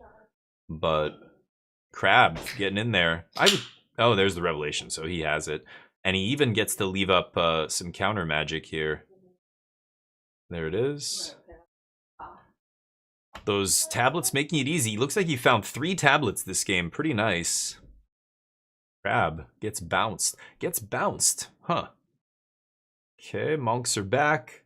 Draw 2 cards, gain 4 life. And the other guy's at 10, so maybe looking to burn him out here. Those revised islands are pretty nice. That takes me back to my childhood. I had a ton of those. White border with the old 45-degree angle T tap symbol. Yeah, there's the crab on upkeep. Not even letting him go to draw step here, just let me tap down your bros. It is a little weird to do that, because now he's cold to a sweeper, or he's not cold, but he loses his crab to a Day of Judgment or whatever.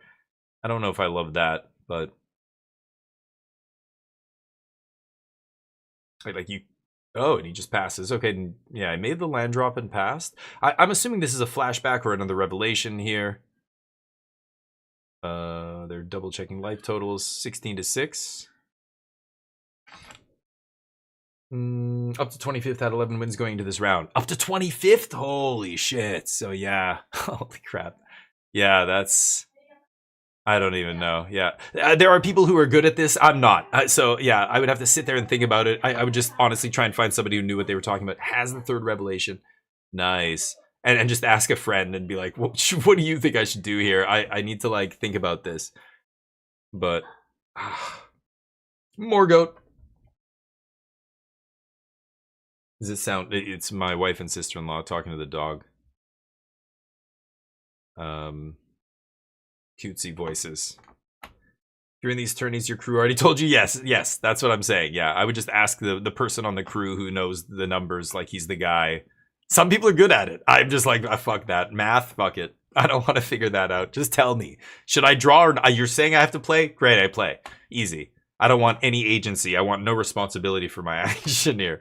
I will blame you if I lose. Okay. Jeskai takes it down. Too many monks.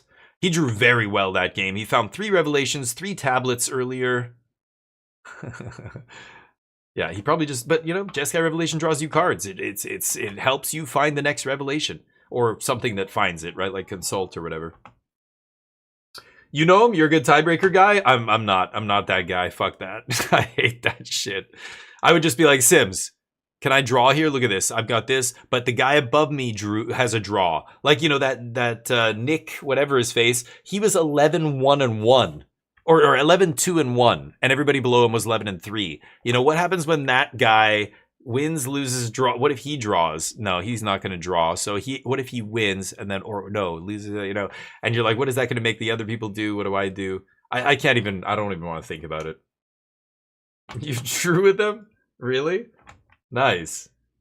It depends on who you played before. Cool.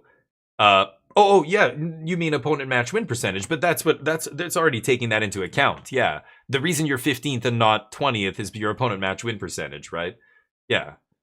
I know how what the numbers are. I know what they mean, but I don't want to figure it all out. I don't want to put them all together and try and get to an actual concrete conclusion. I mean, the reality is you're never 100% with any of that stuff because you really can't predict how the matches are going to play out below you. So you're basing it on like probability still, mostly, right? Like it is just like a percent chance that you'll get in. Sometimes it's guaranteed. Like the guys at the very top, it's basically guaranteed. They all ID, but it's that mid kind of pack that gets really weird. I hate doing that kind of math.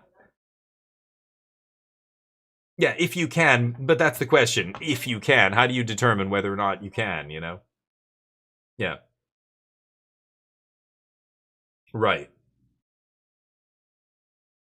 Well, this is a 15-round tournament, right? It's not set after 5-6. You're talking about 9-round tournaments or something.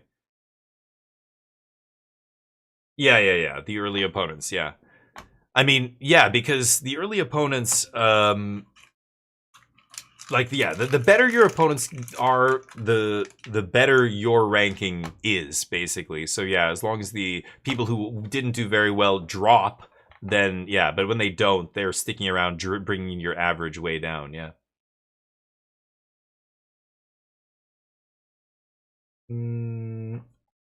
X and 2 is auto drop, really? Why? I mean, you can still make it. The chance of you winning out and getting top 8 is slim, but you can still do it, right? I mean, but yeah, you can be X and 2 and be fine. What do you mean, auto drop? Sure, day 1. There's many stories. Didn't Seth at the last Pro Tour that he won? That's exactly what he did, wasn't it? He was like 0-2 to start the day, and he just ran off like an insane number of wins and got top 8. It can still happen. It's not that, but it's not impossible, is what I'm saying. So it's just up to you. Is it likely that you're going to rattle off like 10 wins in a row at the Pro Tour? Probably not, but people do it. It's happened multiple times. Yeah, that's what I said. You can win out. That's what I said. As long as you have a chance to win out, I would still do it. So I don't think it's auto drop, but I mean, you're in the Jerry Thompson level of like, he's like 3-1 and he's like, yeah, I drop. I just want to, I don't know. I have to be really like into this, or even if I'm winning, I'm gonna fucking drop.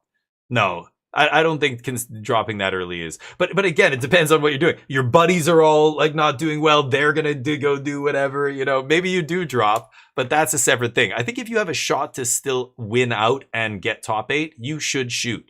You should, if you care about the tournament. But these, like, a lot of people play so many tournaments. At some point, you just don't care that much about, you know, for you, like a big tournament for somebody else, for you is nothing. Like a PTQ for a lot of people is like, that's nothing. That's like F&M. For some people, F&M is like a big tournament. They never go to the shop. Like, they go to their store championship. It's like, whoa, this is a, you know what I mean? It's got to be, I don't know. After a while, there's people who are just like, oh, I'll drop at the drop of a hat because this is all I do or whatever. But I think if you're actually trying to win the tournament, like mathematically, you can still get top 8. You should do it. Yes, you have to win out, but that's a shot. Chip in a chair, man. Right? Chip in a chair. Oh yeah, buys are incredible. I used to go to GPTs just to try and get those buys. Yeah. I mean, well, okay, but that early in the tournament, the guy's the #1 player.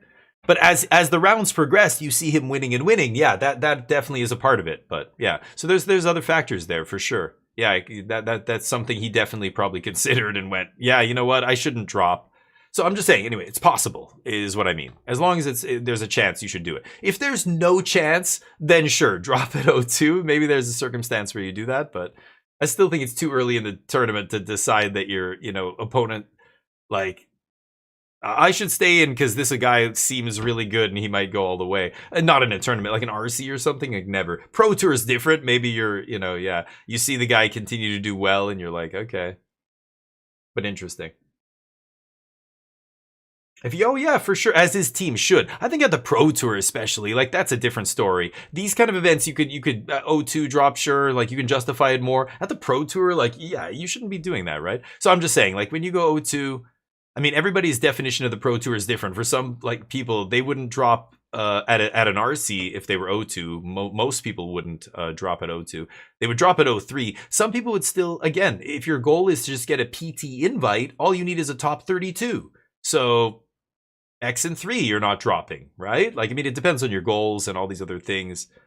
But as long as you have, I guess the best way to put it is as long as you have a shot at accomplishing what you're trying to accomplish, you should take your shot. Whether it's, you know, I could still win this Pro Tour. I could get top 8 if I win out, and then I could crush in the top 8. I'm not dropping at X and 2. But if it's like, you know, I just want to top 32 this RC, get that Pro Tour invite, I'm definitely not dropping at X and 3. You know, like it just keeps changing depending on my goal, right? Some people are just like, I want to see how well I can do. I'm going to play every single round. It doesn't matter what my record is. Nano just dropped out at 4-4 at the Canadian RC. That is still happening, I think. They should be going to top 8 soon. Or they should be in top 8 right now, actually. I want to see who wins this match, though. 4-Color took the first one. Voice of Victory. Interesting. Yeah, I guess that's okay. But anyway, there's you know, there's individual goals at play and all kinds of stuff, but yeah, I mean 06, it's like, what are you doing at that point? That, you know, at the Pro Tour, like, why?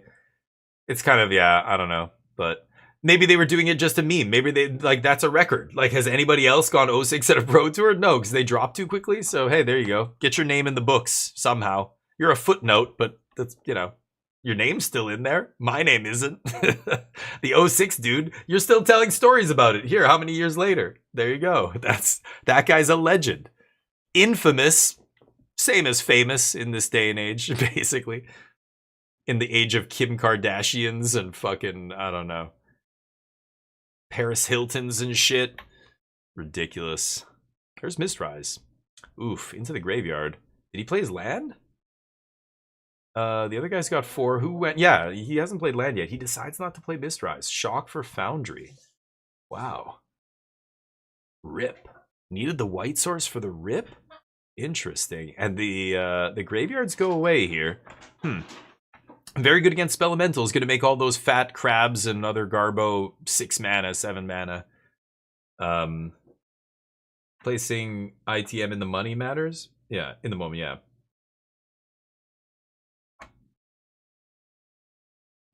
Right. You get paired up. Yeah, because everybody else is dropped. Yeah. No, that makes sense. Yeah. Prismari Charm there. Ooh, I love it. The Titan. The cheap 4/4. It's a 2-mana 4/4, right? If you play second spell or whatever. Interesting. I like that. 4 is a good number. Gets around Lightning Helix, like avoids a lot of the removal that's cheap.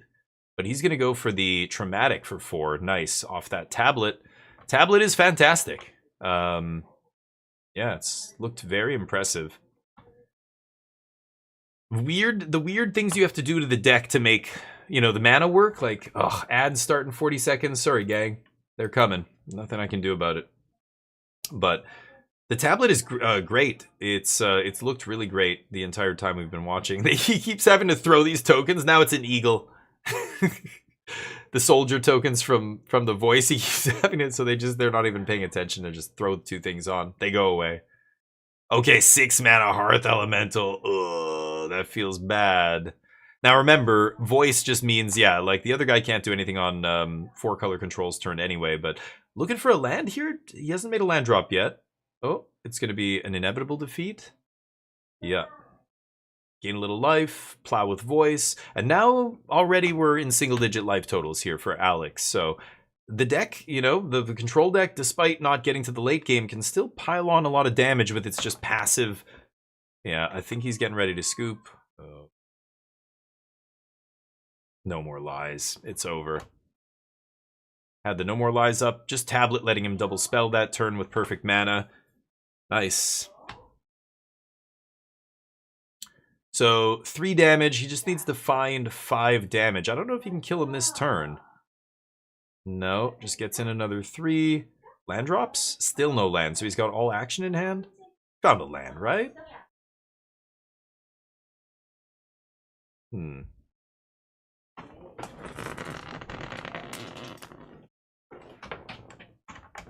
Consult. Looking for land.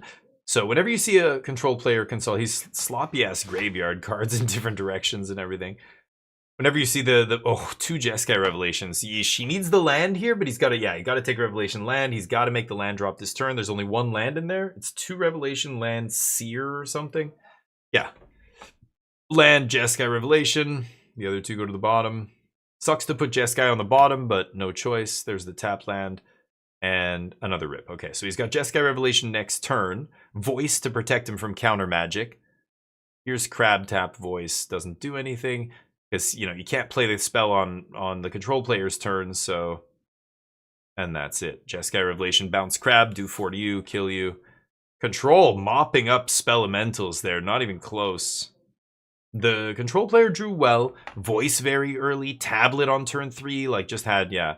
And then keeping that graveyard, the rip was pretty important there. Just keeping that graveyard empty, forcing the Spelementals player to pay full price for all of their creatures. That's not gonna do it. Get fucked, is it?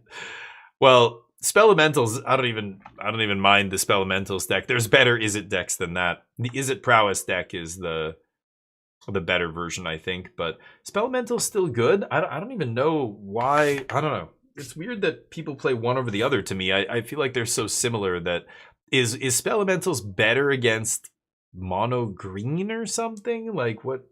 I don't even know why people play I think Prowess is just the better version of that deck. Maybe the Fling version is the best version of Prowess. I don't know about that, but we'll see. Let's see what's going on in Ottawa here. Should be the top 8. This is Prowess versus Discard. This must be the, yeah, this is the top 8. These are the quarterfinals. Okay. Make sure we're on highest resolution. The camera needs to be more zoomed in at this Canadian RC. I feel like it's way too zoomed out, and I can, you know, I can see the cards, but barely. Mardu Discard's an awesome deck. We were watching Dawson play earlier with this deck.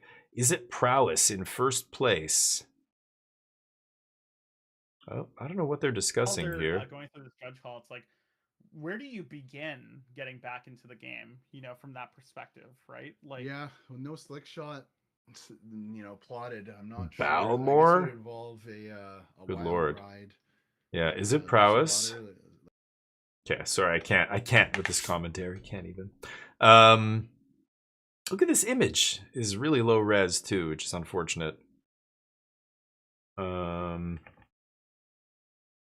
Yeah, interesting. Poison dart frog in the sideboard.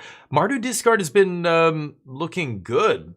Even in in this Canadian RC, I think there were a couple players of note that were playing it who were talking it up and stuff. Mako and the Flyer, huh? It can just kill you so quickly out of nowhere, but they really, really need that cool but rude enchantment in play. I don't know. Yeah, I think it's Prowess's turn here.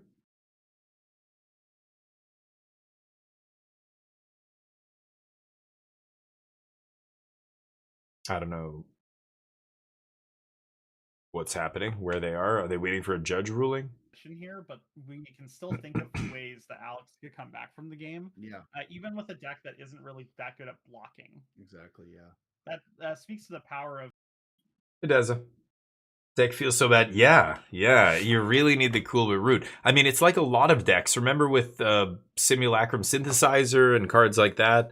I mean, people really wanted those decks to be good, and they were when you had Synthesizer. But when you didn't have that one card that the whole deck revolved around, they weren't that good. And that's the problem with stuff like that. But right now, there's not a lot of stuff that deals with the 2-mana enchantment. I mean, Get Lost is at an all-time low. Same with Seam Rip. Seam Rip's a great answer for that entire deck. So, you know, nobody playing Seam Rips and stuff, especially the control decks, you know, you have a chance. You can steal games.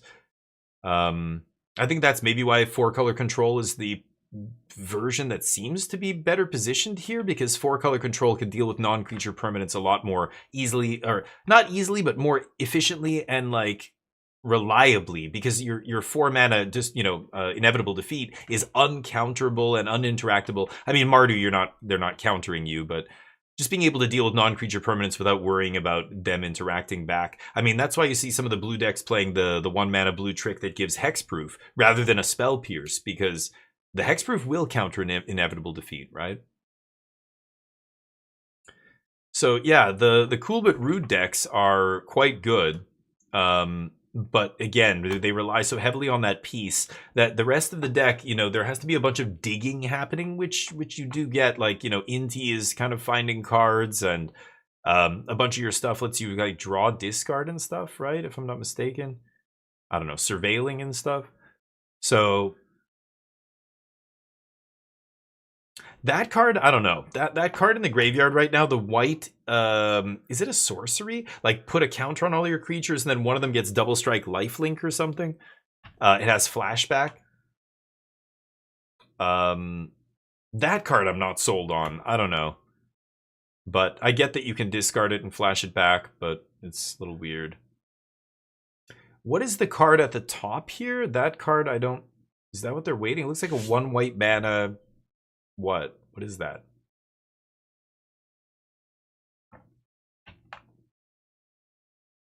Anyway, Prowess's turn. Is that a Seam Rip? Oh, I don't even recognize it. That deck's playing Seam Rip? That's hilarious. I know they're playing Sheltered by Ghosts and stuff like that, but okay, they are playing Seam Rip. Interesting. Seam Rip's good. I mean, it's ironic that it's good against them. It's really good against them, but I guess they have Seam Rip to maybe answer opponents' Seam Rips? Who knows?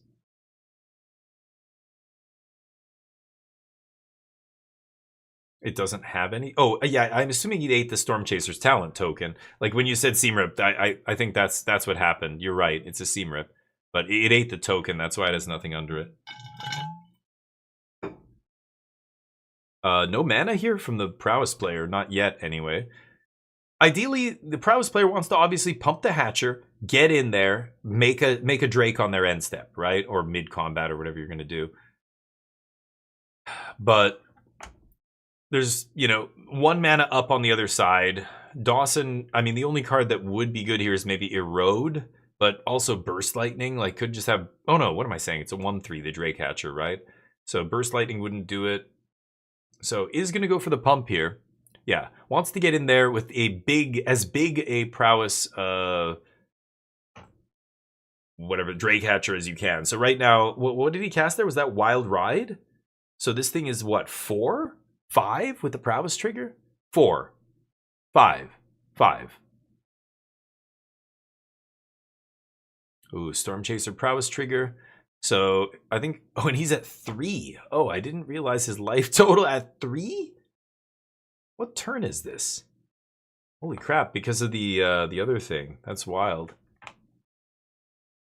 Because of that flashback card pumped the team, yeah. But Drake Hatcher gets 6 counters. Nice. Went to 6 with that. Yeah, so I was right. It was a 5, and then he Storm Chaser to 6. And now he can make 2 Drakes. That's pretty good. Unless Inti comes down. Inti giving Trample would be the nuts here. It looks like he drew... they drew a Flyer. That's also really good. But again, can make 2 flying blockers here. Chump the other guy.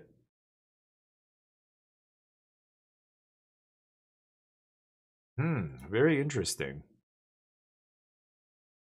There's not much you can do, though. You play the 2-drop. No cool but rudes. This guy doesn't ETB and do anything, right? The Flyer, if I'm not mistaken. He's just flying haste.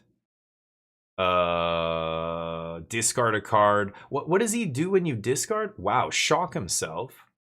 You think he would discard that? Oh, it's that guy. No, yeah, same guy, right?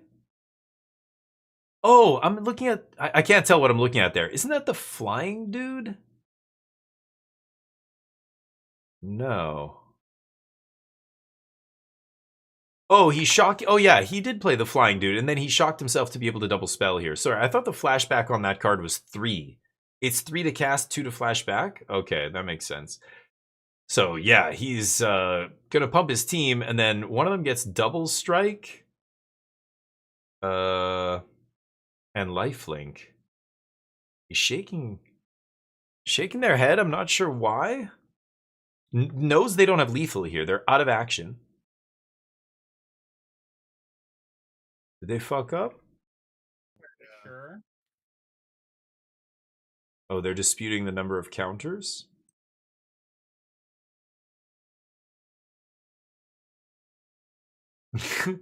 Alex is shaking his head. Judge again. Where to go from here? Yeah, we'll just move to our second match here while we... Okay, we switch matches. So this is the top 8. 4-color control in top 8 here. Azorius Flyas. Ma Mulliganing. Looks like they're 1-1. Game 3. All right. A lot of 4-color control floating around. Hardened Academic. Thank you, Swizzy. You're the only one. You're the only one in here who knows its name. Discard gains lifelink. Okay. And then leave gives the counter. So when so he flashed back that spell. There was the two counters from each, like one from each bird, and then the count. That's a lot of power and toughness. But the other guy had 2 blockers. None of them have trample. So yeah, he can block everything and still have a Drake Hatcher, untap, maybe do it again next turn. I don't know why the judge... There was a discrepancy about both of them had different ideas about which, or the number of counters on which creature and all that stuff. Okay, let's get back to this. Liked what he saw on Kept. Alex is gonna... Looks like the players... Okay. They did exactly... Hold on. 2/2 flying drakes. That is the yellow cards that are being represented on the board. They're not going to go back and talk about what the discrepancy was. Okay, they're both shaking their heads. So he's going to chump, end up with Drake Hatcher, like I said. I don't know what. Maybe whenever one or more cards leave your target creature you control. Yeah, the bird clerics can target themselves. I'm wondering what the dispute was there. I don't think Dawson is very happy about the way that came out. Maybe they thought they had lethal somehow. Yeah, he's shaking his head. Their head? I don't know what they're thinking here. I don't know if he drew 3rd land. I don't believe so. Looks like we're going to start with a wild or a turn inside out. Inside out, yeah. Get in for 5. Yep, get a bunch of damage. That's not 2 tokens, though. That's only 1. Yeah, so it can only make 1 Drake. But there is only 1 flyer and 1 ground creature. Oh, fling. What is it? It's do damage? It's... yeah. Okay.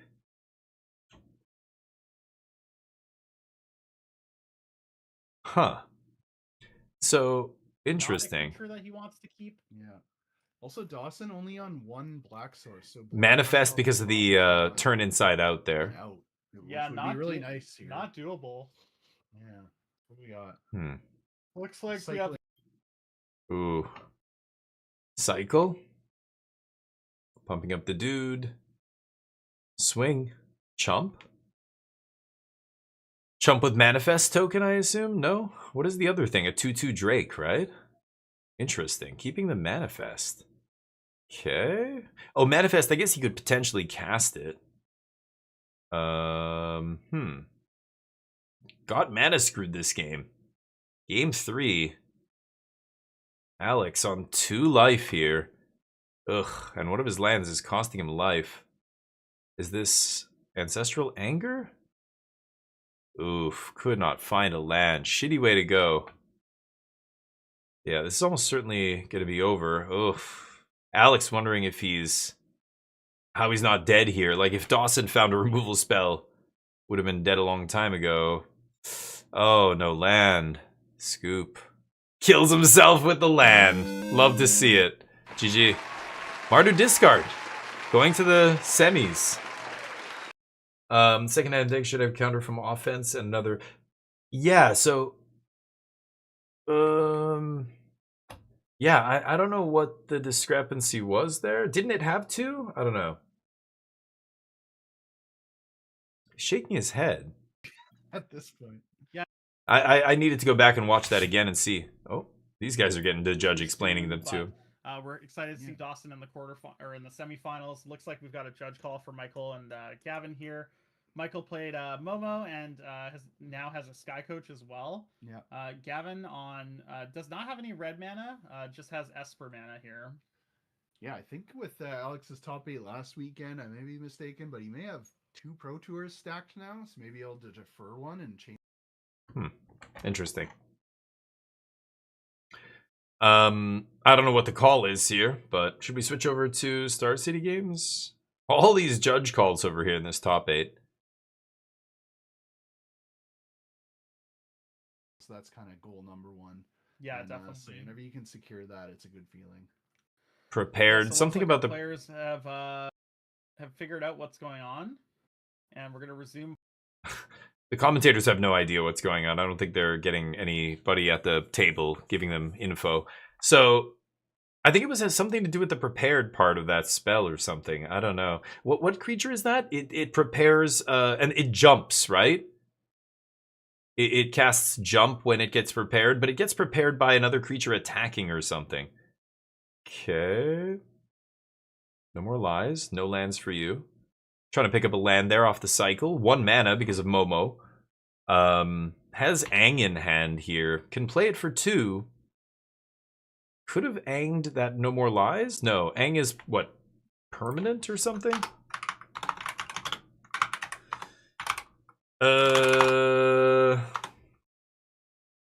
Non-land permanent, right. Can't airbend a spell. I keep thinking it's like, Spell Queller or something back in the day. Same casting cost, it feels so similar. Only permanents, though. Gavin needs to find mana. It looks like his initial mana is pretty rough.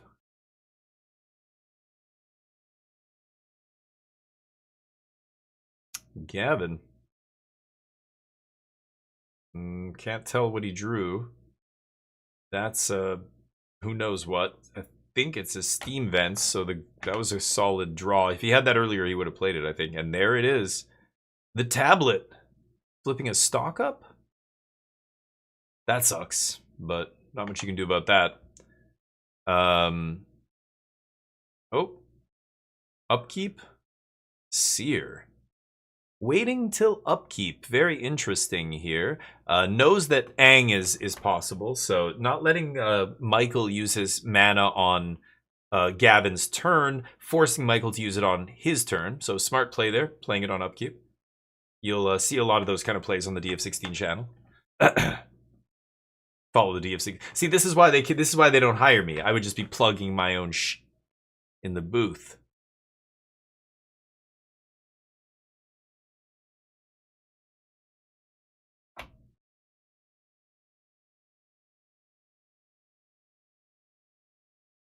All right, no land? Oh, Michael missing land drop there. If you're the control player, you're feeling really good about this. And he draws like he knows what he's doing. Gavin knows his shit. Draw that card, put it face down, look at your hand again, then pick it up, put it in your hand. Mix it around, make sure the opponent loses track of it. No land drops? Oh, he's got 5 mana, but would still be nice to play a land drop. Gonna go for Seer here on Momo? On the blue dude. Unsure. Goes for the blue dude. 1 mana up. Jump? Oh, it's blink. Right. So he blinks that guy. Aang plots it again. That is so fucking obnoxious.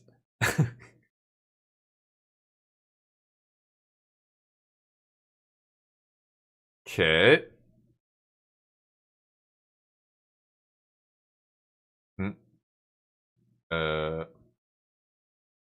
Yeah.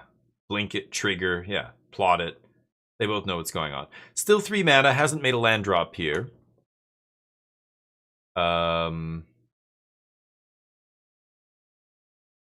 Opponent also missing land drops.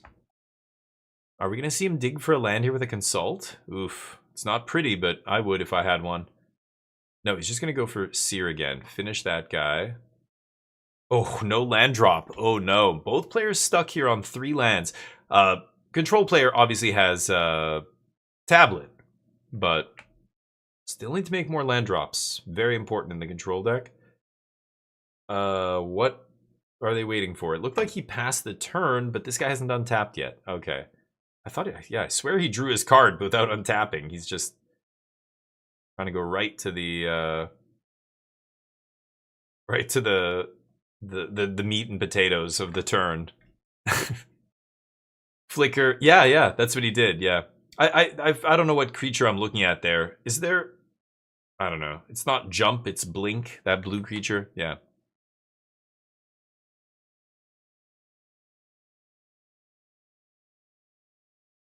No land? I'm assuming. If Michael drew land, I think he would slam it here, right? So he's trying to figure out which spells to play. All of his stuff is 1 cheaper. I can't see what's in his hand. If he had reality, or whatever that Sphinx is called, he'd obviously be using that to dig for 1. He goes to combat, swings. If he plays a 3-drop, he can't activate it, so he passes. Yeah, it's very obvious he did not have a land there. It took him so long to figure that out. Will Bennett draw land? I can't tell. Ooh, rips a land. Huge. Off the top, it's a great haul. So, he has 6 mana to work with here. There should be quite a few things he can play. He has a Day of Judgment in hand. If he goes for that, he knows that Michael is going to be trying to flash in a guy to plot or whatever his spells every turn, right? Plot or airbend or whatever. So, you know, he can't, like, there's no way he's going to be able to double spell here. I don't know why he taps Tablet one way and his lands another way. That's triggering me. 4 mana. Yeah, Day of Judgment. Okay, so let's see. It looks like a 7th or 8th edition Day of Judgment white border, which, of course, is technically incorrect, but will allow it. Michael, is he going to blink this? So there's Aven Interrupter. Oh, it resolves. Oh, that is huge. I think Gavin thought he was going to have to fight over that.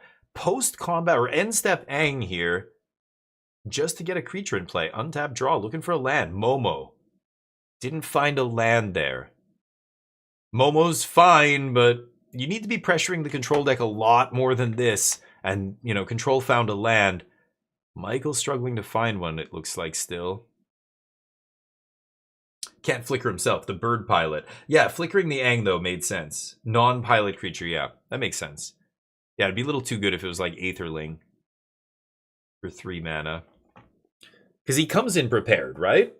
Yeah, that guy enters. I was thinking of a different guy from the Strixhaven set that has to attack to, or a creature has to attack to prepare. I think he casts a jump. I saw that in a, I think it was Prowess was playing that, but Blue White, I guess, is playing, yeah, some other bird dude. The Blink guy, yeah.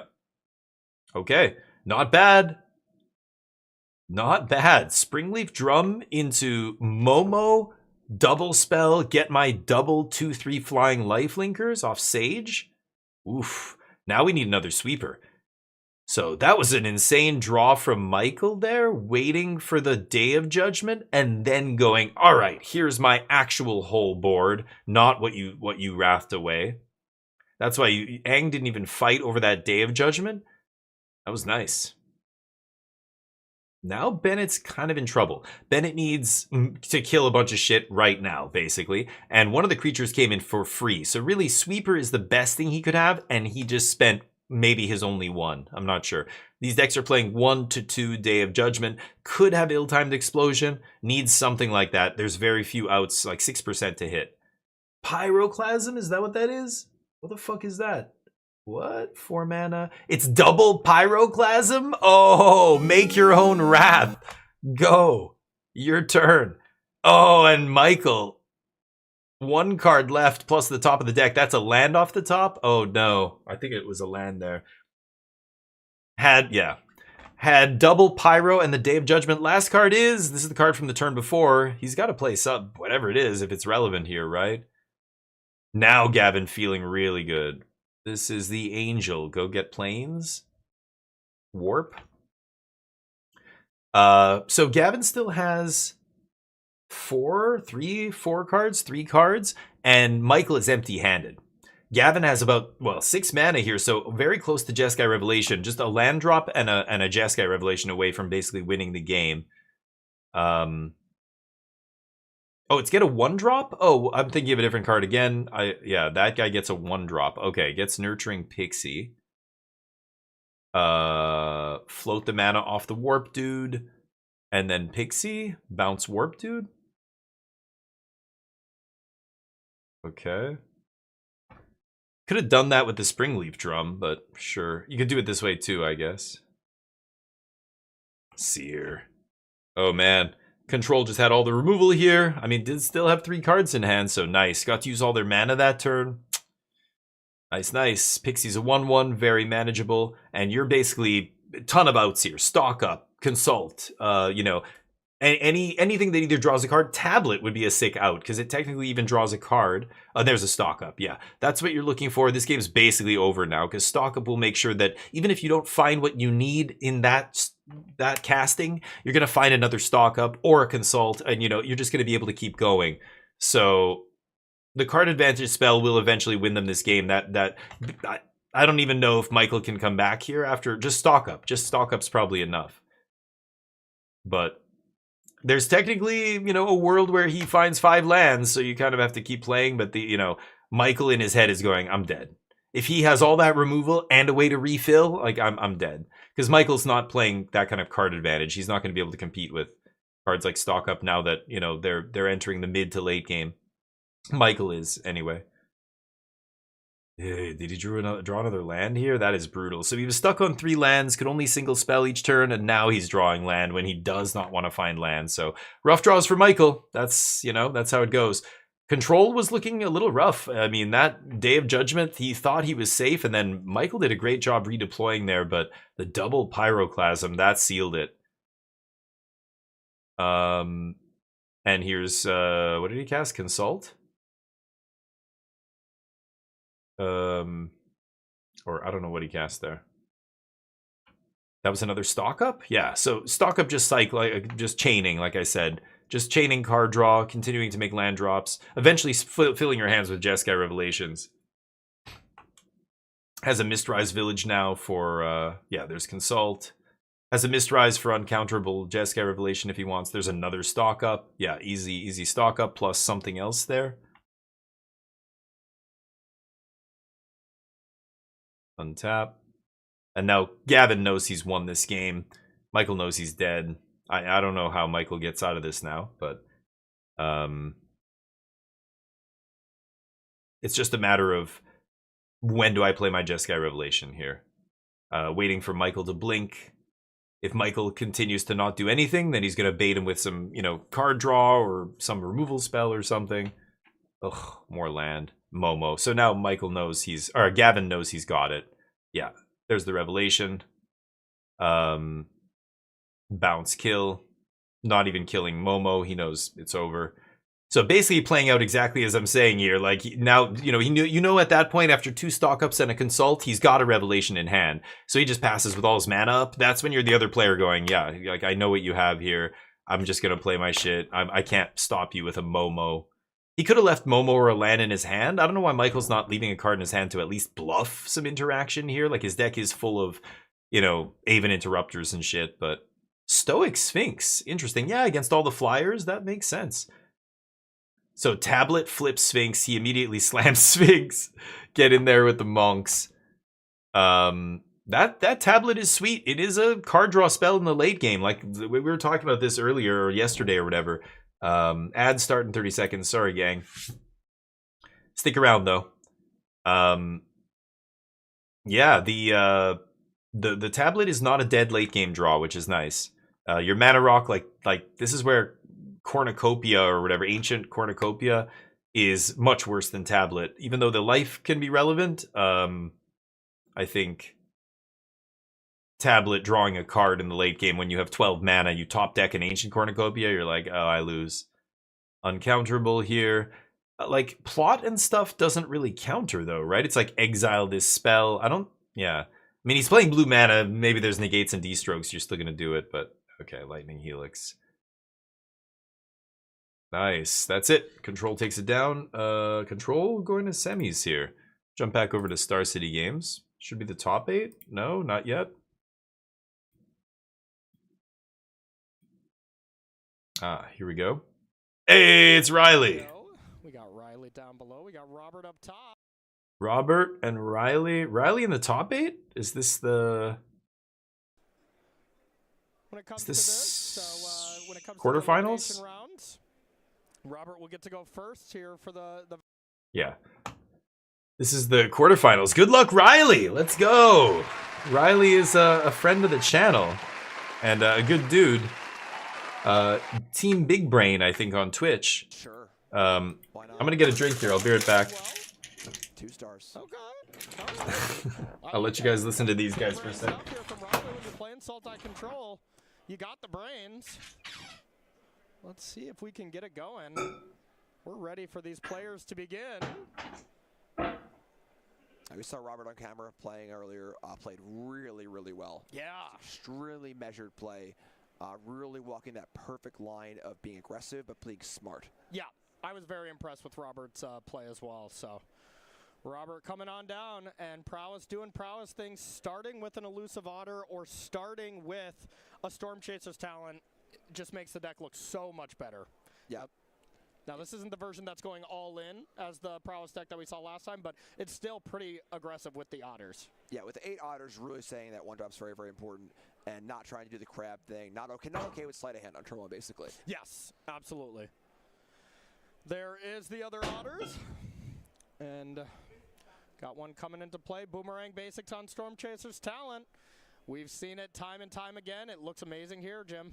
Yeah, this is the draw, and this is where Robert's really looking for that 1 Spell Pierce or 2 Secret Identities to kind of be able to interact on a key turn for one of Riley's defensive spells. Riley has a full set of 4 Deadly Cover-Ups, 3 Maelstrom Pulse, has the removal, but it is a little bit clunky. Okay. I mean, Deadly Cover-Ups are incredible for these Prowess decks. If you can ever Deadly Cover-Up and get all the Slick Shot show-ups out of the deck, that's huge. Yep.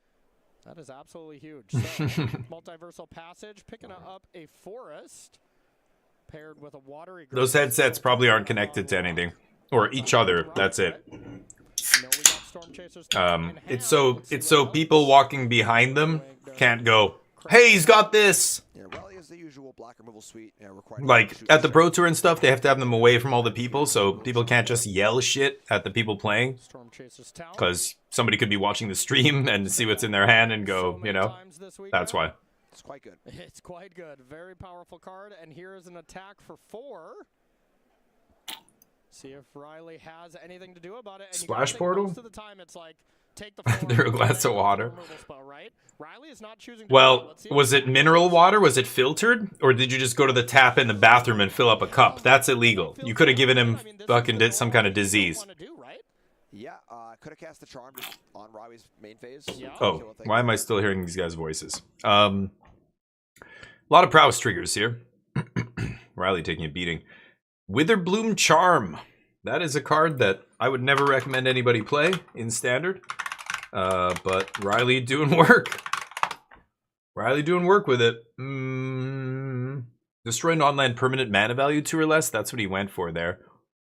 And the other guy had the protection spell. There is usually only a one of those protection spells in that deck. So unless they buy it back with Storm Chasers, you can probably not worry about it again. But Riley not looking like in good shape. I'm pretty sure this game's over. He's at 7 life, and the other guy's got a huge board. Riley's only going to be able to play one thing here, so this game did not go well. Riley's best draws here are probably... I know he's playing the Black Sweeper with X in the mana. Like, it's like, destroy all the creatures X or less casting cost. That is amazing in this matchup. The 5 mana Sweeper is really clunky. If you can resolve it and strip all their slick shots like Corey or one of Jim was saying there, sure, but that's magical Christmas land scenario. I don't know. First lightning that. Yeah. Robert was on top of the ranking, wasn't he? The #1 seed going into the top 8. Riley with the top 8. Hell yeah. Love to see it. Yeah, Day of Black Sun, that's it. Day of Black Sun coming in for sure. What else comes in here? Heritage Reclamation, maybe. Intimidation Tactics, no. Negate. Nowhere to Run. Nowhere to Run comes in. The Dawning Archaic? What the hell is that? The Dawning Archaic.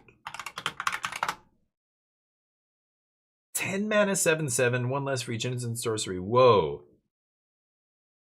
Holy shit. I've not seen anybody play that in Standard. That's a spicy one. Riley should have cast on end step to reduce prowess. Yeah. That's what the other guy did in the other match. The 4-color control player. Yeah, that's precisely it. You look and say, well, I'm not dead here. If I fight mid-combat, I might be dead. Or I'm going to take like a bunch of extra damage. Yeah, you can't do that. So Riley, tighten up. You're not wrong, Swizzy.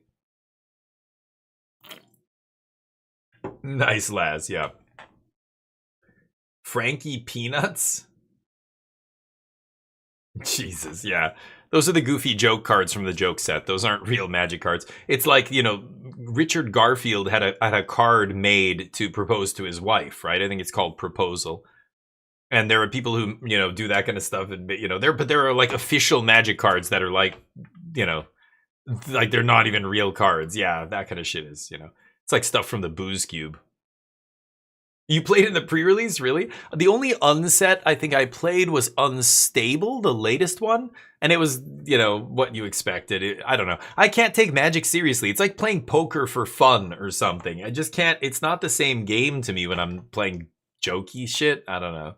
It's just for fun, and I get it. It's not supposed to be, you know. But for me, Magic is supposed to be one-on-one. Like, I'm trying to win. You're trying to win. It's such a weird... I never liked any of them, really, but I only played one. I've heard of the other ones. People have tried to do cubes and stuff with them, and I'm just like, no thanks. It was awesome? Okay. It was the most fun you've ever had? Really? That's great. I hope he let her win. That would be perfect. Yeah, that's a great one. Yeah, 13-year-old kids at the LGS. 13-year-old girl at the LGS. There's no coming out of that looking good if you're a grown-ass man. Like, you either beat a little girl at a card game, you dirt bag, or you lost to a little girl at a card game, you fucking idiot. You suck. There's no winning that situation. I've been in that situation. I kicked their ass, personally. It doesn't feel good, but kids gotta learn. Kids gotta learn somehow. Anyway, prison magic, prison rules. That's what, you know. It's no holds barred magic, not no holds barred. What's the, you know, no cheating, but at the same time, not giving you any quarter. You know what I mean? Arm for arm. Oh, there might be hyphens, or I don't even know if it has the unsets in there. Arm wrestle for a 3-3. Give her the 3-3, then bolt it and watch her face fall. Wait for Faye, what's up? Yeah, Riley, do you know who he is? He's a Magic streamer. Not like he's pops into my channel. I've rated him a bunch. I told him I was gonna start playing in his tournaments. He does like a free tournament every week, but the couple of times I tried to play, it didn't fire, and so I stopped trying. I should try again, just play a random standard tournament. 4 color's great right now too, and I love it. Whoa. The Northwind Avatar on the battlefield. Wait. This is a different. This is the quarterfinals. These guys, right? That's the Omni combo deck. Okay. Still kind of interesting to see that Northwind. Control, I think, is favored against Omni combo, but I don't know. I don't know what this deck's playing that's so different. This 4 color can answer non-creature permanents easily. It can really easily answer a 3 toughness creature. So, you know, as the teamer player, you just have to play that enchantment, hope they don't have enchantment removal, untap Kona, and hope that's good enough. Yeah. You like Big Brain? Yeah, he's a good dude. And I've played in his tournaments before. I got top 8 in one of them, a bigger one back in the day. Bigger, it was like 20-something players. But the last one I played in had like 13 players or 14. It should be more. There should be more players playing in them, but because they only, you can't offer actually cash prizes until you get to a certain threshold, or you're just losing money. Like, you do it at first to kind of promote the tournament, but at some point people have to come out and support it, otherwise it just won't be able to keep going. It's crazy that Pizza had that Hollywood Pizza had a great tournament series going at that one point. He was part of Team Magic Jank. He doesn't stream anymore or do any of that stuff, but it was kind of just ballooning out of control almost. I think he never wanted it to get that wild. He was capping at 128 players every single time, every weekend. And I was doing commentary for a little bit for a couple of them, and Ham. That's when I first started collaborating with those guys.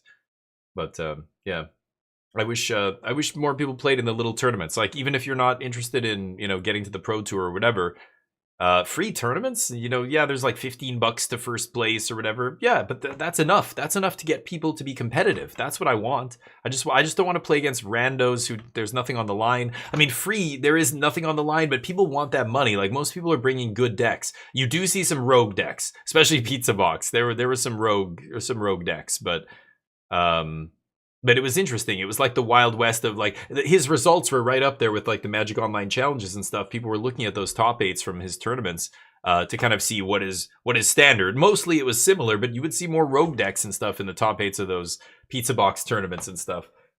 Is it him, Big Brain? I don't know what it is on Twitch. He switched it. It used to be Riley LBJ, I think he was called, but yeah.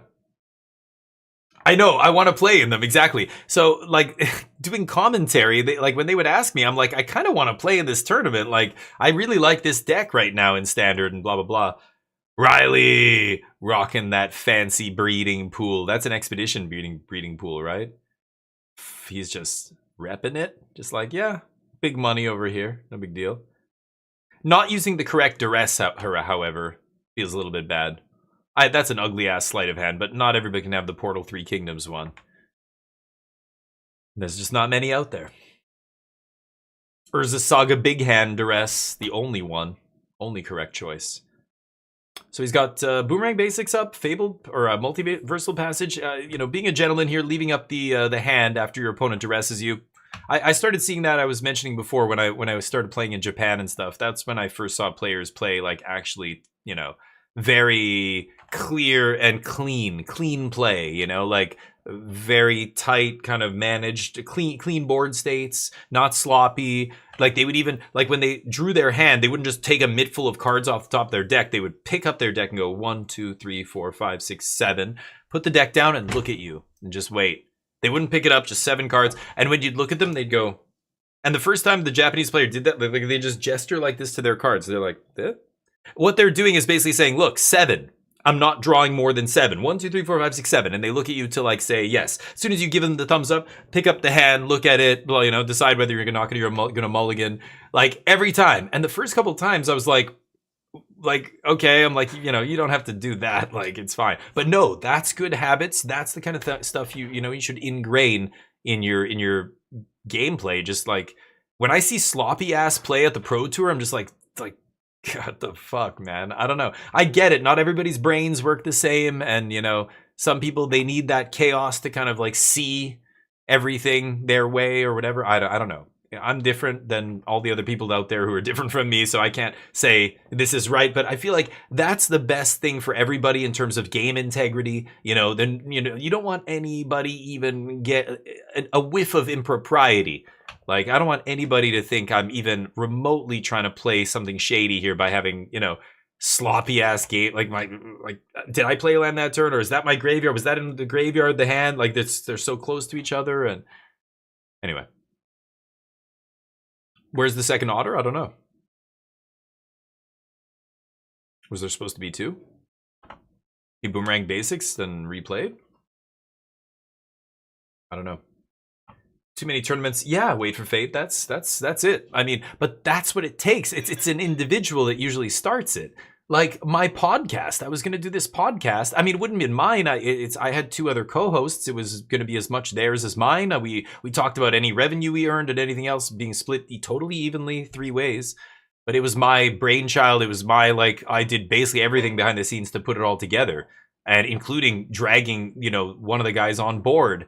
And the other guy was all down for it, but, you know, yeah, at the end, right before we were about to launch, I'm still pulling teeth with this guy, and I realized, like, do you not want to do this? Like, if you don't want to do this, then I'm going to pull the plug on it, and that's what I did, and I pulled the plug, and it sucks. We could have had, you know, there could be a great limited podcast. I would be all in on limited right now. We'd be doing tons of drafting, way more than I'm doing, so I'm not loving Strixhaven, so maybe that would be a net negative, but I was ready to accept that. I knew before that, you know, that's the part of being a limited content creator. You have some garbage sets that you just kind of have to spend a little bit of time with at the very least, and then, I don't know, figure out something else to do for 2 weeks or 3 weeks or whatever. But I was going to do it, and then one guy, yeah, it was going to be me, DeFore, and Lola Man. DeFore and Lola Man are the... some of the highest ranked drafters on Arena. DeFore played in the last couple of Pro Tours as well. Had a really good limited record in both as well. And he was down, but Lola kind of just, I don't know what his deal was. Just wanted to have nothing to do with it or whatever. That's how he came across. So me and DeFore didn't want to do 2 of us. We want to do 3 people. So we were like, who else can we get? He reached out to Sigrist, Mike Sigrist, which would have been amazing if we got somebody like Mike. I would love to do a podcast with Mike Sigrist, but he wasn't able or interested or whatever. And then we just kind of were like, yeah, if you find somebody, let me know. I'm like, yeah, sure. But in the back of my head, I'm like, no, fuck all this. I can't believe like this didn't come. It's such a no-brainer, and just, you know. But that's how it is. There's the Archaic for 4. It is a 10/10, is that correct? I looked it up already. I have to look it up again. There it is. It's a 7/7 for 10. Yeah. With reach. Attacks, and you can play an instant or sorcery without paying, and then it goes to exile. Pretty damn good if it gets to attack. It's a 4-mana 7/7. That's something. It's just gonna get bounced by Into the Flood mod. You're gonna cry. But interesting Sultai control deck. It really is like blue-black control, but I don't know what the green is for, I don't know, some utility spells and stuff. Looks like a lot of blue-black spells in the graveyard anyway. Flow state to draw cards. These guys joking around? Riley's laughing at something. Riley's just like, nope, I'm gonna win. He keeps reading it. Yeah, it's a fucking reach randomly. Like, well, okay, yeah, whatever. That's the kind of shit you forget. Some guy attacks into it with flying and goes, what? Right, that stupid thing has reach? Whatever. Alright. Ral ticks up. 7 is scary. You get that thing to 10, and it's not hard to win from there when all your spells have Storm. Storm Chasers takes him to 8. Now, he's already activated, though, so you know that he can't ult this turn. 1 prowess trigger. Oh, right. They're playing a green source in the Is It deck to play that poison dart frog or something out of the sideboard, or not poison, whatever it's called, some frog or something out of the sideboard. I think I saw it, but plot slick shot. So that's danger zone there. Get the proper card. Excellent. We're not savages. Let's use the proper tokens. All right. All right. 7/7 coming in. I assume at Ral. But here's the trigger from the attack is more important. So no bounce spell, gets to trigger, gonna cast something out of the graveyard. Day of Black Sun. Instant speed? Yeah. Pretty nice. Day of Blacks, or there's the target anyway. Oh yeah, it resolves. Wipe your dudes, crash into Ral for 7. Holy shit, that all happened? Can't believe Blue-Red had no interaction for that. Mistrise comes down on tap. Nice. 5 mana, cards in Riley's hand. He's got a lot of other spells to flash back. That Archaic is looking really good right now. I can't believe we haven't seen a bounce spell. Opt. Ral takes up. Bottom very quickly. So random card off the top. I think 3 cards going up to 4 in the prowess player's hand here. Yeah. The avatar's colorless, yeah. No, to play the adventure side of Elusive Otter. The second otter.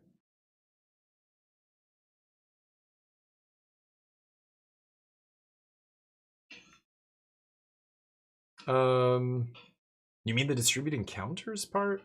What? Why would it be a second otter? I don't know what you mean. The adventure side of that is, yeah, distribute the counters. That's like never cast, right? Otter's just a 1 mana 1/1 prowess. Did they play more than one otter? Do you need a second otter to play the adventure side? No? I don't know. Nowhere to run. Eat a slick shot. Eat some damage. No life totals on the field. The life total thing's broken, or I don't know what's going on. The overlay's broken. So we're not sure on life totals. I mean, Riley... Oh, his pen is covering it. He drew a little stick man. I love it. I just noticed that. Oh, can you guys see Riley's pen and paper here? He drew a little stick dude. And I can't see his life total. Dag, what's up? I can't see his life total. His pen is right on top of it. If that Archaic gets to keep attacking, it's just going to generate so much value and kill prowess player very quickly. What a bizarre... I just can't believe this thing's still in play doing its thing. This is third or second turn. He cast the Day of Black Sun. That allowed him to basically get this Ral off the board.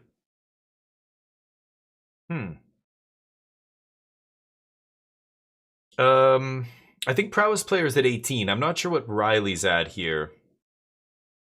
Coolest format's Timeless? Nice.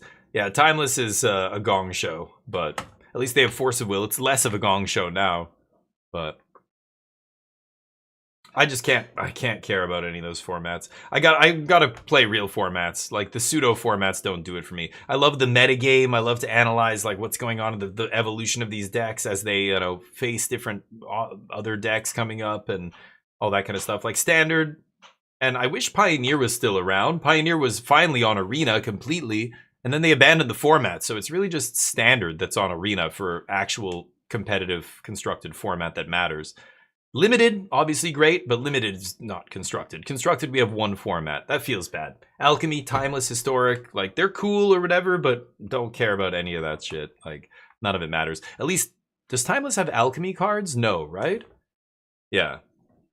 At least there's that. At least Timeless doesn't have Alchemy cards, but I can't do it with any of the other formats. Chillin', nice, thank you, buddy. Yeah, the Nowhere to Run's an old frame Nowhere to Run. They released a bunch of cards like that with that. It's just an alternate art style where they gave it the old school frame.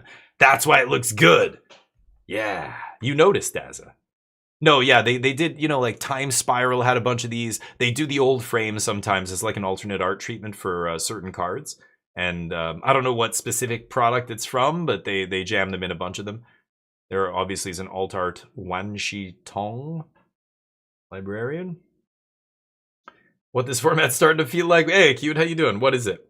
It has everything. Yeah, it's got powerful stuff if you like powerful things, but Legacy was like that for me. Like Legacy was the format where, yeah, we got to do really cool shit. Like I got to kill you on turn 1 with a storm deck. Like if you didn't have it, hell, there were storm decks, some like with the nuts, you could, oh, there are the life totals. You could even duress them first or have force up and still go off on turn 1. But that was rare. But like Ad Nauseam Tendril days, or I played like some of the show and tell decks, and you know there was always Reanimator floating around and just really powerful shit. Like I never played a ton of Vintage, but I heard Vintage was really good too. But again, it's just it's a full game of Magic squeezed down to like 3 or 4 turns. Like that's it. And then if the game doesn't end in 4 turns, then it takes 20 turns to end. But yeah. Legacy was my like, yeah, let's do really busted shit, you know. And that's why there's people who play Limited and they're like, oh, I hate Constructed. It's like, I like Limited, but Limited is low power shit. I mean, it's great that I get to play with all these commons and uncommons and many rares that I would never play in Constructed. At least I get to touch these cards and interact with them. They're fun. But Limited, I need something a little bit more than that sometimes. And that's Standard for me, or Modern. It used to be Legacy, but now those formats, like Legacy's dead, Vintage is dead. Like, there's some people who play it on Magic Online, but when Star City Games was doing like bi-weekly Legacy tournaments with like 300, 400, 500 players, oh, that was fucking awesome. That was awesome. They would have Standard and Legacy in one weekend, you know. Pre-Eldrazi Winter Modern, when there were 3 elite decks, 800 tier 2 decks. I don't think so. I don't think Standard's that bad. I think Standard is looking really good right now, actually. It's very diverse. So, no, I disagree. There are no 3 elite decks, unless you think some of these decks are way better than anything else, but prove it. Are you saying Prowess is one of the best 3? Prowess is in the top tier, but it's not just 3 decks. There's like 5 decks, at least. I don't even know. You could say Mardu or 4-color control is in there, as well as landfall decks, multiple varieties, blue-red decks, at least 3. I don't call Is It one deck. To say Is It is one deck, landfall is one deck, and like control or something, you're oversimplifying it. There's like 5 or 6 good decks. They are not the same. Lessons is so different from Prowess. They are 2 totally different decks, even though they are the same 2 colors. You know what I'm saying? I mean, Jesus, this guy, Riley, is playing a Sultai control deck and just got top 8 at a regional championship with 900, almost 1,000 players. I mean, that's very low, sample size. He's, maybe ran well. He's a good player, and I'm assuming he had to run pretty well to get there with this. But like Blue-Red Prowess having a sub 50% win rate at the Pro Tour, like, I don't know. That's one of the best decks, then that's great. You know what I mean? That's nothing like the win rates of some of the other, like, Eldrazi Winter and all that shit. Like, Underworld Breach before it was banned was like 35% of the field, and it had like a 56% win rate still over all those people playing it. Like, that's how despite everybody knowing it was the best deck and coming prepared for it, now still too good. Hogak Dredge was like that. Decks like that. Nothing is like that in Standard. That is sky is falling shit. Give me a break.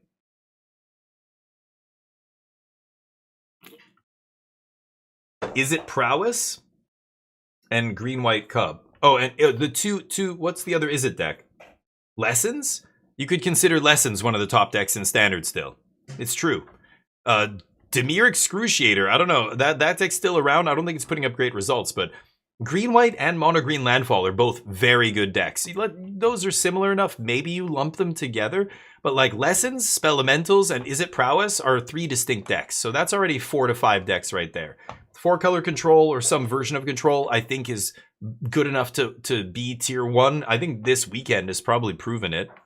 Mardu Discard could be good enough to be tier 1. This weekend might have also proven it. We've got to see how the dust, or after the dust settles, what it looks like. But just see, 4-color control. So this is the semis. Azorius Flyers, I think, put a copy in the top 8 of this one and a copy of the top 8. Or no, 2 copies in the top 8 of this one, right? The Michael Ma was playing it as well. The guy this guy beat. So Control putting multiple copies in the top 8 of both of these RCs. Control is a tier 1 deck in Standard. So I don't know. I think Standard looks great right now. It looks very diverse. No one deck is better than any other decks. The most played deck was 15% of the metagame in this tournament of 940 players. 15, 15, 10, 7, like that was the percentage of the field. That's a diverse, solid metagame.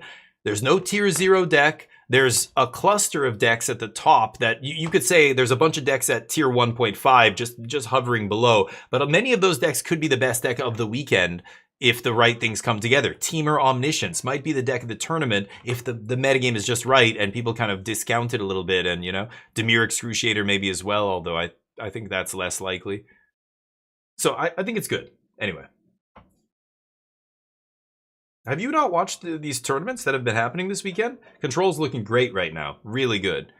I mean, here's another... This is the other top 8, and we're watching a 4-color Control deck right now in the quarterfinals. Is it the quarters? I think it is. Yeah, quarterfinals on the left there. So you've got 2 top 8s of 2 big tournaments where Control has put multiple copies in each top 8. Come on, man. There's 2 tournaments happening right now. 300-player RC in Canada and a 940-player RC in the States. Yeah, 2 big tournaments. Control in both of those top 8. So, like I said, I think it's pretty obvious. I'm showing you very strong evidence here that Control is tier 1. The flashback, the tablets have really helped. It just took a couple, weeks for the decks to kind of get honed and figure out how many copies, because there's so many weird cards you're playing. Flashback basically gives you multiple copies of all your cards. And when people were still testing loots and stuff like me, eventually people got off that and now everybody's on tablet. Like, you're seeing the Control decks. They're now at the level where they're crushing. They're putting multiple copies in the top 8s of these tournaments. I think 4-color Control, once we actually see the data, is going to be... That? Yeah. You sure about that? Want to bet? You sure about that? I would put money on it, and whoever bets against me is almost certainly going to lose money. We could put some gift subs. You guys want to bet? I bet you once all the data is done tomorrow, or I assume by tomorrow or maybe Tuesday, somebody's going to put together a win matrix of all the different archetypes. I bet you Control, 4-color Control at this RC with 940 players was about 8% of the field, 7 point something percent of the metagame. And I bet you they post a over 50% win rate, certainly. I bet you their win rate is like 52% or 53, something like that. That's tier 1. That's good enough. That'll do it. So, like, I'm literally showing you guys evidence right now. Like, again, not even the top 8s. A bunch of people played it, and it did well overall. I don't know how well. Like, again, this is where I could be wrong. Maybe it's closer to 50. But if they post over a 50% win rate and make up 8% of the field, that's solid. That's fine. That's a deck I would be happy to take into a tournament. But anyway, it's good to see, because Control hasn't been great for a while. So, all right, they're just starting off here. Riley taking game 1. With the Sultai Control deck. This is a wild-ass deck. This deck could just be Riley, with a crazy brew. Like, that's nobody else is on this deck, to my knowledge. I did see some other Sultai Control deck, but it wasn't playing the cards he's playing. He's on, like, his own personal version of it. Very interesting. No, Laz. You have to win an RCQ to play in an RC. Or top 4, depends on the RCQ you're going to. Some of them give out multiple slots, but some of them give 2 slots. Some of them give 1. There's really big ones that can give 4 slots, I think, or 3. I don't know. But yeah, you got to qualify for this one. The smaller Izzet field? No, incorrect. Izzet the number 1 deck still. Izzet Prowess is 15% of the metagame. Twice as many players playing Izzet as Control. That's false. Control share was 7%. Anyway, go look at your information, because you're just spewing things that are just easy to disprove. Just look at they posted the percentages already. Go look at my Discord. I think I posted the percentages like a week ago, or a few days ago at the beginning of this. Or OK, I Scoop did. Somebody did. I saw it on Reddit as well. I think they actually showed it at the beginning of the tournament too. But is it Prowess is like 15% of the field? Smaller, I mean, unless you count the Pro Tour was 30%, is it? So is it smaller than the Pro Tour? Well, yeah, but it's still the most played deck in the room. Like, it's literally the most played deck. 7% at start. Yeah, there you go, Swizzy. Yeah, it was 9 point something percent, not just under 10% of the day 2 field. Yeah, so that's tier 1 to me. Like in this metagame, absolutely, there is no tier 0 deck keeping everybody down. It's a very good standard metagame, but welcome to Magic. You're never going to make everybody happy. There are still people bitching and moaning about standard. It's too powerful. It's blah, blah, blah. Ban Storm Chaser's talent. There's a ban announcement coming up this week, right? Is it in a couple days? And they're absolutely not going to ban anything. It would be insane to ban anything. But Wizards does insane shit sometimes. I'm not saying they won't, but I think it's very unlikely. But boy, a lot of people are still whining about Storm Chaser's talents and Cub, ban Badger Mole Cub, and blah, blah, blah. Standard looks great right now. Storm Chaser decks are sub 50% win rate. That's great. Nothing wrong with that. I don't care if they make up 30% of the field. That's why suddenly it went from 30% to 15%. People are like, oh, maybe this isn't the tier 0 deck that we thought it was. Still a very good deck. Put multiple copies in the top 8 of this tournament. That's a great deck, but by no means is it tier 0 or the best deck in standard. A lot of these decks can win a tournament on any given day, right? I mean, Green-White crushed the Pro Tour. Mono Green actually did the best maybe overall in the Pro Tour. 55% win rate, and it was the second most played deck. That's actually impressive. Mono Green was the talk of the town. In this tournament, though, now people have adapted, not seeing a ton of Mono Green. I think it's the tablet. The tablet allows the control decks to actually be tier 1 decks now, and the control decks beat Mono Green now because they're not... Mono Green doesn't have the time it used to have. Now they can play Jeskai Revelation on turn 5. So, you know, or turn whatever, yeah, 5, I guess, yeah. So you just don't have the time with Mono Green to do all your setup and everything and create the situation where you can combo kill them or win with Basing, say. Like, that takes a long time. They're going to start Jeskai Revelationing you way sooner, and then they're going to play, like, they play 6 copies because of flashback. So you just get buried, right? I think that's why you're seeing Mono Green not do well, because Control is now in a really good spot in Standard. Riley going for that deadly cover-up. Gonna strip the slick shots. Very nice. Just, yeah, the other guy taps out. Deadly cover-up. Oh, there's only 2 left in his deck, though. You still, yeah, you gotta take the slick shot. It's too dangerous, but it's sucks that there are only 2, because you're not getting... I would be like, I'll take your... Yeah, look through his deck. Look what he sided in. This is only game 2. If you lose this is important information. Any spicy shit? Oh, he's got the horse. Ral. You're counting 2 copies of Ral. 2 copies of horse? Interesting. But ban Jeskai Revelation. Yeah, no, Storm Chaser's fine. Nah. You mean prowess? Who does things slowly and obnoxiously? The control deck? Or prowess? Yeah, I think I just... That's why, to me, like, this is just me, my opinion, but I think I just explained why Landfall did not show up this tournament. It did. The second most played deck was Selesnya Landfall, but at the top tables, I haven't seen a lot of Landfall. Mono Green is, like, non-existent. In the top 20 players, there's 1 Mono Green player, I think, in the top 20. That was not even the final standings. I think that was round 14 or something. They were showing us. But I think, to my mind, I think it's because Control's in a good spot, and now instead of Mono Green beating up Control with the boss... Oh boy, he just revealed the top card. Was that the Judge? Jesus. Yeah, he's like, shuffle your deck. He revealed the card.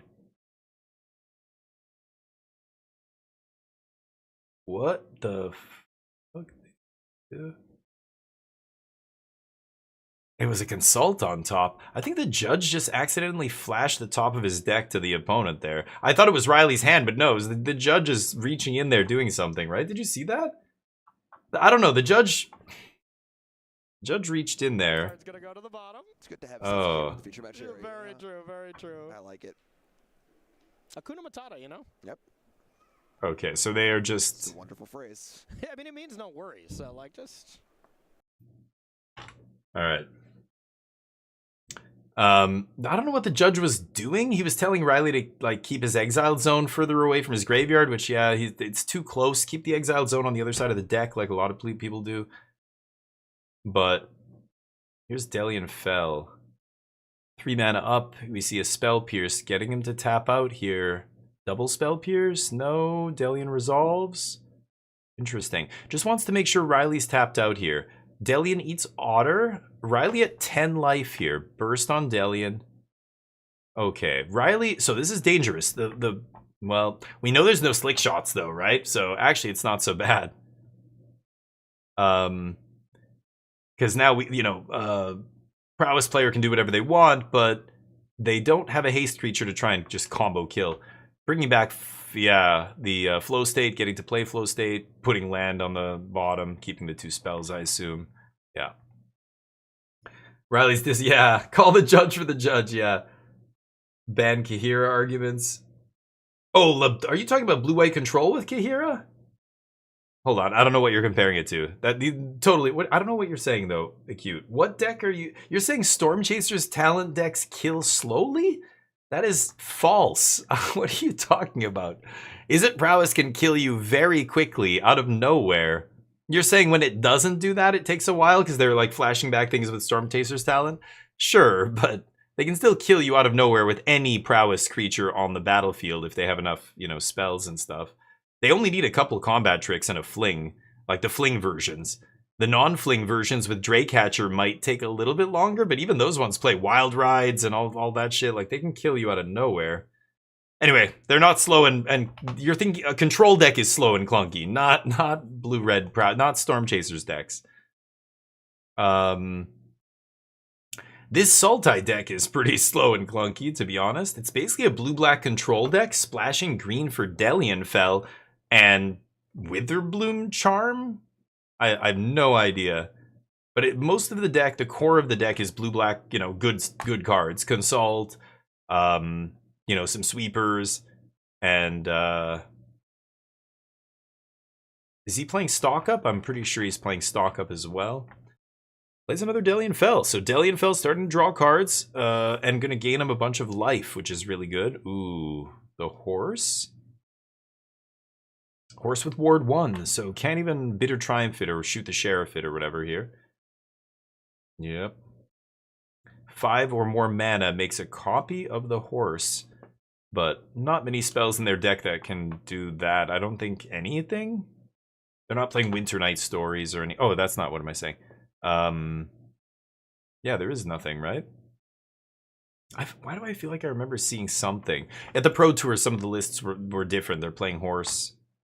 Nowhere to Run. Ooh, Nowhere to Run doesn't give a shit about, Ward. Takes out the Otter? Okay. I guess prowess. No, the horse. Oh, yeah, Kestins are, they can pump the horse. That makes sense. Yeah. Has permanent prowess. Okay. Opt resolves. Ancient Cornucopia? Oh, Riley? No, I don't think so. Oh, he did. He had... Was that him we were watching earlier or somebody else on Sultai? Because there was another Sultai list that was playing like the Sultai enchantment and stuff, like weird stuff. I don't know if it was Reanimator. Did we see Ancient Cornucopia in his deck? I forget. Is he top deck mode? Ugh, that's not good. Riley's probably losing this game. Yeah, he passes the turn. He's got Great Hall up. But, yeah.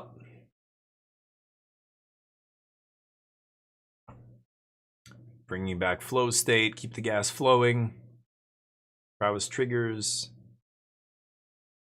Riley has 1 card off the top, so Robert knows he's, high chance he just has a land in his hand. Took the 2 spells, put the land on the bottom. Had a land in his hand, maybe off the draw. Sleight of hand, prowess trigger, nice. I think Riley knows he's dead. Can fire up Great Hall, but I don't even think Great Hall can trade here or anything. It's just going to get chump, or it's just going to have to chump.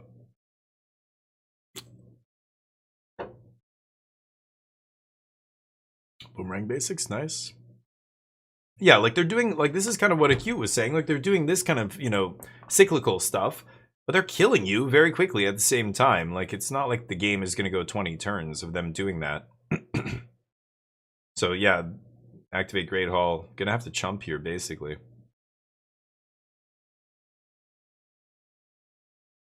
Yeah. Oh. Did the horse... What is it? What does the horse say? I've got to read it again. Does it not get bigger? I guess it doesn't. I don't even know what it's called. The 3-mana 3/3 horse? Yeah, this thing's a 2/4. Why did I... Is it when you cast... It's only when you cast instant sorcery 5 or greater that it gets bigger? For some reason, I thought it had some weird prowess thing. Riley shook his hand there, but that's not the match. Okay.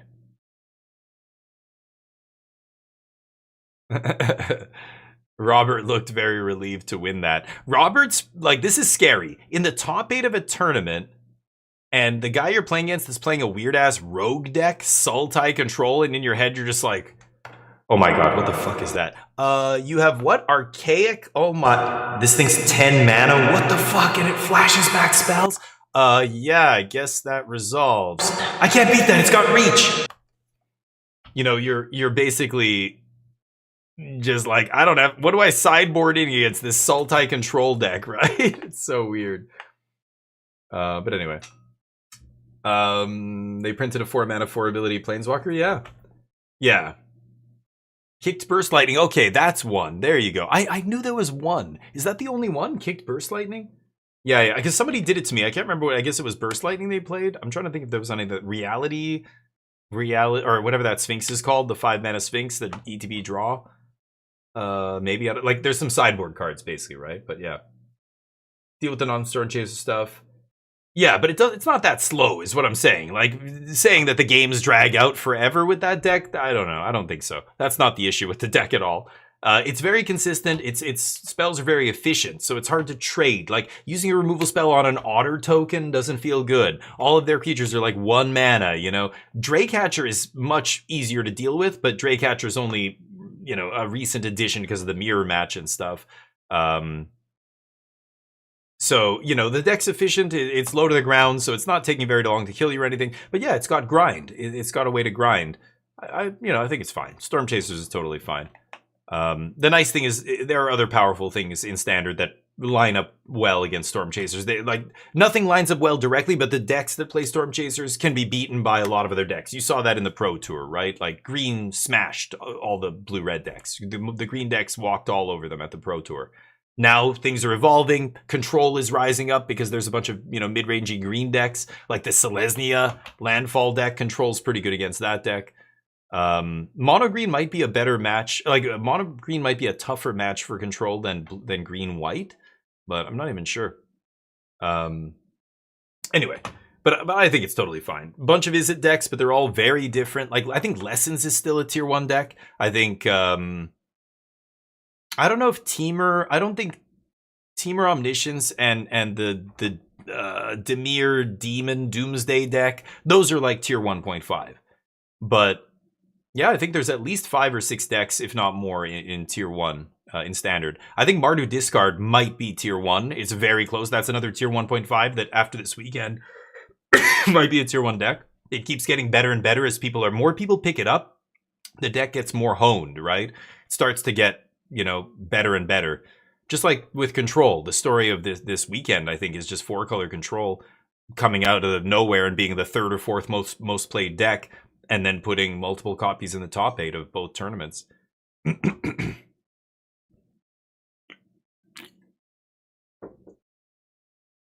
Stock it up. Love me a stock up. Temur Omniscience, speak of the devil. It's 1/1 here. Yeah, the combo decks, I think it's tough for them. Like, Control has so much interaction and stuff, it's tough for the combo decks to fight through all of it, but the Control deck also needs to have just the right interaction at just the right time. Like, if they, you know, they play that 2-mana enchantment, you've got to deal with that and then kill the Kona. But, again, Tablet is such a big pickup. That is the reason Control is back in you know, the top decks or whatever. Tablet's awesome. The 4-color deck? Yeah. I didn't say 4-color was a rogue deck. No. Sultai, I was referring to. I was still talking about the Sultai deck maybe when they switched over, but yeah, no. This is the 4-color deck's not a rogue deck. I mean, I've been playing it for many, many months, but it just keeps kind of picking up different stuff as different sets get released. So with the latest set, Tablet, the newest edition, kind of forces the deck to change a little bit, change some of the spells. A lot of it is the same, but you're just fine-tuning the numbers and maybe playing a couple new things. The mana gets better. Oh, we got Great Hall. Okay, that's just a straight upgrade over Starting Town or whatever. Great, play 4 of those. Bam. You know, like as these things come out, the deck is the same, but it's slowly getting more and more tight and picking up better pieces, and it's getting honed. That's what I mean when I say the deck, you know, people are honing it. The more people that play it, the more it gets tightened up. It's good. Nice bag. You expect to die a lot? How high are we talking? First of all, I don't know what the maximum fear is. Is there like a 30, level 30 fear? Like, what is the highest? And then what are you doing? I need some context. The Sultai. Oh, the Sultai deck? But no, the Sultai deck didn't do shit at the PT though, right? Like, it was really bad. How many people were even playing it? Any deck in the other category, I just say it's not at the PT. But did somebody randomly play it at the PT and do well? I don't know. I don't remember now. The low sample sizes and stuff, like I don't even care about other decks. Like if somebody in the other category makes top 8, like Zevin Faust did one time with that green-black Garbo deck that like was playing a bunch of commons and uncommon creatures and things. You know, right away the deck falls off. Nobody plays it and it just dies. So did it do something at the Pro Tour? Yes, but it's because one dude played it and he got lucky. Like he ran well. His opponents didn't know what to do. Like he got the surprise factor. Maybe he drew well throughout the standard portion of the tournament. He 6-0'd his draft. That's it. He's in the Pro Tour top 8 and his deck is atrocious and not a deck you should copy, right? So like if one dude did okay with Sultai or 2 dudes, like that doesn't mean anything. It doesn't mean people are going to pick that deck up. But it was like the discard deck. The discard deck is not new, but the previous version was worse than the current version. It took the printing of that Strixhaven Flyer, that white-red creature. Now people go back to that deck. It was bad. You shouldn't have played it. Did it exist? Yeah, but not really. It wasn't a real deck. Now it's a real deck because of that 2-drop. Now Control's a real deck because of that tablet. You know, but it took those kind of cards doing it, right?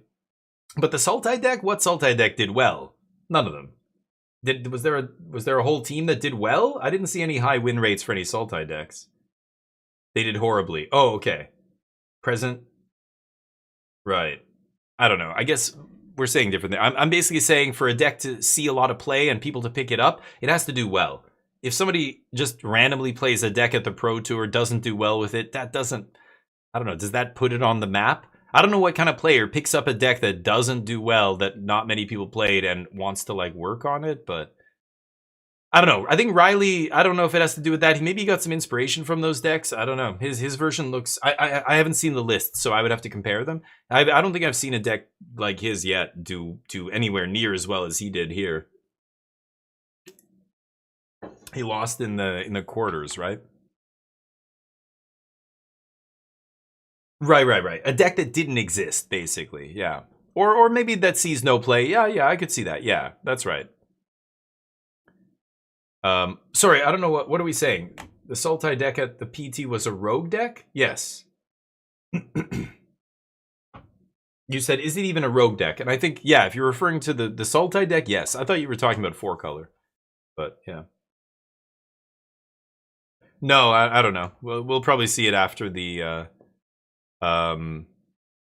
tournament's over, and you know, people will post a link to the deck lists and whatever. It's all on Melee, so you can go check it there, but I'm not gonna go look at it. Not right now, you know. I'll wait till the tournament's over and look at the actual records of all the decks, and it's gonna be interesting. It's cool to see, but you know, there is some time. Oof, goes for the revelation into the open mana here. Bounce? No, kill? You're not gonna bounce that, are you? 13? He might be going for a burn kill here. Yeah, bounce. Okay, get the monks. 4 to the face.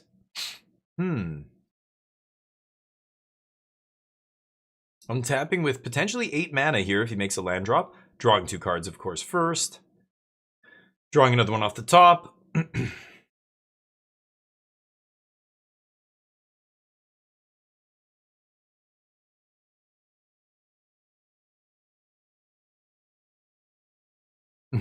Jake looks so nervous. Teamer combo. Teamer combo picking up Ashling as well. I haven't seen that yet in that deck. It's good though. But a lot of interesting pickups. Like the sets are coming fast and furious, man. And we're getting a big one again. Marvel is coming. And who knows what they print in that set. Maybe there's going to be some insane card that suddenly makes a fringe deck good. There's many powerful build-arounds in Standard, you know, like Omniscience and, I don't know, Superior Spider-Man, and even things like Simulacrum Synthesizer is still legal in Standard, and is a very powerful card that's, you know, kind of come close to being good enough, never was quite good enough in Standard, but still legal, I believe, right? Lost Caverns? So... who knows? Maybe they print some random thing that just suddenly makes, you know, a deck like that be real again. But yeah. But right now, if that deck did well in this tournament, that would be a rogue deck for sure. Like that was nobody's playing that. Yes, bag 10 archetypes, which is great. There's going to be a lot of variety and limited. I'm looking forward to it. It's going to be ridiculous to play on Arena, right?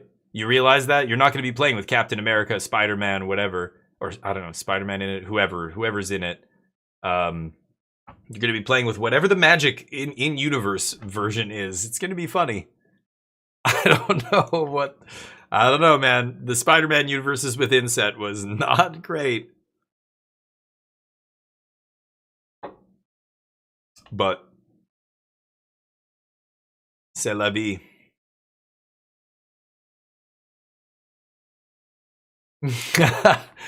You mean heroic intervention, right? Wasn't that what it was called? Oh, god damn it. Yeah, there we go. Yeah. That's what you want? I played in Standard when that was legal. It was annoying. But even a card like that is not as annoying as like Veil of Summer. That you know, or anything that, like, I just hate hexproof. I don't think they should ever give it anything. Like, they should just kill hexproof as a mechanic and only use ward. Ward is so much sweeter. It allows for really interesting design, space kind of decisions, you know. It scales infinitely, like whatever ward you can make ward do all kinds of stuff. Pay life, pay mana, sacrifice a creature, sacrifice all your permanents, like whatever. It's he's got a Kenny from South Park box. You'll gotta love to see it there. Kenny. All right. What is he? Is he getting? He's getting tokens. I don't know. He's at 6 life. Took 10 from those dragoons, and now Jake is just like, well, do I die here? Phased out banding. Yeah. Bring back Rampage. When? Bring back all the Legends walls, animate wall. That was from the core set, I think. Nobody makes a good wall anymore. Actually, you know what? It's because in 2026, sadly, we need less walls, and we keep having these dipshits who want to make more. So it's a good thing they got away from making walls in Magic. But one of my favorite decks was Pauper Walls combo in the Pauper, you know, back in the day. I don't know if that deck's still a thing. Probably not. Infinite combo with a bunch of walls, bouncing walls, making mana with your walls. It was sweet. Anyway, damage on the stack. Yeah, bring back Goblin. Oh, what was he called? Mog Fanatic, yeah. Flanking was cool. Flanking was annoying to like track on the battlefield a little bit, but like I get why they did away with it, but I thought that was a cool mechanic. Yeah, flanking was sweet. Mirage, when they first brought out flanking, I believe. That's when I kind of stopped playing Magic back then. But yeah, horsemanship and flanking are the same thing, yeah. As a limited player, you miss damage on the stack. I mean, yeah, it makes the game a lot more complicated, but It's weird. It's almost too complicated at that point, but it is, you know, it's the difference between people who want to play Arma 3 versus those who want to play, you know, Call of Duty.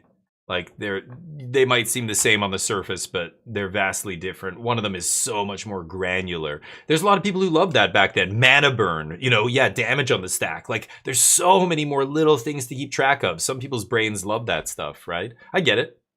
But boy, is that like you got to find the balance between Twilight Imperium 4 and Ticket to Ride. Do we have any gamers in here? You guys play board games? You know what I mean? You're trying to find the balance between Uno and maybe Magic. This is the other end of the spectrum, Magic the Gathering. So many other games fall between that range. Magic's already the most complicated game. Just look at the size of the rules. If you print out all the rules compared to any other card game, it's not even close. Do you need more complication? Like, this is where it gets weird, right? Okay, go for that inevitable defeat and pray that they don't have Give My Guy Hexproof. Oh, he does nothing. It's over. Teamer Omniscience Dragon Beatdowns. Oh, that is so unlucky. Dude, what did he have? He consulted into jack shit? Oh, stock up on the top. Oof.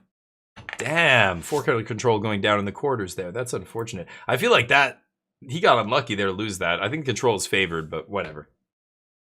I lost a bit? Yeah, so, but that kind of stuff, it's good that they did away with that. You know what I miss? And you're a limited player. You probably did it. I did this more in limited than any other format probably, but blockers, assigning blockers, and then people fucking that up and you getting them with a removal spell or bounce spell because they assigned the blockers incorrectly or whatever, right? Like they changed that rule very recently. I think it was last year they took that away. So basically now the damage gets distributed however the attacker wants. There is no declaring blockers. You know, that was but you know, and I was like, come on, they're making the game like noob proof. I hate that, like easy mode. Like I don't want that. I want more granular, like a little bit more skilled than that. Like, can we put May back on the cards?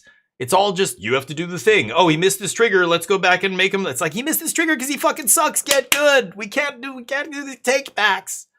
It's ridiculous. Anyway, but it's really unfortunate when you see it at the Pro Tour in the top 8 with, you know, Seth Manfield or even Nathan Stoyer in the game 5 of that Pro Tour, you know, did a little take back at the end there and kind of fucked with Chris's head a little bit at the end. He just talked about it on the Jerry T podcast, actually. And he feels bad because he tapped the wrong land, did a take back, and Larson, he was worried that Larson thought he did that on purpose. Like Larson tanked and then went for it. And, you know, yeah, it's a whole thing. Anyway. Yeah, acute. That's what I thought. Yeah, because I remember seeing there's been a couple, you know, decks floating around, these Sultai decks, but they're not very good. Usually it's just like one dude, maybe got lucky, had a good run, did well enough to get there, made a top 16, top 8 or whatever, but Axis and Allies, I love it. Right, Axis and Allies is great, but compared to Risk, like, Axis and Allies is way deeper, but for most people, like, there's the freaks like us who want the real complicated, real crazy shit, and and then there's the other people, like most people don't want that. They want something in between. They don't need the hardcore, like, rule set that's this thick game. They don't want it to be baby, like Fortnite, but they want something in between, you know? Oh shit, hold on.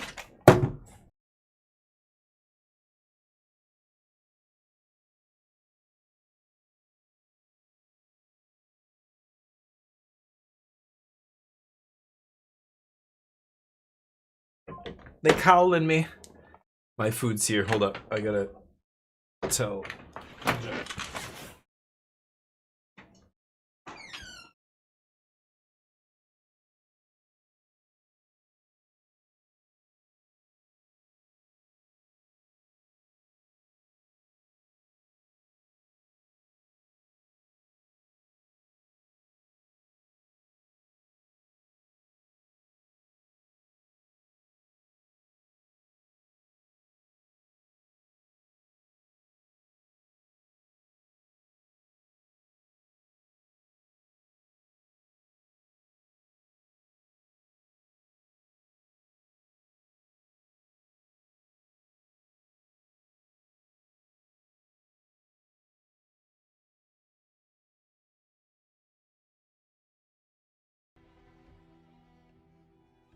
Yeah, so Noah's just trying to decide.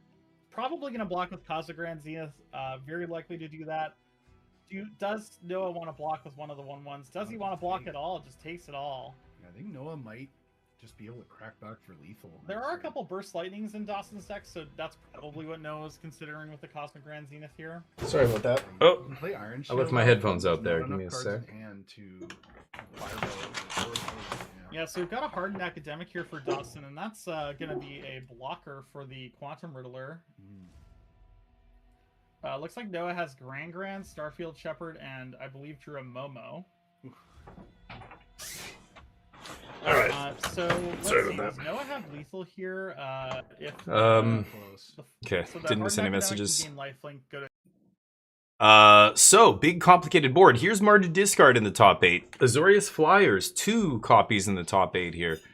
Another totally different deck than, you know, a bunch of other decks that are out there. Is Azorius Flyers tier 1 at this point? I don't know. It might be. It's very good. It's putting up good results. I don't know. I want to see the total results of all the players. That's the thing. Like, the top 8 never accurately reflects the full picture. Scooping it up. Is that game 1? Looks like blue-white taking it. Yeah, Mardu looks impressive, especially with that new Strixhaven card. Like, look at this picture. God. This is what they have for their official picture here. It's annoying. But anyway, the Mardu discard deck got a great pickup. This thing is bananas. This 2-mana 2/1 flying haste free discard outlet that also puts counters on anything, including itself, when something leaves the yard. So you're playing 4 blood gas that come out of the yard. You've got, I think Carnage brings something out of the yard. I can't remember what that card does. I always forget. And I thought there was one more. Oh, Tursa could potentially cast stuff out of the yard. And flashback card flashes back. They're playing 4 of these, 4 practiced offense. Holy crap. I did not think they were playing 4. That's a lot. Anyway, so you've got a bunch of stuff that comes out of the yard. This guy randomly pumps your team. The one of Inti. I heard a pro player talking about Inti being really, really good in the deck. I thought they would be on more than one because he can pump the elf that gets indestructible, turn it into a 4-power, you know, indestructible with trample. And that's huge, because not only can they not chump it, it starts trading with, you know, Ice Tail Explorer, Bright Glass Gear Hulk, all the stuff in green decks. Because if green can put big fat things in front of this guy, he stops being relevant. You know, the elf, the black 3/1. But Inti makes that not a problem. I'm surprised to only see one. One Cecil is really weird, too. I don't know what's up with that. A bunch of weird one-ups, like, you know, 1 Erode, 1 Carnage, 1 Cecil, 1 Inti is very weird. So again, a deck that's still figuring itself out. Like, this isn't the final form, right? A lot of these decks are now breaking out to the point where more people are picking them up and people are going to start honing these decks, which is great. And we'll see some maybe good versions of this stuff, but yeah, it takes a week to set up, yeah. Don't like Inti, interesting, why not? You don't think it's good in that deck? I couldn't believe it was still legal in Standard. I forgot it existed. It hasn't seen play in a long time, but Inti's very good. Inti sees play in vintage cubes. Most vintage cubes play Intis. That says it all right there. You don't need to say anything else. Here's the blue-white flyer deck. Top 8. Springleaf Drum Momo, trying to get the, what's it called on turn 3? The Sage. You know, turn 2 Sage. Cosmogran, couple copies. Some Aang to protect your stuff. Daydream is interesting. 4 Daydream.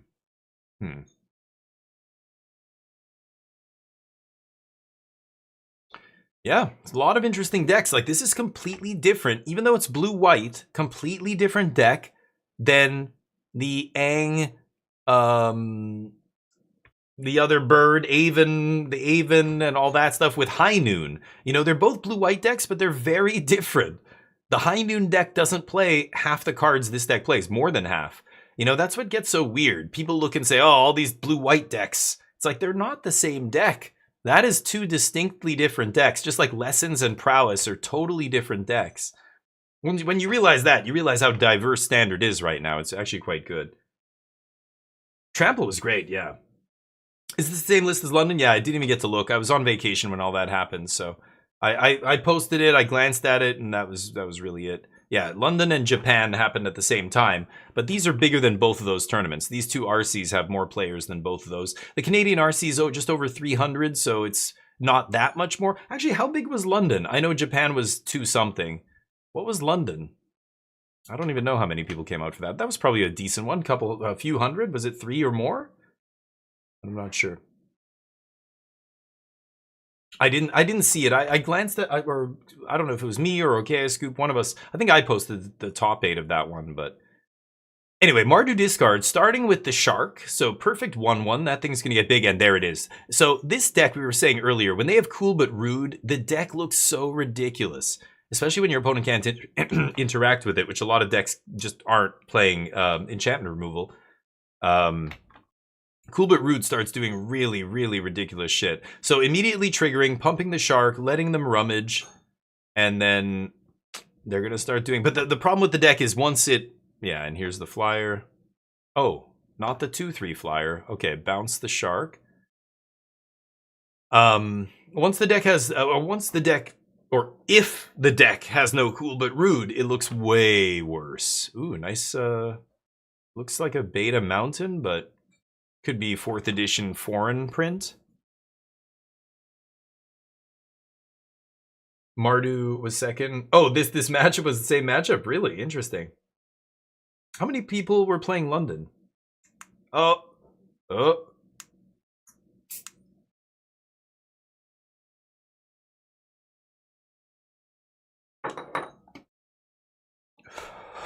I was gonna play Subnautica today.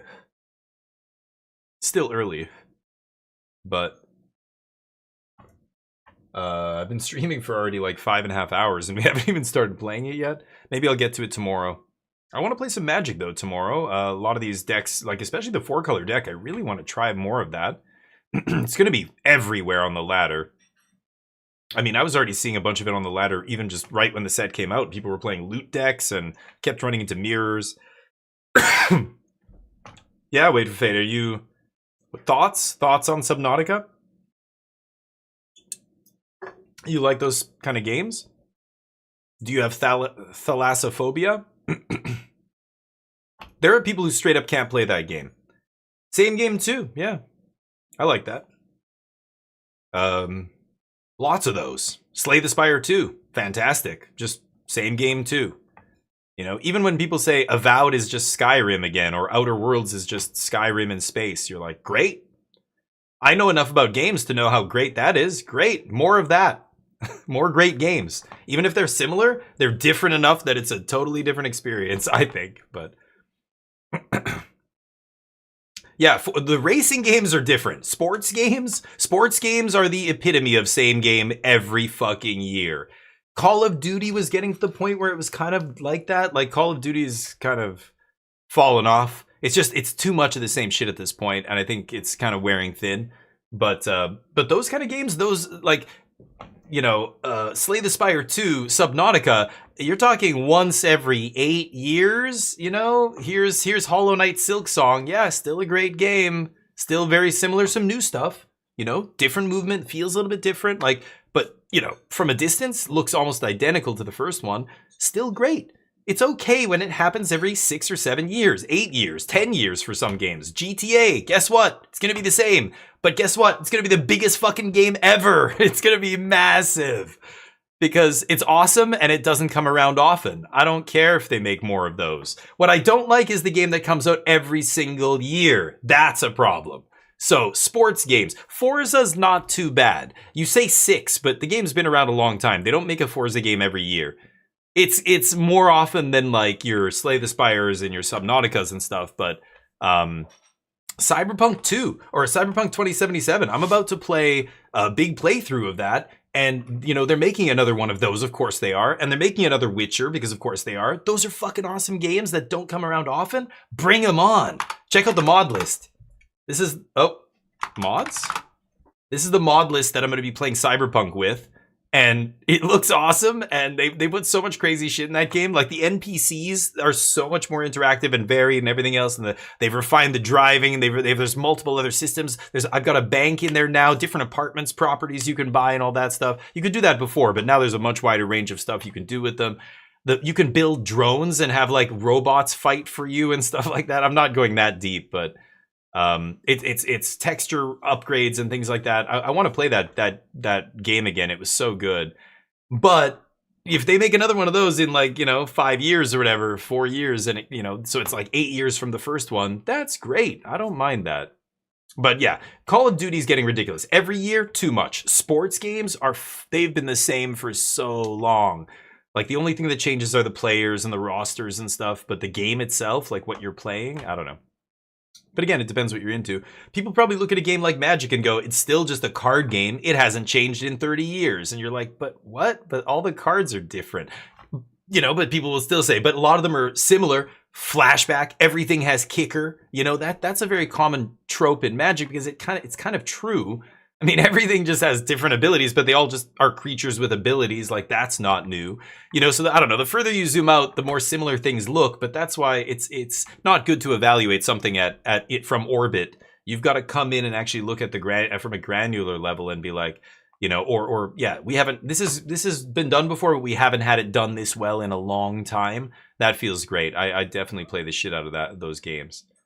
It's an interesting, thing to talk about, though. I don't know. I think it's different for everybody, maybe, but yeah, they're moving over to. It's probably going to be the next UE6 that it'll be on or something. They were already showing like Nvidia hardware that hadn't released, like 50 series cards hadn't come out yet. They're like, we're testing this on a new card that we can't talk about, but it's pretty good. And like, remember that they made like was it a teaser for Witcher? It was like the next Witcher game, and at the bottom it was saying it's using hardware that hadn't been released yet and all this shit.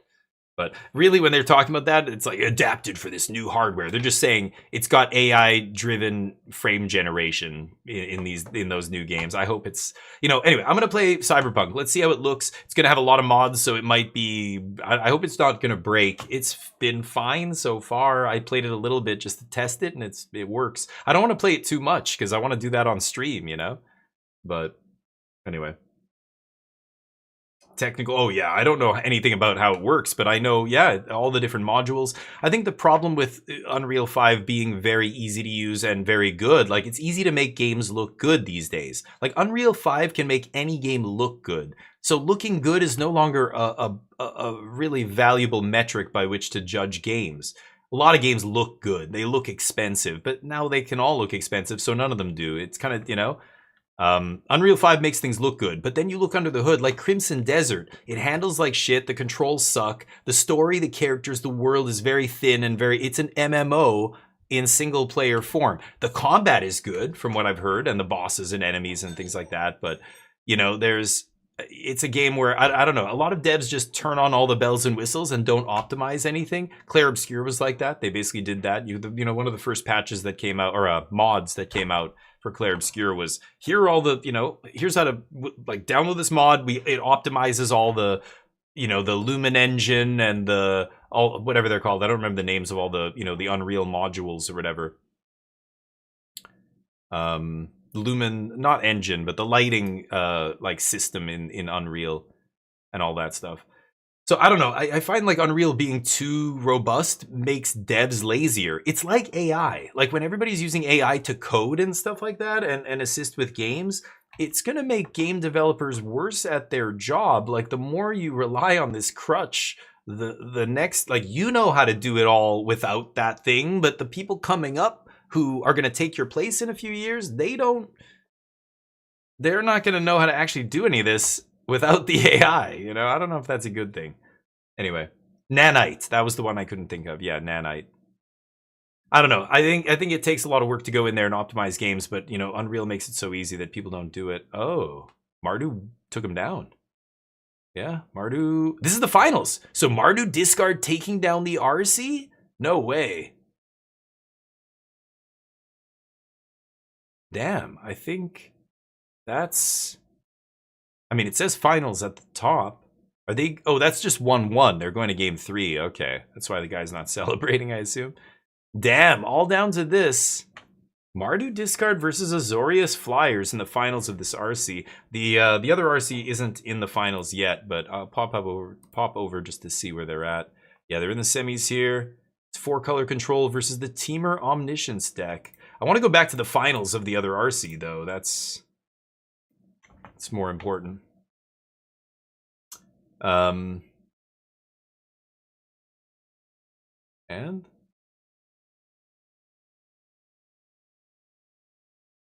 ooh, 4 mana. Nice. Marang, negate. Hey, I use the same negate. Full art textless. It's the one I have. Hit you for 1. Okay, 4-color. And tapping. And land, I assume. This is game 1. Stock up, nice. Scary. I mean, Omniscience could win the game here. So to tap out for stock up, you're basically saying, yeah, I can't interact.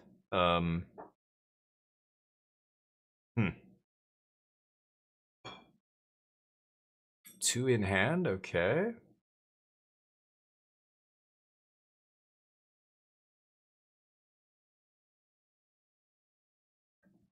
Interesting. I mean, if you tap out like that against the 4-color Teamer or the Teamer Omniscience deck, you're losing the game in a lot of spots, right? Okay, so make 2 mana. He's got 2 mana floating. He flips back. I don't know what he named there. I'm assuming green. Gets to rummage here. He's either... I mean, he has to have Kona and Omniscience, but... just land, go. Wow. Okay. Didn't have the combo. Wow.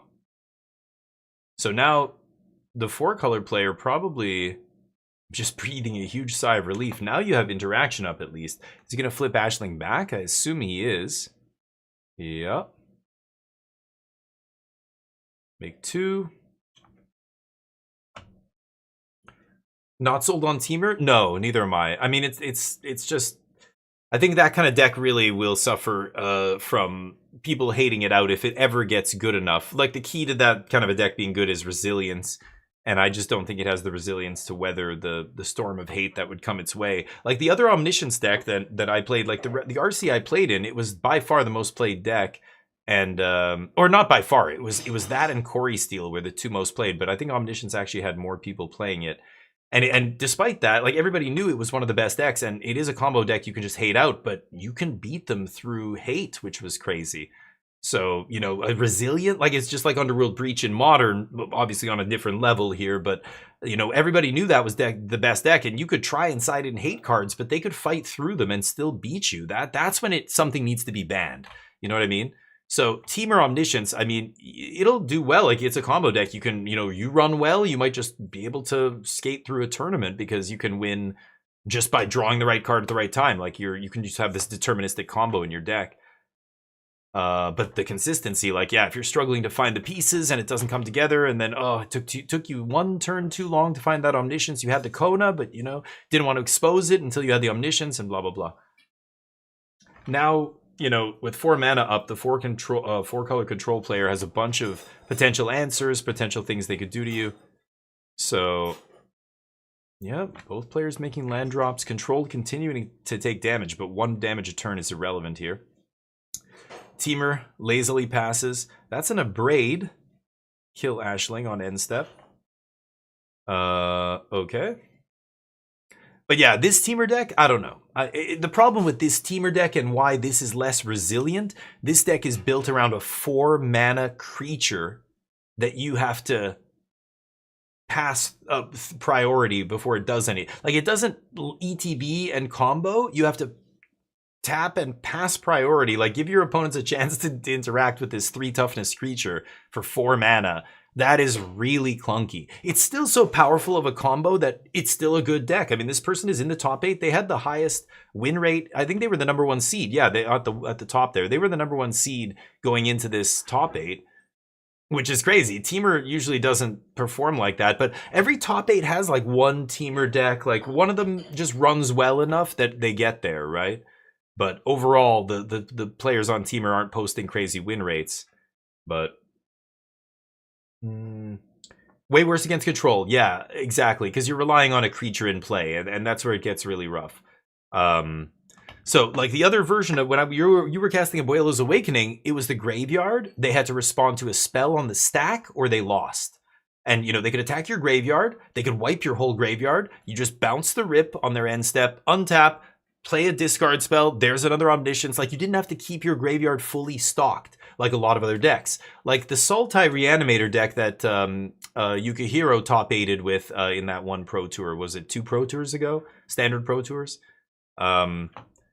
You know, that kind of a deck needs a critical mass of creatures in the graveyard. It can't just go off by putting the demon into play. You know, the Demir Excruciator deck can actually still go off through, you know, graveyard removal and can still do the thing or whatever. That deck's a little trickier to pin down.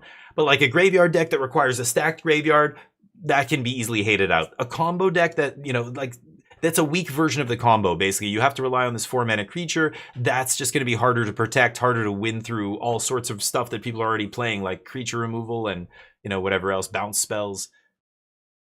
Anyway, so Teamer is good, but it's, you know, it's tough. It's combo is, you got to be consistent and you've got to be resilient once people know your deck is something that's they have to actually think about and you know, try and interact with. What is he doing? Jeskai Revelation. Oh, bounce. Yeah. What a weird Jeskai Revelation. I don't think I've ever seen that art.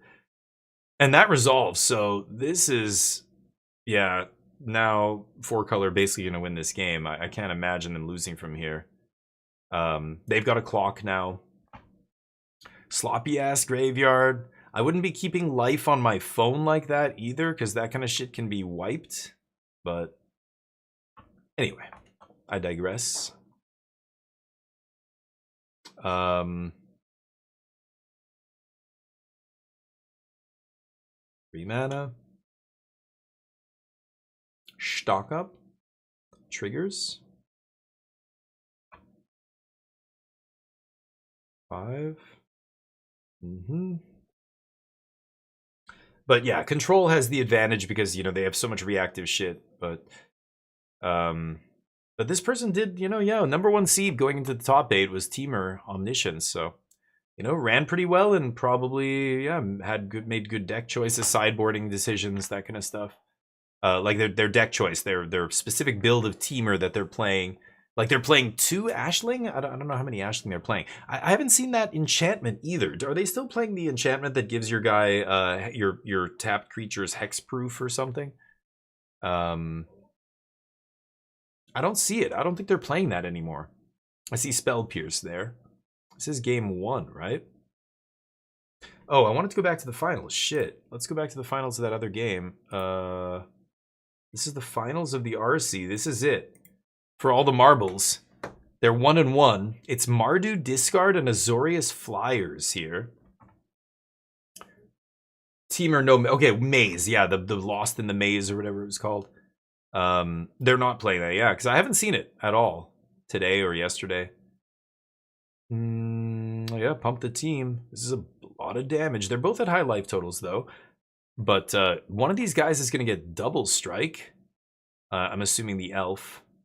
Bloodghast picking up a counter here. So elf getting double strike and lifelink. They are going to attack, discard 2 cards from Cool But Rude. Cool But Rude trigger off each creature? I can't remember. Yeah, just when you attack. Okay, so 1. Discard damage. And remember, can discard a bunch of cards from hand to that elf to do a bunch more damage here. So, trigger resolves, and then go to blocks. And, oh, what the fuck? Please bring me back. What? Did the stream just shit the bed? Oh, the chat doesn't like it. Really?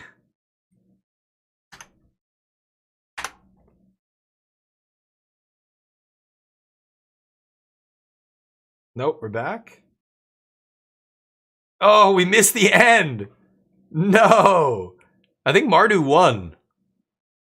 Yeah, like it was lethal that turn. I was saying, like this is gonna be lethal here, I think. Yeah, he just won. Right? Mardu takes it down. Nice. I'm pretty sure.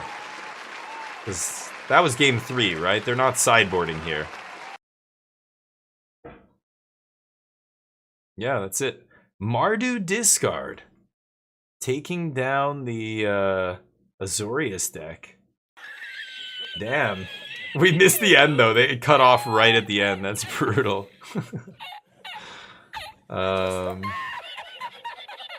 There we go. You can't write it more perfectly. But Mardu won. It was pretty honestly, like it would be nice to see it, but I called it. I'm like, I think Mardu kills them here, and sure enough, we come back and they're dead. Canada quality, I don't know. Yeah, that face-to-face has to get their shit together. They're embarrassing my whole country. Yeah, I mean, let's be honest. The Star City Games tournament didn't even start. They couldn't get it working for the first 3 hours or 4 hours it was supposed to be on. So we started halfway through day 2. So, you know, can't blame Canada for this one, Americans. Both of our internets suck. It's true. North America has garbage internet compared to basically everywhere else in the world. We pay more, like we can get fast internet, but we pay so much more than we should for fast internet. Korea had fast internet and it was way cheaper than Canada. And there's places in even Southeast Asia that have cheap like mobile data and stuff like that. It's so expensive in North America. It's stupid. So, Four Color probably wins this. Yep. Teamer at 7 life here. Looks like Four Color has a whole bunch of cards. I can't even tell how many lands they have because they're off the screen. Their lands are all over the place.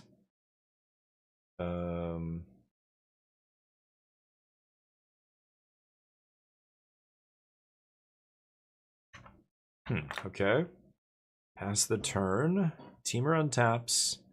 7 life. They just did some shuffling there at the end. I don't know what that was, but... Oh, is it? Oh. Person's rearranging their lands.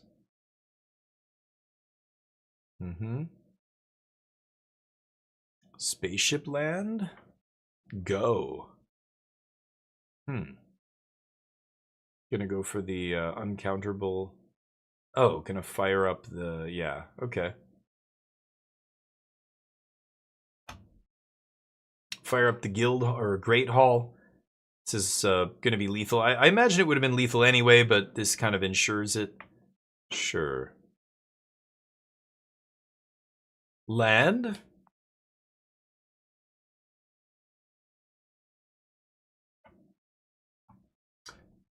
Verizon? Something like that. In the States. We don't have Verizon in Canada, but in the United States, maybe one of the biggest, if not the biggest. Yeah, Comcast. I don't know. But it's a shit show. They need to flash. Yeah, did you see that before? That was crazy. The judge just accidentally, to Riley, showed the top card. I gotta ask him about that. What happened? What? Oh, they're having some kind of chat with the judge. What?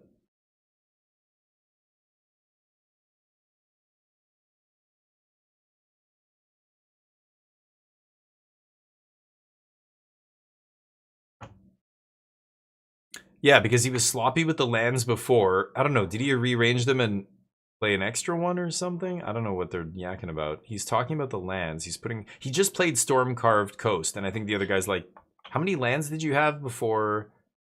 You know, I don't know. He picked up all his lands and kind of rearranged them. I don't know what's going on there. Tablet. I need to play for stronger. Yeah, but for sure. If there isn't that much pressure coming out and it's just the Great Hall that would be the kill. Okay, well, I wanted to hear an explanation of what just happened there, but the commentators aren't sure maybe, or they're not talking about it. Zach only works out arms. Yeah. That's, you know, that was every kid going to the gym. Like when you first start going, you skip leg day all the time. You're just working out your arms.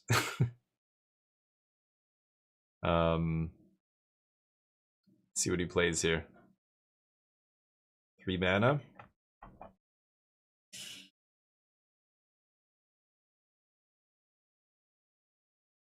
So he's got a trigger on the prowess already, right? Prowess 1. They're not tracking it for some reason, but the tablet triggered prowess, I believe. Stock up triggers prowess. So that's 2 prowess triggers, if I'm not mistaken. He didn't have the he didn't have the tablet in play. That's what he tapped 3 for, and then he tapped the tablet and a land to stock up. He's got fire magic, which is a 1 mana prowess trigger. That's very good. But nope, he's gonna put it back. I don't know what he took there, can't really see. And he's got Mistrise up, of course, to make something uncounterable. But yeah, it's going to be a couple instants here to end it. Tablet's not a creature. He shouldn't even have it up there, but here we are.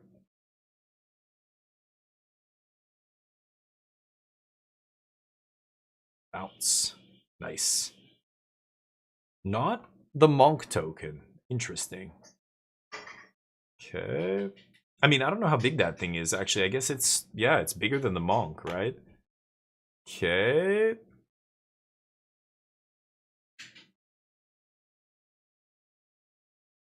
Fire magic. Flashback. Trigger prowess. That's already lethal. Yeah, lightning helix. Okay. That was game 1. 4 color taking it down. Not surprising. It's going to be, again, pretty tough for Teamer. So post board, let's see what Teamer's got. They're going to be bringing in Lost in the Maze. There's 1. Marang River Regent. I don't even know what Origin of Metal Bending is. Omni Changeling. Voice of Victory ×2 is coming in. Spider Sense is coming in. Is that the negate?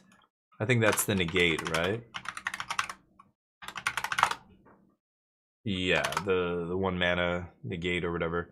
Negate Stifle. Origin of Metal Bending.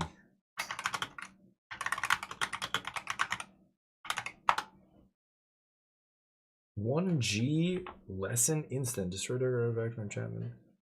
Okay. I don't know. Maybe you bring that in. Do you attack their tablets? That's so weird. Like Heritage Reclamation and Origin of Metal Bending could potentially come in here. I need to see their main deck. If they have a lot of stuff to cut, you could potentially bring in 1, 2, 3, 4, 5. Or no, you want to leave 1 Marang in the board, right? 4, 5, 6. Is that the red cap? What is Improvisation Capstone again?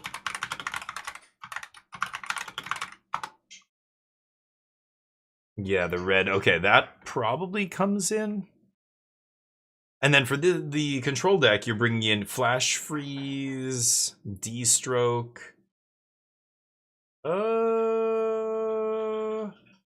Noon? No, probably not. Not much. Flash Freeze, D-Stroke? Day of Judgment, I don't want. Emeritus, you don't need.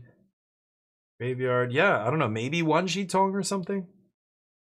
High Noon is good? Really?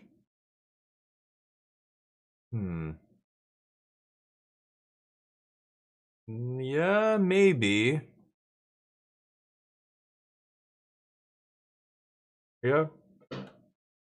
I mean, it depends if they've got Kona or not. If they play a Kona trying to protect it, yeah.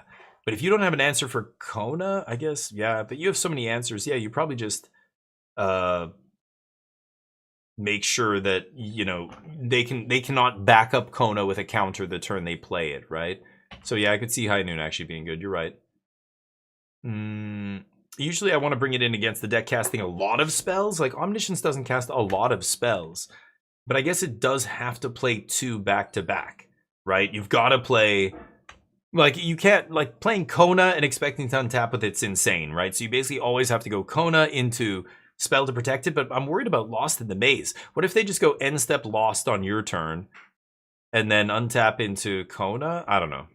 I guess you could counter it, but it's hard to answer both of those back to back with a High Noon in play. Maybe you can still if you have both 2 answers there, but could be, yeah.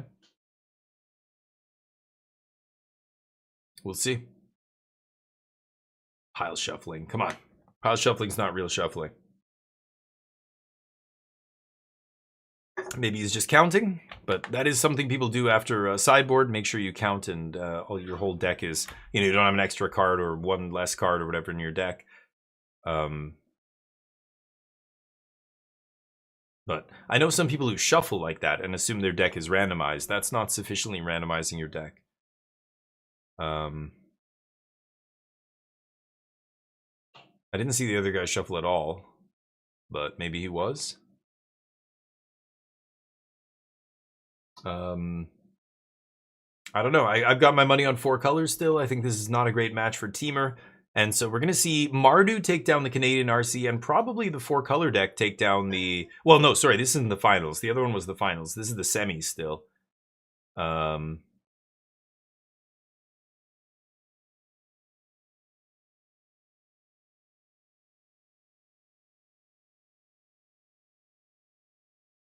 don't know what they're talking about. They don't have them mic'd up. They can hear each other, but that's it, right? We've seen the metagame over the past 2 weeks adjust quite hard for that. Listen to what Mani's saying here. One of the things the Landfall deck is hoping to do is just kill your opponent fast and not face that much disruption. It is quite resilient, but there's a lot of decks that can go over the top of it, and that's what we've seen the metagame adjust to do. Other semi-final, David Duran. Spelementals and prowess. Top on your screen playing Is It Spelementals up against Robert Wagner Krankel. So Ghost Vacuum. Board, so that'll be doing a good job. Ooh, against some nice opts, visions opts or whatever. In their yard. Yeah, seem to have finished. Can't remember what set it was. Urza something. Game finish, so. Eat your opt. These guys are on game 3. Holy cow. Yeah, Is It decks are all. Those matches are going to end more quickly than the 4-color control deck, that's for sure. David was 2nd seed coming into the top 8. Interesting. Robert beating our homie Riley. He did really well, though. I got to shoot him a message after this and just be like, congrats, dude. We were watching you on stream. It was great. He's playing a wild deck too. I mean, he's got to feel pretty proud. He basically played a rogue deck to the top 8 of a regional championship, 940 players. Yeah, that was wild, Go Calper. I don't want to say anything because we couldn't hear anything, and of course the commentators didn't. I don't know if they mentioned it. They must have said something. But I want to ask him what happened exactly there because I wasn't watching. All I saw was the card flip up when I looked back, and I went, "Oh, Riley!" And then I realized that wasn't his hand. That was the judge. Like, oh my god, the judge accidentally flashed the top of his deck, and it was like a consult. It was a consult on top because he looked. I gotta ask him about that and be like, dude, what the fuck happened? And that is insane. You could like, what the like, ugh, on camera? That the judge has to feel bad, I think, a little bit, but like, you know, it's an accident. I get it, but oh, come on. It's like when a soccer ref is trying to get out of the way and they accidentally like block a shot or something, you know. It's like, yeah, what are you gonna do though? I mean, you know, I don't know. It was obviously not deliberate, but they should have left it. Yeah, so that's like, I don't know what actually is supposed to happen. I'm not a judge. So is there like, you can't give the player a warning. It wasn't the player who did it. It's obviously not to his advantage, but your opponent saw the card. I think it's up to Riley whether he leaves the card there or not. They probably left him the choice. His opponent probably just said, I'm not going to tell you what it is. So do you want to leave it on top? You know, that's what I would have said as the opponent.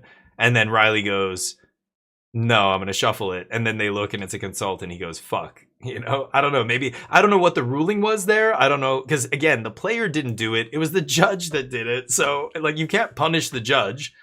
There was no advantage given by the judge wasn't trying to give this guy an advantage or whatever.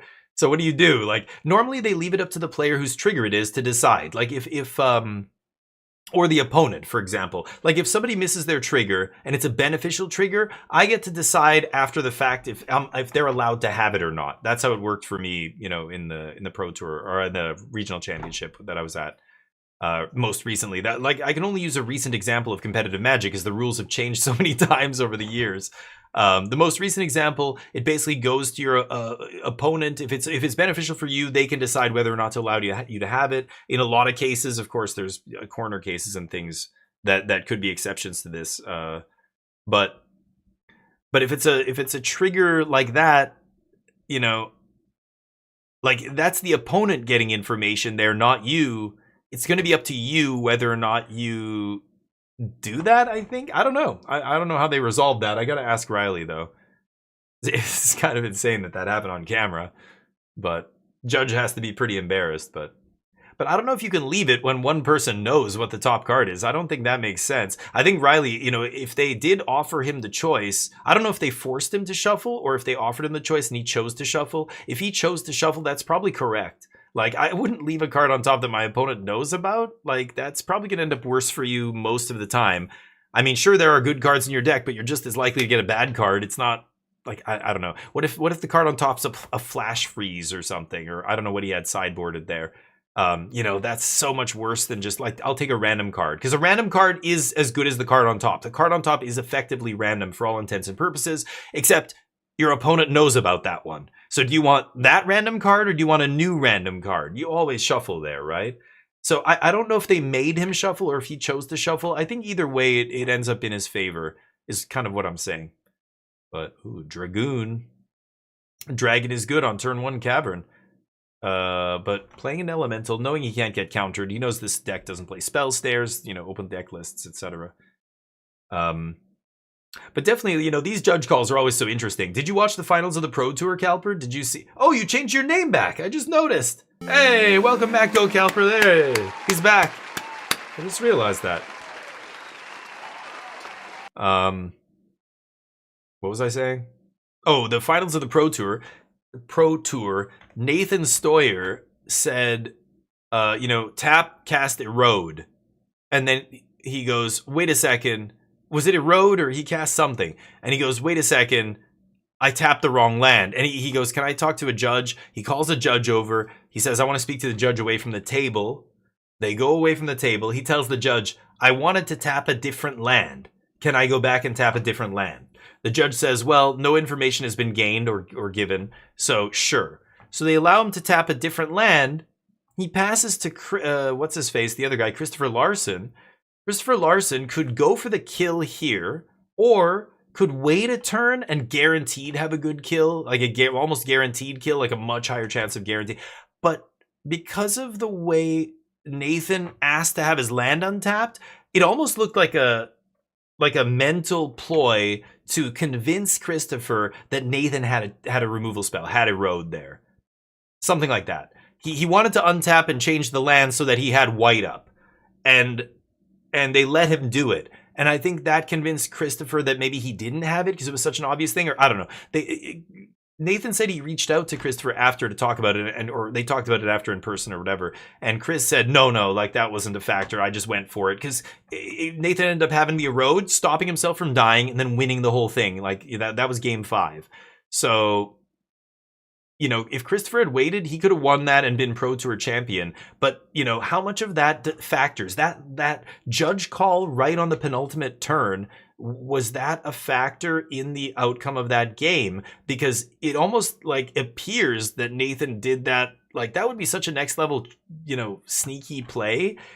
But do that just to convey misinformation. Like, so even though no information was gained, that's not true. Christopher definitely had to rethink that situation in light of the fact that Nathan wanted to untap his other land so badly that he called a judge aside and made a big thing out of it and untapped the land. You know, like that's such a level of like psychological warfare that, you know, do you allow the take back? Should we allow take backs for, you know, even though no information was gained? That's not actually true. The game is still being impacted by those actions, even if no explicit information has been gained. Do you know what I mean? There is an impact still there. So you can't say it's 0%. It's an interesting thing to think about anyway. A different land. Yeah, so maybe they shouldn't have allowed him to untap it. I mean, look at the previous Pro Tour with Seth Manfield and his sloppy play on the way to winning the whole thing. Winning Worlds, I should say, right? That was Worlds. Absolutely wild. But you know what? He points to the rule book and says they allow you to do this. You know, Nathan knew. He's like, I think, you know, other players would just go, oh no, I tapped the wrong land. Fuck. Like in their head, right? They wouldn't say this out loud, but they'd be like once they realized. But players who play at that level know the rules. They know now the rules say I can actually wait, stop before you say anything. Hold on. Can I tap a different land? Like ask the judge. They basically like you might be able to take stuff back within reason as long as no information has been gained. So Seth, you know, didn't cheat. Like people who are calling him a cheater is bullshit. He didn't cheat. He's playing within the rules. Maybe you should rethink the rules. You know, maybe the rules are kind of messed up and should be reevaluated.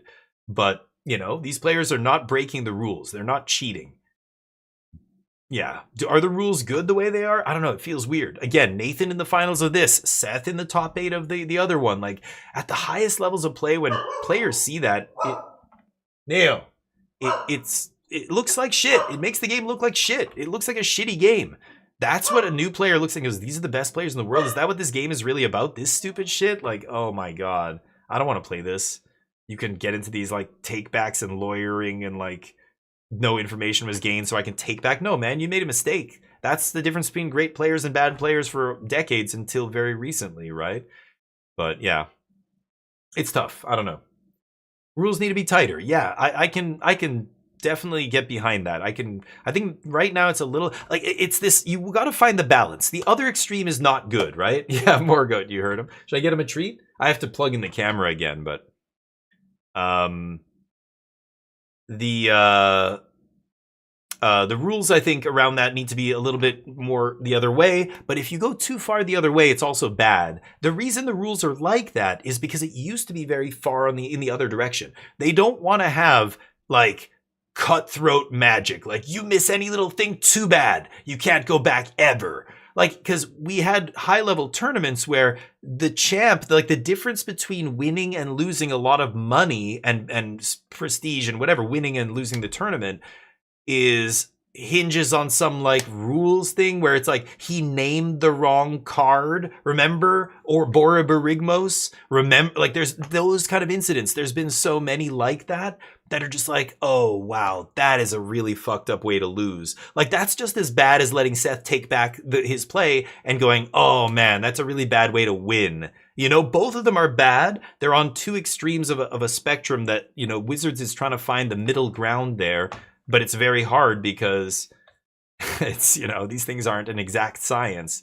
So, you know, that's it. The rules need to be tighter, but you can't go too tight. People are like, there's people who want to make everything hardcore and be like, no takesies, backsies. That is not good for the game. Even if you don't realize why, it is not good for the game. Like you can't have big titles and big money tournaments and stuff being decided by shit like that. That feels just as bad as somebody taking it back. Like you should be allowed to take back within reason, but it's got to be a little bit tighter. Like right now it seems a little sloppy, or I don't know. Playing the wrong land. Oh, no, I want to play a different land. I think that's fine. I think that's fine to do. Most players are not trying to get a psychological advantage by like, oops, I played the wrong land. Whoa, I'm going to play this one. You know, that's not Magic. That's people who don't know anything about Magic thinking it's about that or something. It's like people who think poker is all about bluffing or whatever. It's like, no, people are usually pretty clear about what they're telling you with their bets and stuff. Some people will do crazy stuff. Some people are straight up maniacs, but that's rare. Most people are rocks or trying to be rocks, you know? Anyway. Comes to the wire, there should be no flex. So what is the wire? Where's the wire? That's kind of what you have to decide. You know, what is too much? Where's the red line? I think that's what you mean by wire, right? Like nothing past the wire, nothing past that bound. Like, yeah, where's the limit? That's what we need to know. Right now, the limit I think is too far in the I can take back a lot of shit category. Like I was even shocked when Seth did that. There were a couple of them that I still defend it you know, because again, technically, it's like being a lawyer. Like within the law, it is the law. That's it. It gets really technical and specific, but if that's what it says, that's it. That's what it says, you know? He did not break the rules, technically. Did it feel bad? Like, did he come so close to breaking the rules? Yeah, but he did not. You're allowed to ask for a take back. No information is gained is the part that I have a problem with. That's too nebulous. That's too like that. And that's the issue. Again, I brought up the Nathan Stoyer example because past turn 3 in standard, as long as past at any point in the game, yeah. But anyway, I feel like with Seth and stuff, it was past the point where I don't know. I feel like some information is being gained here because otherwise it encourages people to just jump to the next step. Like as soon as I say, okay, go to blocks or block or whatever. Now my opponent goes, wait, I want to change the attacker. And I go, well, I said block. I said block though. You know, that's where you end up. You end up with players now having to like quickly do this. And that's not good either. You know, none of these scenarios are good for the game. They're not going to create good games. They're going to push people away. What is happening right now? The judge. Marshall and Paul. And every time I put the headphones on, Corey blows my eardrums out. Because he is so freaking loud. No, that wouldn't happen. That wouldn't happen. What? They're making fun of Corey. What just happened there? All right, so Robert has emerged victorious against David Duran there, so... Yeah. I don't know what's going on. Okay, High Noon in play. Yeah, it did side in the High Noon. You guys are right. Oh, what am I saying? Omni combo, of course High Noon. I'm an idiot. I was thinking about the Kona interaction with High Noon. But yeah, of course, they're casting a million spells once they play Omniscience. Yeah, I totally forgot about that. I was thinking just about the one interaction about Kona. I don't know why. Of course, yeah, you guys are absolutely right with the High Noon. Yeah, Calper, I agree. It felt shitty. It looked shitty. It's a bad look. It makes the game look like a fucking scummy game. You know, I was talking earlier about scooping to your friends and stuff in tournaments. Like, things like that are literally collusion. That is the definition of collusion. Magic is very specific about, you know, anything that looks like collusion. And yet they allow people because you don't really have a choice, you know, so people can just scoop to each other, intentionally draw into the top 8. Like, I remember being in a tournament and doing relatively well and going, man, if I win my next game, maybe I can, you know, get in the top 8. And then all the people above me ID'd. And, you know, I was just like, oh, no, I guess I can't. Or they scooped their friends in and that was it. And I end up outside the top 8. And I'm like, oh, that's a shitty feeling too. Like, that's kind of stuff, you know, again, these are games, but they're games that are being played for a lot of money. Or at least the path to more and more money. So, oh, they're fighting over the High Noon and who cast what? I think he wanted to do something before playing High Noon. Yeah. Look, this is... Oh, here we go. This is a good example. So, he played High Noon, then he played something else, or he wants to play something else, and he's like, I want to take High Noon back. Wow, this is exactly what we're talking about right now. That's so funny. Have one wrong thing snowball into multiple wrong things. Yeah. I need to hear what are the judges saying. Not just for this game, which admittedly is not looking great, no. but also for the potential of a third game, because this game is not looking great. He needs to find a way to reset here. Yeah, absolutely. You know, I know he's got he's standing on the they might be asking you know, your opponent, like they'll ask Jake here, the teamer player, do you want to let him take that back? Like, that's what they'll do in a lot of situations. Like, that's how it should be. It should be up to your opponent. And of course, in a lot of situations, your opponent's going to say no. Well, then it's no, and that's it. You know, you fucked up. Reset whatever is happening around me. Yeah. But he's played fantastically all weekend. Yeah. Getting to the top 4 in a 1,000-person tournament is no small feat. Judges telling them. Any capacity. Yeah.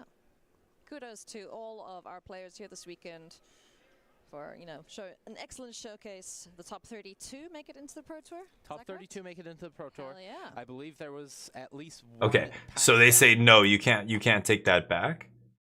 I don't know if they offered it to Jake. Top 8, unfortunately, so didn't get to compete. I would love to hear the commentators mention what just the resolution of that was, but would be a pass down from his maybe they don't know yet. To the 33rd place person. All right. Okay, tell us what happened. for those wondering, we're still letting everything get sorted out at the table.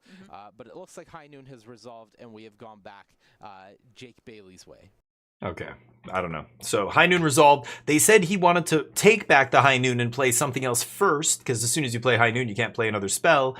But I don't think they allowed him to do it. I think it might have been up to the opponent whether they allowed him to do it, and an opponent said no. Again, that's how I find they resolve a lot of these conflicts now in competitive REL, Magic rules level enforcement, rule enforcement level, whatever.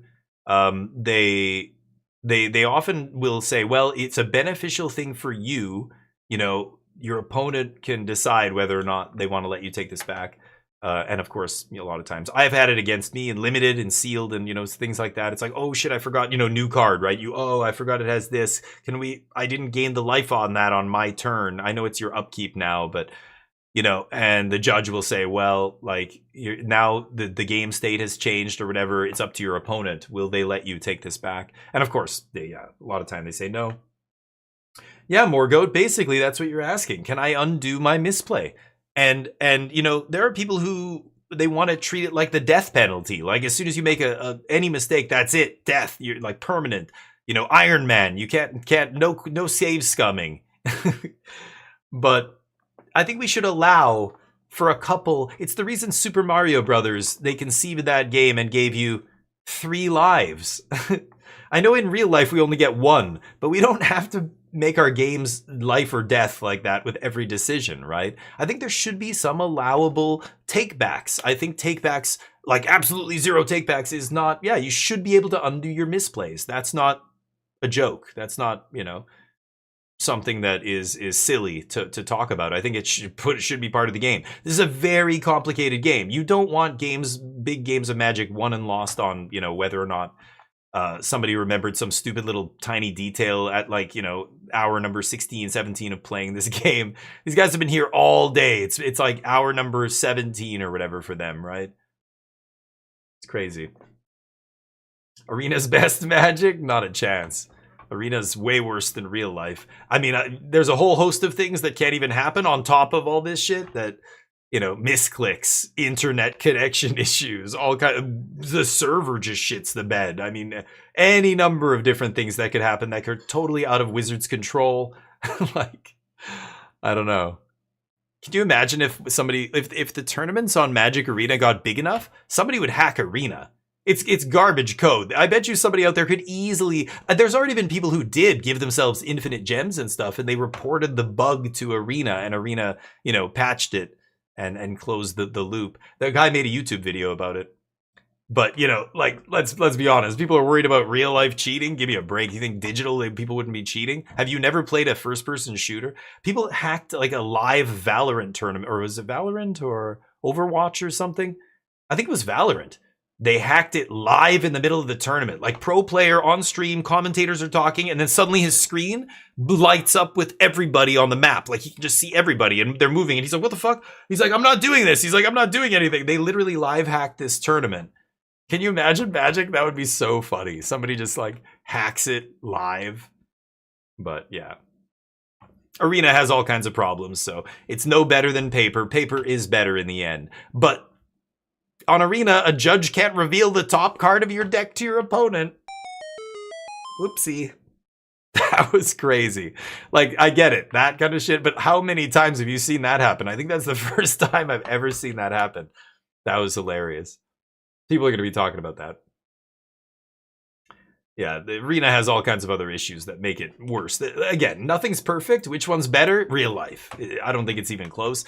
Does Arena have some things better than real life? Again, the cheating or whatever? Sure, but all the downsides of Arena are way worse. There's way more factors that are outside of human control on Arena than in real life. That's the reality, right? But can you imagine if somebody's violently ill? What happens if you're super sick?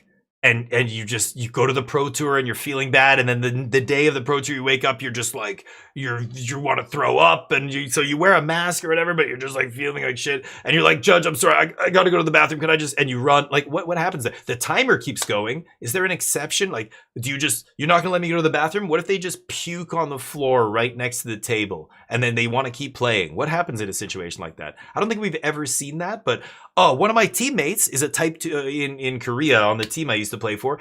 He's a type 2 diabetic. And if he didn't get his blood sugar up or whatever, or forgot to drink something or whatever it was, he passed out at a PTQ once, and he sat down. He just come there and they had shuffled, or maybe it was halfway through game 1 or something, and he's just playing and he just went right off his chair. And the tournament kind of stopped. People were like, holy shit. And then like some people start playing again, and like people came over. It was a whole thing. But, that kind of stuff can happen, right? I've never seen anybody like that at the Pro Tour, but normally if you're super sick and it's a small tournament, you just don't go, you drop out or whatever. But some hardcore is like, oh, this is the World Championship, I'm going to go there, I don't give a shit, I'm going to shit my pants. Maybe you have horrible food poisoning. It's PT Bangkok or whatever. It's some, country where, you might get a bug or whatever. It's funny. I've never seen, anything too crazy, but I wonder what happens. There has to be something in the rules for that. Like, okay, let him go to the bathroom. We'll add time extension of 5 minutes, 10 minutes, whatever, right? Like there'd be, I would like to think that they would come up with a solution like that.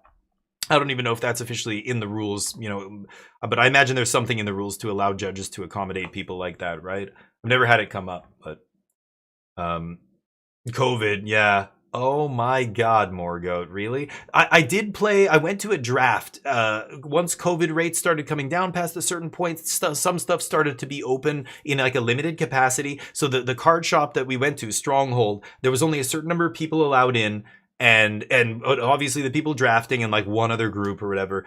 And the draft table, they had this big plexiglass thing that came out. Each player, it was like, it sat across the whole table. It stood like 4 feet off the table. So when you're sitting down, it's way above you. And it's just a plexiglass thing. And my opponent's on the other side. And then each, there was like 2 or 3 dividers. So there was like 3 and 3 on each side, basically. And I remember playing Magic like that. I think it was core set. It was some core set we were drafting. It was before Foundations. I don't remember. It was 2020 or something, 2021, whatever it was. Yeah, weird times. But people with COVID, it just showed you how inconsiderate and selfish so many people were. It made me sad. Like I always knew there was those kind of people in society, but when you see how many people just don't give a shit about others, like and can't be bothered to even do the minimum for somebody else, like no empathy at all. It's disappointing, you know what I mean? But COVID opened a lot of eyes to that, I think, over the world. Anywho, 12. Is that fully crewed? What does it do? I don't even know what that space station thing does. It's got an ability. What does it do?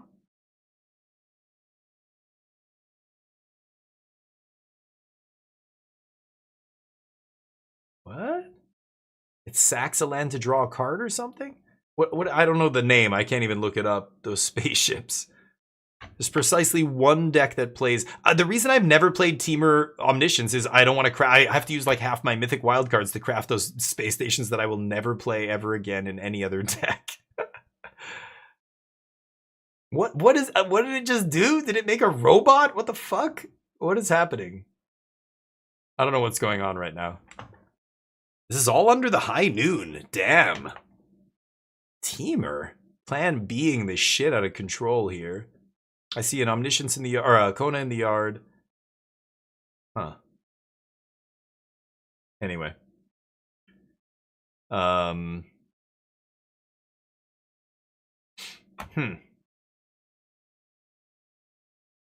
This is looking good for Omni right now. 1 life for 4 color here. I think we're going to see a game 3. Damn. Needs a sweeper. Maybe has one. Pass with something up. What is this? 5 mana? 5 mana. 7 off the tablet. Revelation?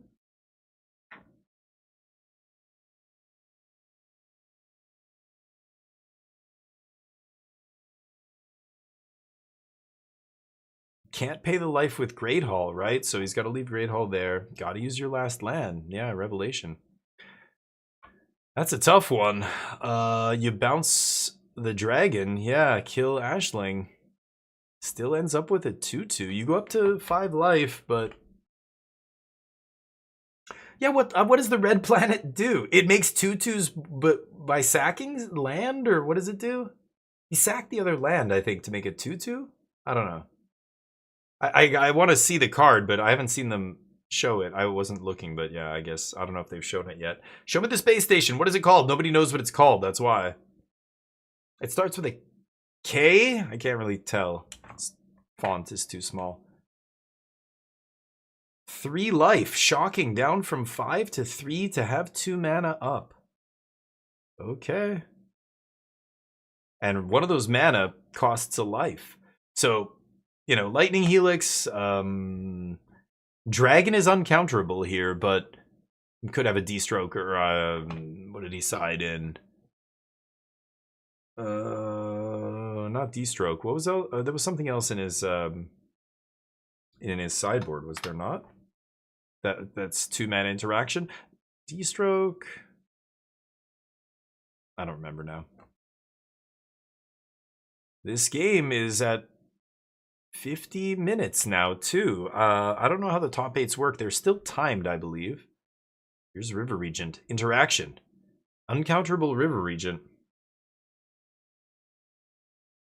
Resolves. Bye-bye monks. Take 2, go to 1. Whoa. Can still play a spell this turn. Plays nothing. Nothing. Shocked himself last turn for nothing. Oh, that doesn't feel good. I don't know what he shocked himself for there. He didn't use the mana, though, so that's obviously just incorrect. I mean, unless you're running some elaborate bluff. I don't know. That was weird. Okay. Back to 1 life. The second time in 2 turns. Needs to find action. Needs to find another revelation here just to stay alive. Does he have one? If he can play a revelation, pass with 3 mana up, that's pretty good. Like, if he makes a land drop. He hasn't played a land drop here. Let's see. Cameron? Thank you, Swizzy. And Morgoat. Morgoat got it. There you go. Sack a land. Sack a land. Yeah, create a 2/2. And then they get +1/+0 and haste? Then creatures you control couldn't... Wait, is it... Oh, it's 1 red tap. Okay, so it's 3 mana to activate. Okay.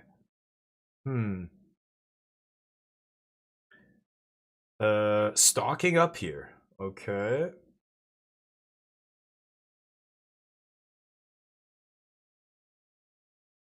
And... Pass? Oh boy. Now, I mean, teamer player empty-handed here. So if he whiffs, if he draws a land or something. Oh, no, he's not empty-handed. Oh, I think he just picked up cards. Okay, he's got a couple of cards. I don't know how many cards he has. Can't tell. Never mind. So he's got a bunch of options. Who knows what he could have here. He could go for the land. That doesn't seem great, though. 3 mana, and you lose a land. Hasn't made a land drop, obviously, so could go land here, have a lot of mana, 8 mana. 3 to make a creature. All my creatures get haste. He's got to leave up some interaction. Like, if he can kill... Like, if the opponent has inevitable defeat, you want to be able to kill or bounce the creature that they're going to target with inevitable defeat. But, you know, if he has another revelation here, then he's at the mercy of this guy's counter magic. He activates Great Hall? Oh, wow. That is not good for the control player here. He needed something better than that. Block Robot. Okay. Activate Get Lost? Yeah. But then, yeah, if he's got a counter, yeah, you're never winning this, right? Man, I thought he had something a little bit better than that.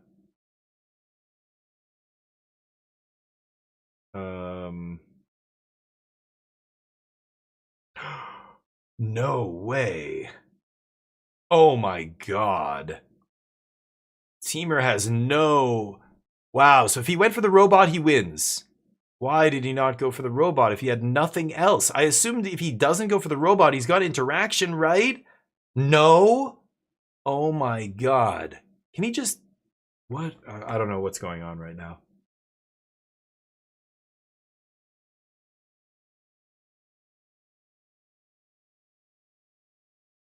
Oh, does he have a burn spell in the sideboard? Maybe that's it? That's crazy. If he just activated the space station, he would have won there. He didn't know what the other guy had, but I assume if you don't have anything else, you gotta go for space station there, right?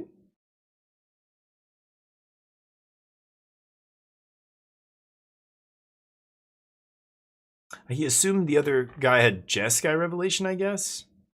That would be the only way to... Or, I don't know. Interesting. Who? Teamer guy? No, now he's post-combat, casting the dragon. He maps onto the dragon. What did he put in his hand? Okay, he's gonna name not dragon, I assume. Beast?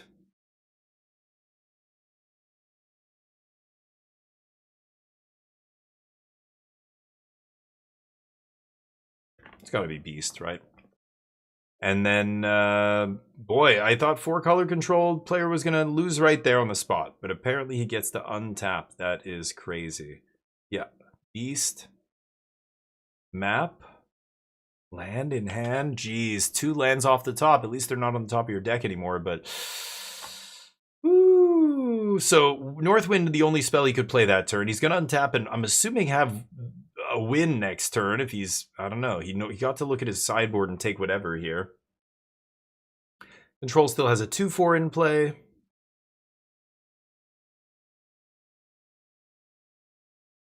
Consult. That's just a consult for 2 mana. Floating a red because he's looking for a revelation. He can't go for 4 mana consult and cast revelation here, right? So gets to look at a ton of cards. 9 cards. And has to find revelation, right? Can take 1 here. Has a red floating, hasn't played a land drop yet. So can go Jeskai Revelation, play untap land, have 3 mana up on the other guy's turn to interact with dragon. But I mean, if he, yeah, I don't know. That's crazy. If the other guy went for that spaceship, it would have been over. But I think it was, yeah, tough to go for station into the face of 7 mana there.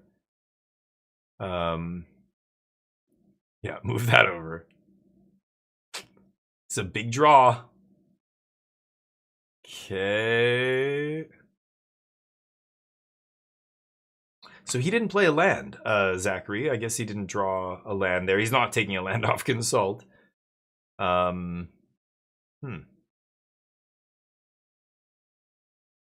Grape shot, yeah. Players can cast 1 spell, right? Yeah. See if he's got it. I mean, he just has to attack with dragon, wait for Zachary to blink, and then respond, right? The best thing Zachary could have here is uncounterable thing, but what if he just fires up a land and swings? Oh no, but then that, yeah, that doesn't do it because of the Great Hall.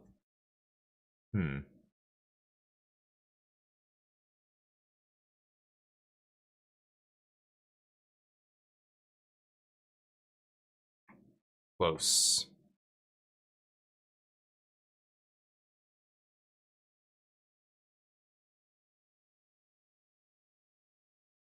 Okay. Dragon coming in.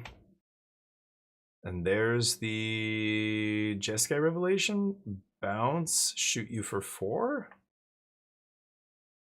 And does that resolve? It does. Holy shit. Okay, so Zachary can't play anything else, but he's not dead? Crazy. And Jake is at 11. Like, this could be over this turn pretty easily. Oh, you can only play 1 spell. maybe not. Like even a lightning helix. Another revelation might that would be enough, but yeah. Get your shit together, Zachary. Sloppy. Okay.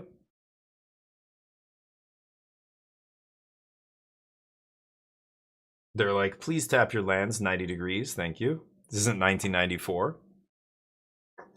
Okay. Simic's better.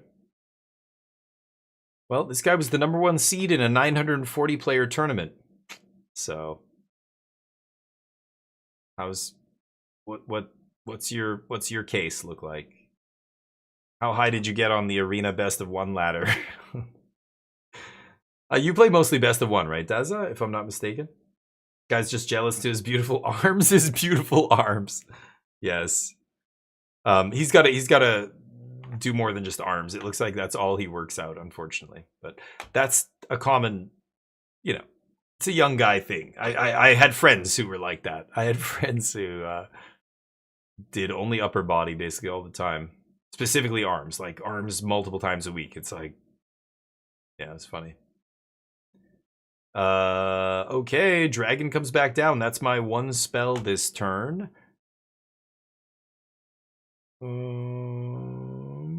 Yeah. Okay. Ew. Can still play land here, activate spaceship, sack a land, and swing, but I mean, there's a bunch of dudes on the ground.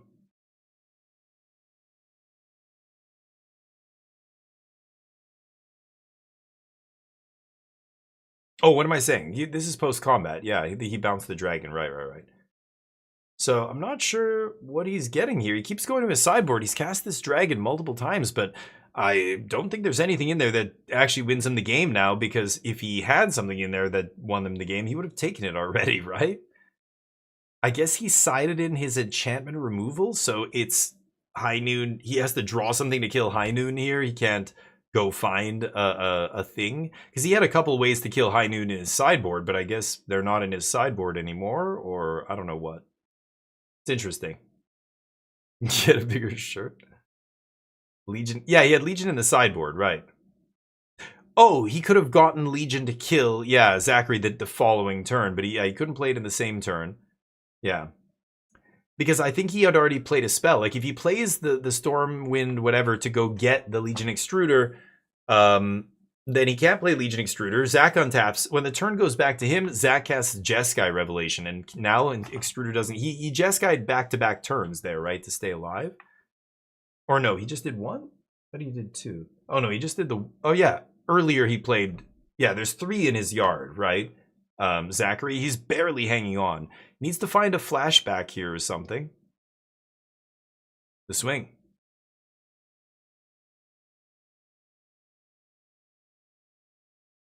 If you had another Jeskai Revelation, would you play it pre-combat? And see if, you know, because if it resolves you have lethal, right? You just go, bounce the dragon, do 4 to you, plus the prowess triggers, that's enough. Seer Dragon. Okay, triggers. That's my 1 spell for the turn, he's saying. Now remember, High Noon can also do 5 to the face. So getting, you know, taking 4 damage here, you're getting very low, very close to dying if you're Jake. Jake thinking. 2 mana up. Obviously could have a bounce off here. Bounce off a monk. This is before damage. Which, you know, I don't know why he... Well, yeah, he wants the prowess triggers on the monks. So, yeah, because it's before damage, you could bounce off the land and then have lethal next turn? Because, yeah, your guy wouldn't die.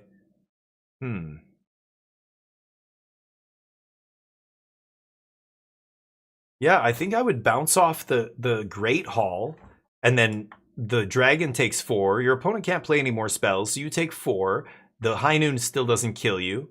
And then you untap, swing with dragon. They have no way to block. They have to pray to have, you know, a removal spell resolve, and that's it. So I think if he has bounce off, the play is bounce Great Hall here. Take the damage from monks. But if he doesn't, I mean, he's got something. He's in the tank here, thinking about what he's going to do. This is with prowess triggers on the stack.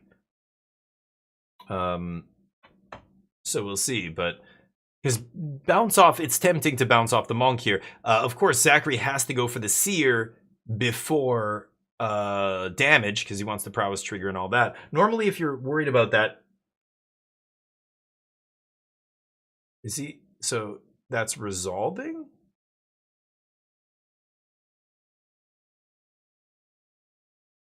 Oh, it's in the Floodmaw and he bounces a token. Oh, because it's non-land permanent. Oh no. So if that was bounce off, that I think he would have maybe had a good shot of winning. I don't know what Zach. Well, Zach can't play another card this turn. Oh, but instead it was into the Floodmaw. Cannot counter land, or I cannot target land. So has to bounce a token. Oh no. That's a big distinction right there. Oof. Bounce off just says creature. Wait, I think Into the Floodmaw says creature, doesn't it? And then it's bounce non-land permanent when you bargain it or whatever.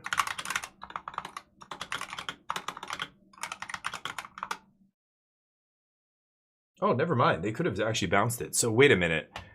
And then I think they fucked that up. What are they playing around there? I think if they bounce the land, that's much better for them. And then you get to keep your dragon around, right? That's crazy. Why did they do that? Am I missing something? What am I missing? I mean, what is he playing around? He wasn't dead to High Noon. I guess Zachary could have still sacked High Noon to finish the dragon, but that's crazy. Like, he could have done that at any time. High Noon's better in play for him, right? Okay, dragon comes down uncounterable. Bounce monk. Respond. 3 steps. Copy tablet. Draw cards. Can't counter this Marang River Regent because it's off cavern. Oh, copy monk. Okay. Draw 2, discard a card. So Marang trigger fizzles. I don't know what the second thing he targeted was. Maybe nothing. Discarding another tablet. No. Nice try. Yeah, 1 monk because it's a copy of the monk that bounced. Or that, yeah. I got bounced. Trying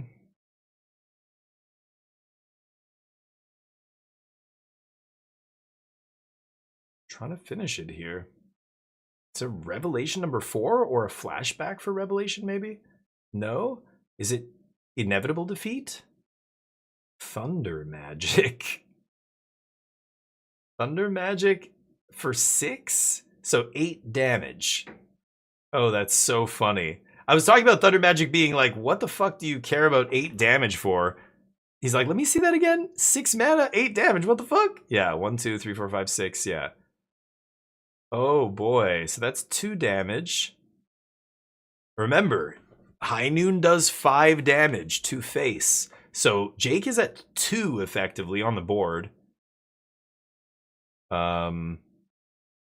He untaps. What a game. This has been a crazy game.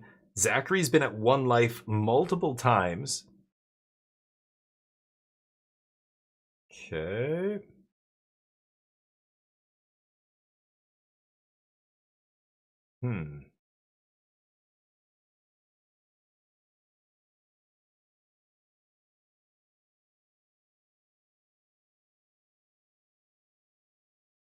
Just thinking. The judges cleaning up their graveyard? I don't like that. Don't touch my graveyard. I would be like, don't fucking touch my graveyard, lady. You saw what happened to that poor other guy, Riley? Dear God. Keep your hands away from my cards. I get it, though. They're trying to keep the cards on camera, and again, players can be sloppy. Interesting game. So 5 mana up for the control deck. They have inevitable defeat in the yard, so this could easily be... Oh no, they can't cast double spell in 1 turn, so flashback not doing anything, really. Never mind. 7 life to 5 life, except the 5 life player has High Noon, which does 5, so it's almost like 5 life to 2 life here. Beast? Is this a Kona? Kona here to save the day? Can cast 1 spell this turn, though. So, I mean, Kona can put Omniscience into play, but you can't cast any more free spells, right? Okay, Dragon instead. That makes more sense. 1, 2, 3, 4, 5. 5 mana? Okay, yeah. Northwind uncounterable. Go to my sideboard. Get spell I can't cast. And then I think we might see an inevitable defeat or something here. Something to get rid of that Northwind and maybe, allow Zachary to kill. Because if the Monk gets in for 2 damage, that plus High Noon is lethal.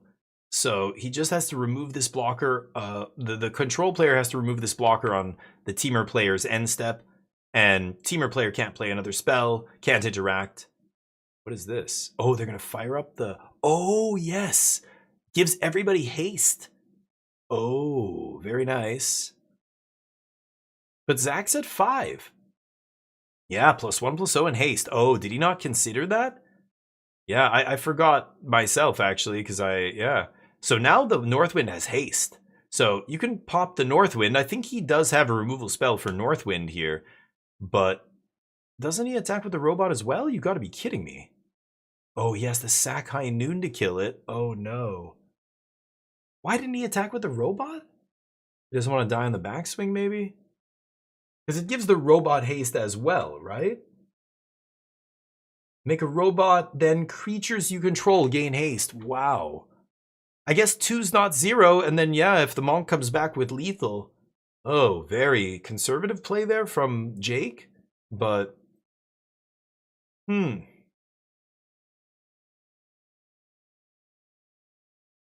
Jake knows there's, well, now that there's no High Noon, Jake can just play a ton of stuff here, right? So, yeah, there's Great Hall, and he has the Revelation. 3, 4, 5, 6, 7. Yeah. Hey, Control goes to the finals. Nice.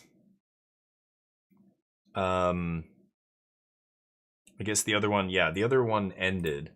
Yeah, we're not going to be able to play whatever it's called. Oh, we've got ads in 45 seconds here. Where's Jim Davis? Yeah, that when that judge flashed that card, should have got Jim Davis in there to give him the tough love. Poor Jim Davis. He's gonna get this reputation as this gigantic asshole. He punched a ref, basically. But what that judge did was, oof, that's about as bad as it gets. You know what I mean? I don't know where that he had a red shirt on. It might have been the guy standing there. I don't know, but damn, good run for Teamer. That was the top seeded deck in the Swiss. He went like 12-1 or something like that, or I don't know, 12-1-1. He ID'd in, and Teamer not a again like not a lot of Teamer players doing well. So one person sneaking into the semis, nice. But what a weird game. Like High Noon did keep him off it, but boy, the other guy was on 1 life and then 1 life. It was just down to the wire. He needed to find Revelation, and then he had the 4th Revelation there to seal it up. Like that was the 4th one. That said, he looked at a lot of cards. He consulted a bunch. He cast stock up a bunch, right? He, that's the thing. Over a course of a game like that was like 15 turns, 16, 17 turns, the control deck is looking at basically their whole deck. Like you're not just looking at the top 30 cards. Like by the end there, he had, maybe 30 cards or high 20s or something. But he had seen the entire bottom half of his deck already. I mean, I think there's probably only 5 or 6 cards left at it would be the next 5 or 6 cards that he hadn't seen. Everything else was, stuff he had looked at and put on the bottom with consult or stock up or whatever. Like that's the other part that, stock up's great, consult, you're putting these cards in your hand, but the other bad cards are going to the bottom. So, yeah, you find like he found all 4 copies of his Jeskai Revelations, in the first 4 or in the first half of his deck. but really it was not the first half of his deck because he had seen so many more cards than just what was left in his deck at the end there, is kind of what I'm saying. Does that make sense? You know what I'm saying? But yeah. It's why Consult and things like that are so important. Without those, Control can't really exist. Like, they need, you know, to keep finding more action, keep finding pieces. Like, Stock Up is one of the best card draw spells ever, and it's been in Standard a while, and, you know, even Prowess decks were playing it. Like, you know, lots of other decks have played it, but I wouldn't lean on that chair if I were him.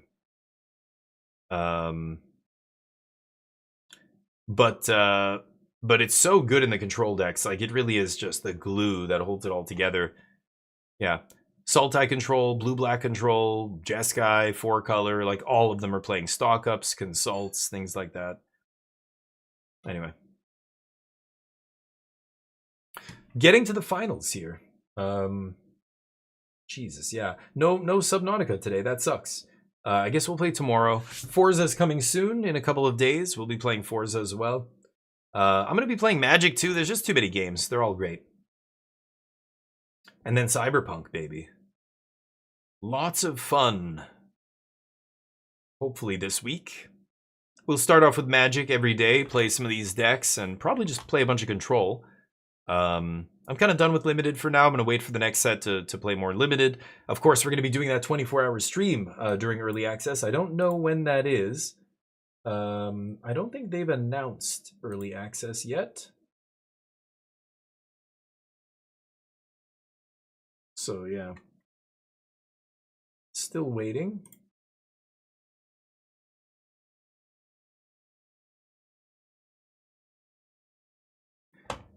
But yeah, play some Standard, check out these decks. I really am only interested in like the 4-color decks, see how they do now that everybody's playing them. I wonder what the step is to beat the Mirror. Like, more Mistrise villages? I don't know.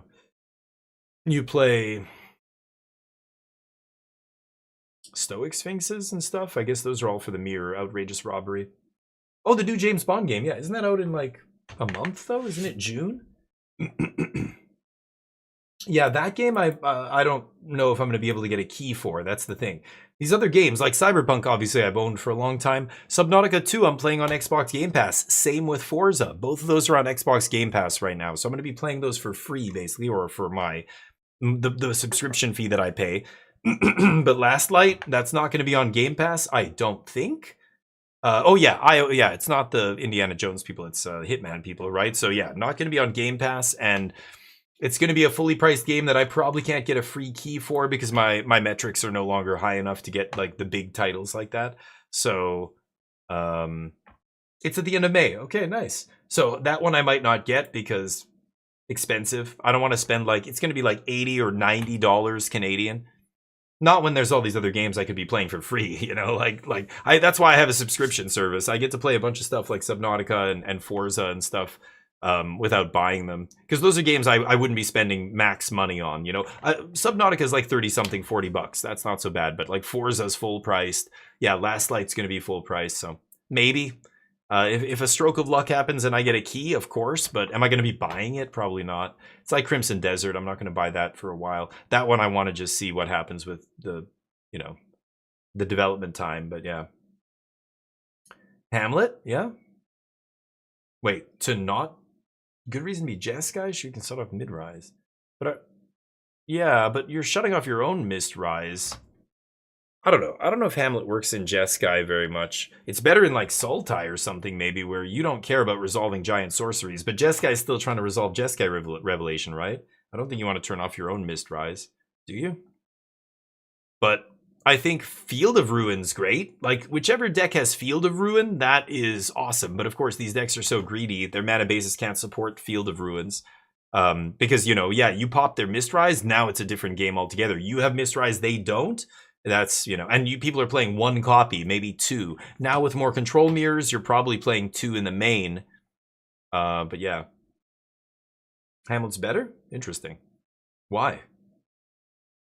If it wasn't symmetrical, I'd see it, but I don't think I want to shut off my own Mistrise. That doesn't seem great. Like, yeah, Hamlet against Ba Sing Se or something, great. But Hamlet against my opponent's land that I have the same one? Am I thinking of the same? We're talking about the same card here, right? It's just activated abilities can't be put it in all your decks. Activated abilities of lands can't be activated, right? Yeah, that one. I don't know why that's. I just don't want to shut off my own land. Like again, the Jeskai deck, the most important land is Mistrise Village still, right? So I don't know. That's weird. I wouldn't do that, but that card just doesn't seem worth it anymore. That was a good card against Bossing Say maybe, but even now you just Jeskai. The 4-color deck actually has a great matchup against Bossing Say. I think it's fine. They're so much faster with tablets and stuff. Maybe Jeskai too. So I don't know. You love Hamlet, Daza? Why is that? It's like you just love the design, like it's becoming a pet card. Put it in all your decks. Except your decks where it shuts off your own land. That's why I don't know. I need to hear some kind of explanation why Hamlet would be good in the control mirror. If you're the control, like Jeskai control deck. But waiting for the finals here.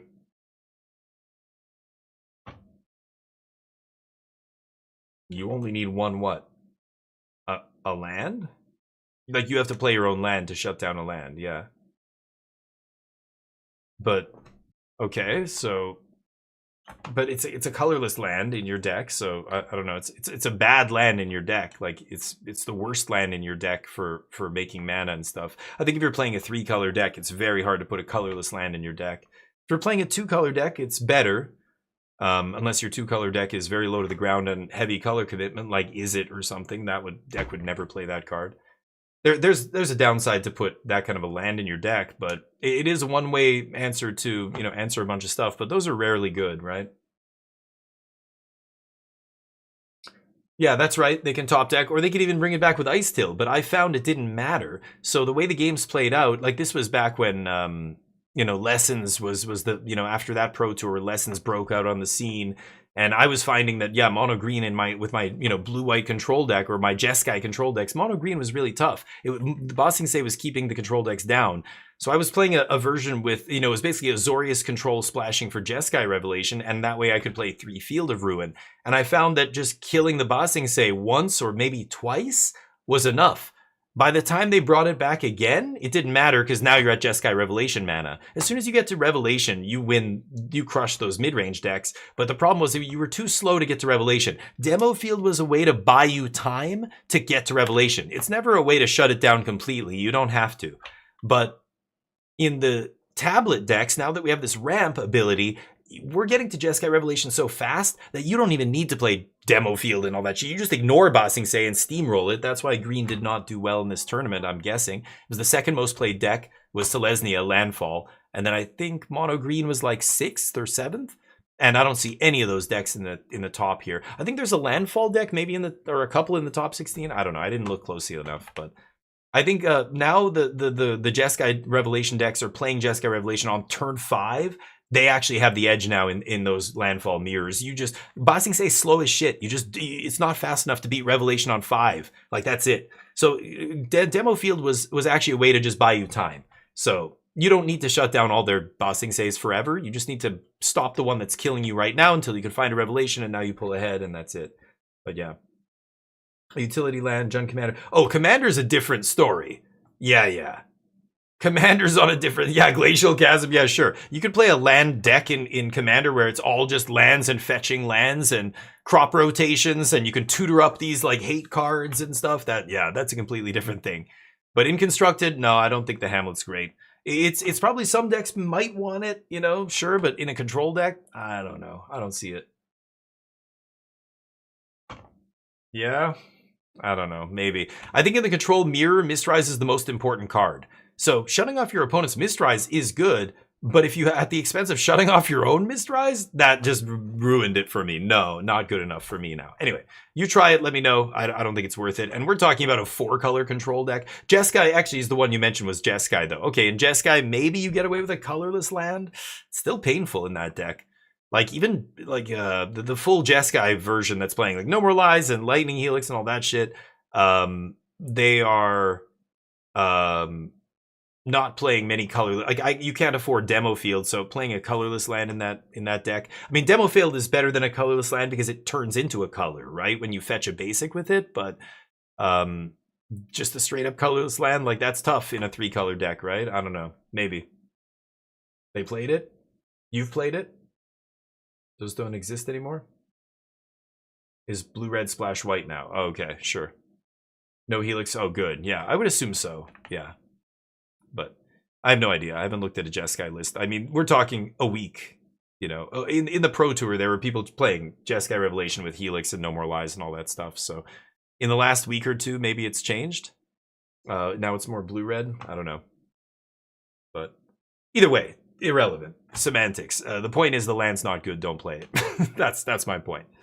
I don't know. Are these decks playing that land? They might be trying it out, but I don't think that land's the right choice. I think people are, if they are trying it out, they're going to be off it quickly.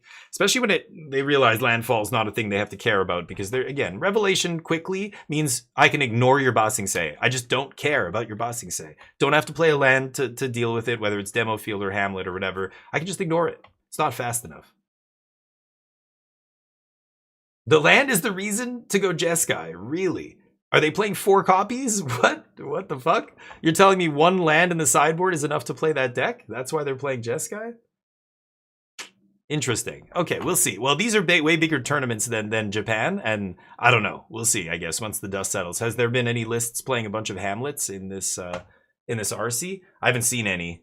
I saw a couple Jeskai decks. I don't know if one of them... I think I saw like Hamlet floating around like 1 copy in a couple sideboards. Like I've seen it today, I think. Was the Sultai deck was playing it. Riley's deck, the Rogue deck was playing it, I think. But I haven't seen it on camera or anything. But yeah. Huh. Anyway, we'll see. I don't know how well Jeskai did in this tournament. Maybe they got crushed. One guy did well. I want to see the win rates of all these decks after once the dust settles, but not a big Hamlet fan. Don't feel like Hamlet's good. I think 4-color looks great. That's where I want to be. But sure, some people think Jeskai's better. Yeah. We'll see. I love it. I love the fact that there's not even 1 control deck. There's multiple that people can't decide which one's the best. Great. I'm on team 4-color, I think, for now. And team don't put Hamlet in your deck. Hamlet can stay a Shakespeare play. That's it. Hamnet. Come on, boys. Let's do it. I don't have much longer I can stream for here. Been going for 7 hours. Please, wrap it up. I need another drink here, too. I'll be right back.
Oh, should have given you guys the commentary. Sorry. I'm going to run to the bathroom real quick. Game's still not on.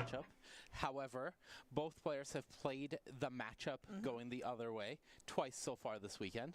Both players are 2-0 in the matchup so far this weekend. Okay. So for both of them, so it's going to be a draw. They're undefeated in the matchup. Well, they already did that. They drew against each other in round 15 to make it into the top 8. Okay. So really nice for them to settle the score here and once and for all decide it in the final match possible. Let's see who's going to go home with that trophy and a big old chunk of change. Our players, like we mentioned, Zachary Amy versus Robert Wagner Krankel. They're ready to rock and roll, so let's jump down and see who goes home with all the marbles. There's a lot of money on the line here, but again, the World Championship invites, those were decided. Both of these players, you and I will be seeing them at the World Championship at the end of the year. Elusive Otter down on the battlefield, and we've been told we got to be very, very quiet because we're hunting rabbits. Oh, I can't use my Corey voice? We can't use the Corey voice. All right, okay. so all right. this is going to be some ASMR furry friends. Elusive Otter down on the battlefield. Thunder Magic says, out you go, little buddy. Turn passes back to Robert Wagner. Elusive Otter down and out. But Slickshot Showoff says, hey, bud, I'm going to hit you. Your mana base hurts, so take one. Yeah, there's definitely. Oh, it started. Here, Shit, exactly sorry. Have the answers. That's one thing. Okay. Yes, Manny, that's how control decks work. You have to have the answers. You nailed it. Double Thunder Magic, interesting. Yeah, Thunder Magic, again, Fire Magic, Firebending lesson. Like, what is the balance? What do you play? Like, how many copies of each of these similar burn spells do you play? It's so weird, right? Nice, get a little chip shot in here with Slick Shot. Not a ton of damage, but enough. Anyway, that's interesting. Yeah, I'm glad there are multiple versions. I don't know, man. Tablet. So that's the reason to play it? So you shut off other people's stuff and... Huh. I mean, if it is a blue-red deck splashing white, I love that. Like, that was the blue-white deck splashing red. Like, that's why I'm doing it, so I can play these utility lands and stuff. You know, Fountain Port used to be a great land. Now it's kind of fallen off, but... Control loves having lands like that, whether it's Fountain Port, Demo Field, you know, Quarry Steel Mountain, Monastery, whatever it's called. And, of course, Mistrise for the mirror is the nuts, right? The mirror breaker. So we'll see. I imagine Control is going to be popular. I've been saying I think it's very close to Tier 1 for a while, and I've been pleasantly surprised that I think I was correct. You're seeing it now break out. It just needed a little bit more tuning. The Pro Tour, people saw a tablet being really good and kind of went all in that direction. There were still people playing loots, I think, at the Pro Tour, but that pretty much was the death knell for the loot decks, I think. Nobody's on loot anymore correctly. So it took a little bit, figured it out. Decks are getting better. Now Control putting up really good results. Multiple copies in 2 top 8s here. Love to see it. And the Japanese tournament earlier and, you know, on and on. It was in a couple challenges as well. The first 4 color list I saw after Strixhaven came out made top 8 in a challenge, and it had, you know, Flashback, and they were playing the capstone thing, and you know, but that's been done away with, maybe in the sideboard only or whatever. Actually, I saw it in the sideboard of the Teamer deck. There's Day of Judgment. Sweep it up. Love me a Day of Judgment.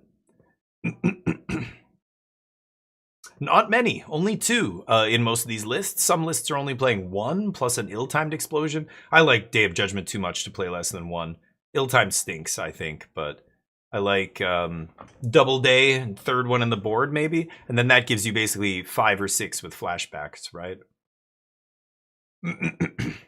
Or a 5, I guess, with 2 flashbacks, yeah.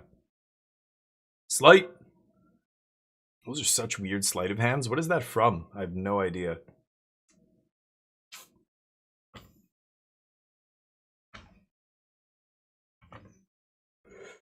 Yeah, that I could see. It's got to be way better mana-wise. The 4-color deck is rough mana-wise. I mean, honestly, one of the big pickups for the deck that I think a lot of people don't realize is super important was that Great Hall.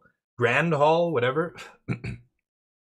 That is an awesome land. I mean, you've seen it be relevant in multiple games as well, just turning into a creature on turn 15 to close that door without giving your opponent another draw step. Not to mention the fact that it's, yeah, City of Brass coming into play untapped, not just in the first 3 turns like starting town. You're not paying 2 life up front. You know, it still pays colorless to cast your mana rock or whatever else, right? Mad Trapper, what the 3 months? Mad Trapper, legend. Thank you, buddy. You're a goddamn legend, you know that? Appreciate the 3 months, the trimester. You rock. How's life? How was the weekend? I recommend everybody subscribe to my channel. You'll get lots of rants, maybe a little bit of good insight, maybe some knowledge, depending on how, you know, experienced you are at this game or any game. We play a lot of games at the highest level, trying to go deep. There's always people better than you, of course, but yeah, I love playing. I love watching people play who are really good at games too. Learn from them, you know. It's sweet. It's okay.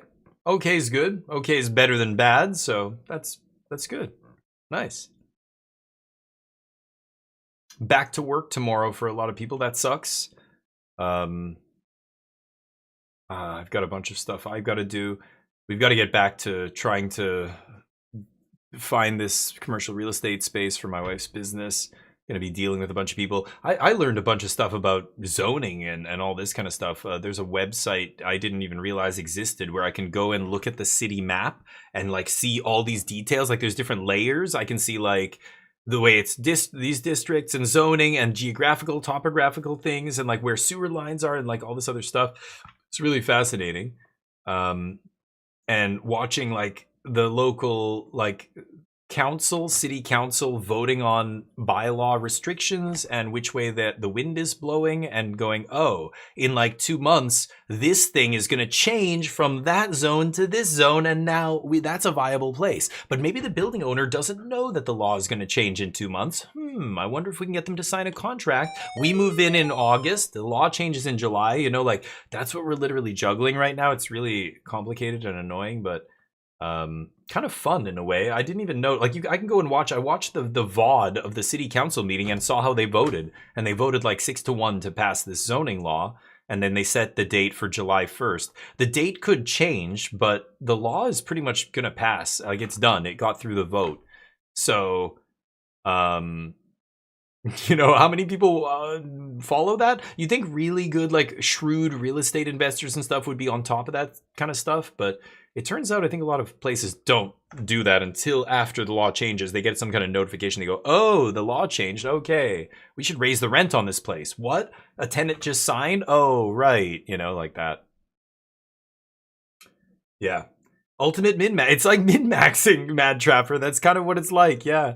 Because you're yeah, it's tough. I mean, we were negotiating for this other place and they like it's owned by a massive like multi-billion-dollar real estate conglomerate. This is the problem with a lot of property, especially commercial real estate.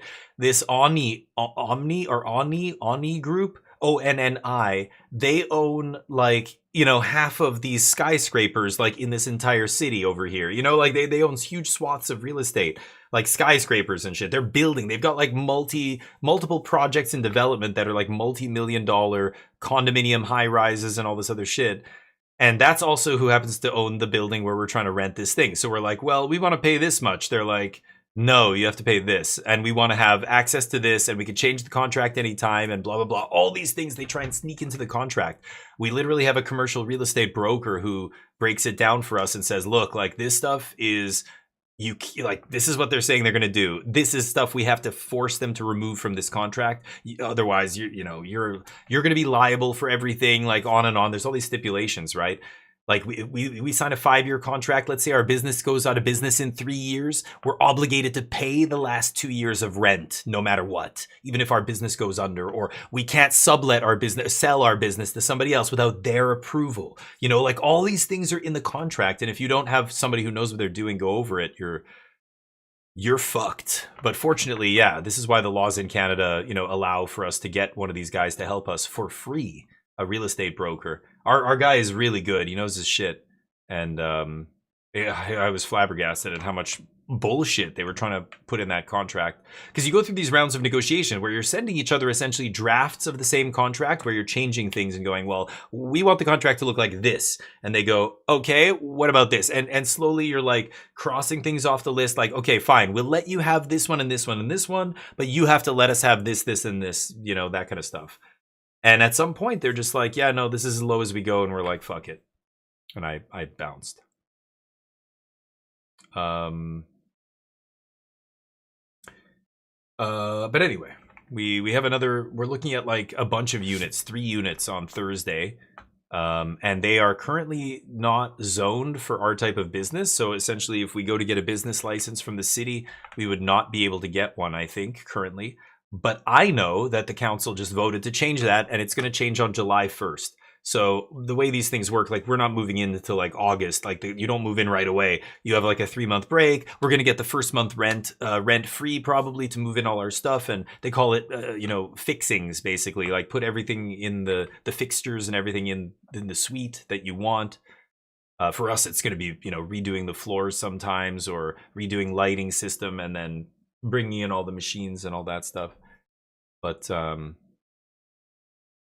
anyway, I don't know why I'm rambling about this. It's yeah, that's going to be my week, doing shit like that. Streaming. I'm still going to be playing a bunch of games, but yeah. The business I'm affiliated with down in Texas, they are my business partner. He wants to expand. I think he's seriously debating. We're a WN Premium store. I own a piece of this shop in Texas, and I help with the business a little bit, not too much, but we have like kind of an order program. I deal with a bunch of customers and shit like that. Anyway, and he wants to open a huge space, like 4,000, 5,000 square feet, have like a little coffee, you know, snack area and stuff, and basically make it into like a Mox boarding house kind of place, you know, for like in Korea and some places. Like I've been in lots of shops around the world, like in different countries, and most of them are the same. Some of them are worse, some of them are better, but like the States has some that are so insane. Like Europe probably has a couple good ones too, but Mock Sporting House is like a gorgeous, you know, place. Like it's like playing in a really nice shop with really nice, comfortable, super nice furniture and blah blah blah, and you can get food, and there's a bar and all this stuff, and all kinds of games happening, and the decor is like out of this world, and you know, they spend millions of dollars to like set up that kind of place. Card Kingdom, I believe, owns Mock Sporting House, but yeah, he wants to do something like that. He wants to do a big, you know, big deal kind of shop, which is exciting. I want to go down there, but I don't want to go down to Plano, Texas right now. You look out, I just got a tan. I just came back from Mexico. I'm gonna get detained. You know I'm getting detained. I'm like, no, I'm really tanned. I swear, please don't shoot. Okay, whatever. What? Can I get a phone call? Can I talk to a lawyer? No, I have no rights. Can you tell my family where you're taking me? No, you're not gonna say shit. Ow, can you get off my neck? Fuck. I can't. I won't go to see him. He doesn't even want to go back, but he has to. He's in Korea right now. Anyway, literally in one like 10 minutes ago. Shut up, Keith. Oh my god. I'm so jealous, dude. I'm so jealous. Zenimatrix, what's up? Yeah. Yeah. True, it's true. It's funny, it's sad funny though. It's sad funny. Is that a thing? You guys are getting an ad in 59 seconds. I apologize, but Twitch sucks. Yeah, Mock Sporting House, so nice, right, Keith? I love that. Like, I want, like, if I owned a shop, like, that's how you imagine it'll be, right? I'm gonna have nice stuff. It's not gonna be like these other dingy shops, and like, it's gonna be really, like, people are gonna love going there. It's gonna be comfortable and like nice, you know? And it's tough. It's tough to have a nice shop, but the shop currently is very popular. Like, they sell out every event. We do RCQs and everything. We cap it all the time, but that's the problem. We don't have enough space to do like a 300 player tournament. We don't have enough space to do a big tournament. And you know, having a big space is fantastic, especially if you keep capping, cap every tournament. It just means you should expand. You know, that's to my mind. I told my wife the same thing. Like, one of her studios is basically like full as it gets, I guess, or pretty full with classes. There's like people who, you know, are waiting, you know, for certain time slots that are really popular. There's like a wait list. That's when you make another branch, you know. I mean, I think anyway. Got to be careful about expanding too quickly, but that shop's been going for quite a while. I could give them a plug here, I guess.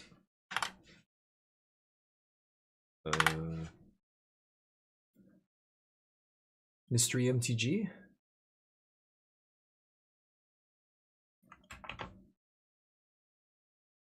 It started off as this is the website for our shop. It started off as a mystery box site.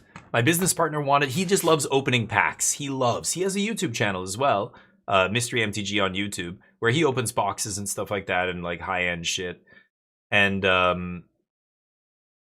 he wanted to have a service where you just get like a, you know, one of those subscription services. You sign up, it's like $40 a month, $50 a month or whatever, but you get every month you get a curated package of good, you know, sealed Magic product. So the value of the Magic product is always going to be at least what you pay or more, market value, and then whatever you open, you know, maybe you open. So people love, I mean, people love gambling, let's be honest. So having a service that basically sends you booster packs every month, you gift it to a friend who loves Magic, like I'll get you a, you know, 5-month subscription to this thing, right?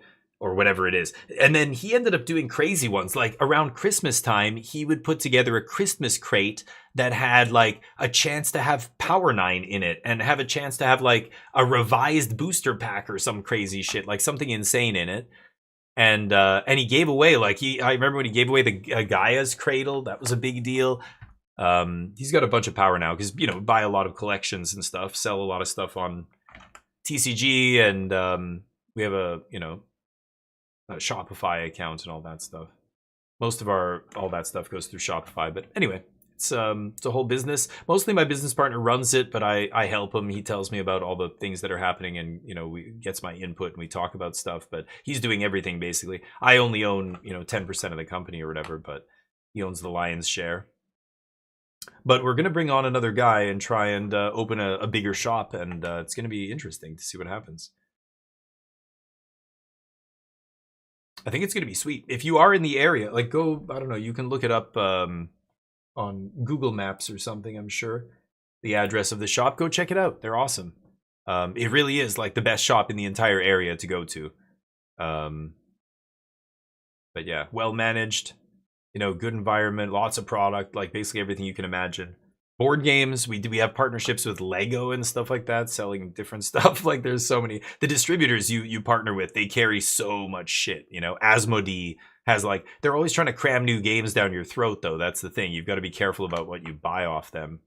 There's product that we got burned on because, you know, you buy a bunch of it. I mean, your distributor says you have to buy a bunch of Commander Masters, and if you don't, you're not going to get a bunch of Lord of the Rings when that drops later this year. And you're like, fuck, Lord of the Rings is going to be huge. Okay, fine, we'll buy 250 cases of whatever. And then you can't sell it because nobody wants it because Commander Legends sucks. And, you know, like that, you're just like, God damn, what do we do with this? We just eat this. Oof.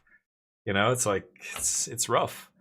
Right now, the shop's going great, though, because we've been doing it for a while. So eventually it smooths out, but the first couple of years are rough. You have to kind of establish these relationships with these distributors. It's a whole thing. It's a shit show. Frankly, they just extort you, essentially. Like, okay, not paying the ward, of course. Good night, horse. That's exiled, I believe, but whatever. High noon, go. Did it in the right order this time, Zach. Good one. All right. No judge needed. You love Commander Legends, yeah. I'm sure there are people who love it, but it did not, you know, it was not received well. Some sets are not received well, you know. Some sets sell like crazy. Like Universes Beyond sells like crazy, and as a shop owner, it's like, okay, people literally can't get enough of this shit. All right, we'll take as much as we can get. And now, you know, once you have a good relationship, it's just this you scratch our back, we'll scratch yours thing where, you know, they basically imply that if you don't buy the shitty sets that are not super high demand sets, we will not give you enough of the high demand sets when those come around. So it's this kind of like they hold you over the fire all the time and try and get you to buy all this shit that you don't really want to buy. And they keep promising, they dangle this carrot. They go like, yeah, but if you know, we'll get you tons of Marvel when Marvel drops. It's like, will you though? Some places get way more than others is the reality, right? Like distributors get to just decide how much allocation they're going to give to each individual shop that buys from them. We're just one of their client accounts. We spend millions. We spend millions a year with distros, basically. It's crazy when you think about it, but yeah, even just one order can run, you know, 6 figures for a huge set. You're ordering lots of different stuff, right? You're not just ordering the collector boosters, which is already crazy. But collector and play, and then you've got bundles, you've got the codex, you've got commander decks, you've got to order pizza night draft sets, and you know, like every set has their own like weird products that a lot of players probably haven't even heard of. A lot of it is only paper magic, but people want it. They want to buy this weird shit, and so you have to bring all of it in. It's the whole thing. Plot the show off. Hasn't played a spell, right? Did he play Flow State? He just brought it back. He just brought something back to hand, and then no, he played Flow. Oh, that was already ticked up. So I'm sorry. He played Flow State and then plotted Slick Shot. The other guy just drew Land Pass. Okay. High Noon favors the deck that is better at operating at instant speed, which is the 4-color control deck, right? I mean, the blue-red deck has to play creatures, full stop. So you can't, there's no flash creatures. He's got to tap mana on his turn, play a spell, sorcery speed. Zach never has to do that. Like in a well-built, control deck, you shouldn't be ever.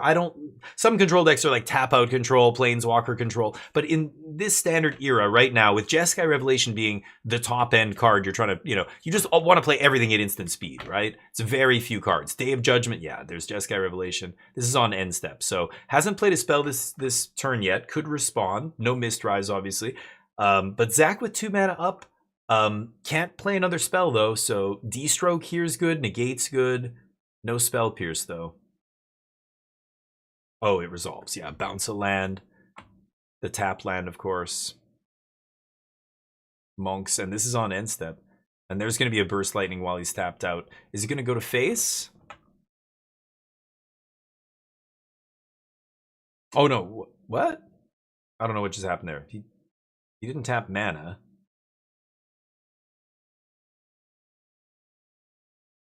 I don't know. Okay. I don't know where the Burst Lightning came from.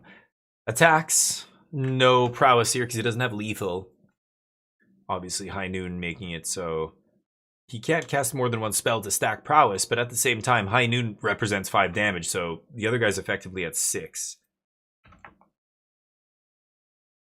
Pre-release packs sometimes sit on the shelf. Yeah, and people will eventually buy them. A lot of people will immediately buy the pre-release kits, and there's a good reason for that. I think this is still true, but I don't know. I'm not a pack hoarder. I don't know all the deets on the packs these days, but Jeskai Revelation, bounce on the stack. Oh god, it's over. It's over. 4-color control takes it down. Nice. Just drew all his Jeskai Revelations. Perfect. Multiple versions, though. Multiple versions. Yeah, this game's over now. Any spell here does it. Yeah. GG. 4-color takes it down. Sweet. Yeah, it's already 4 o'clock. 4:20, blaze it. Let's see. How many people? We got 18 people in here. Let's go give somebody some love. I don't see anybody streaming.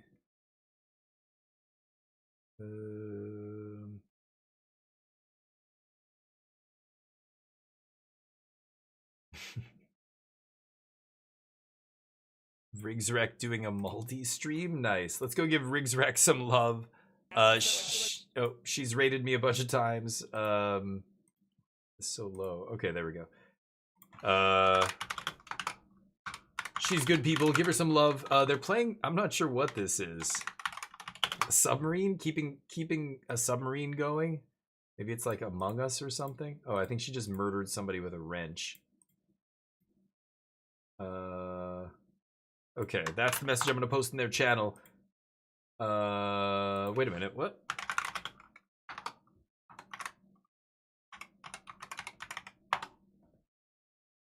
There we go. I'm gonna post that and bounce. I gotta get dinner and whatnot going here, but I hope you guys have a great rest of your weekend. That was fun. We basically watched this tournament all weekend, and it was good.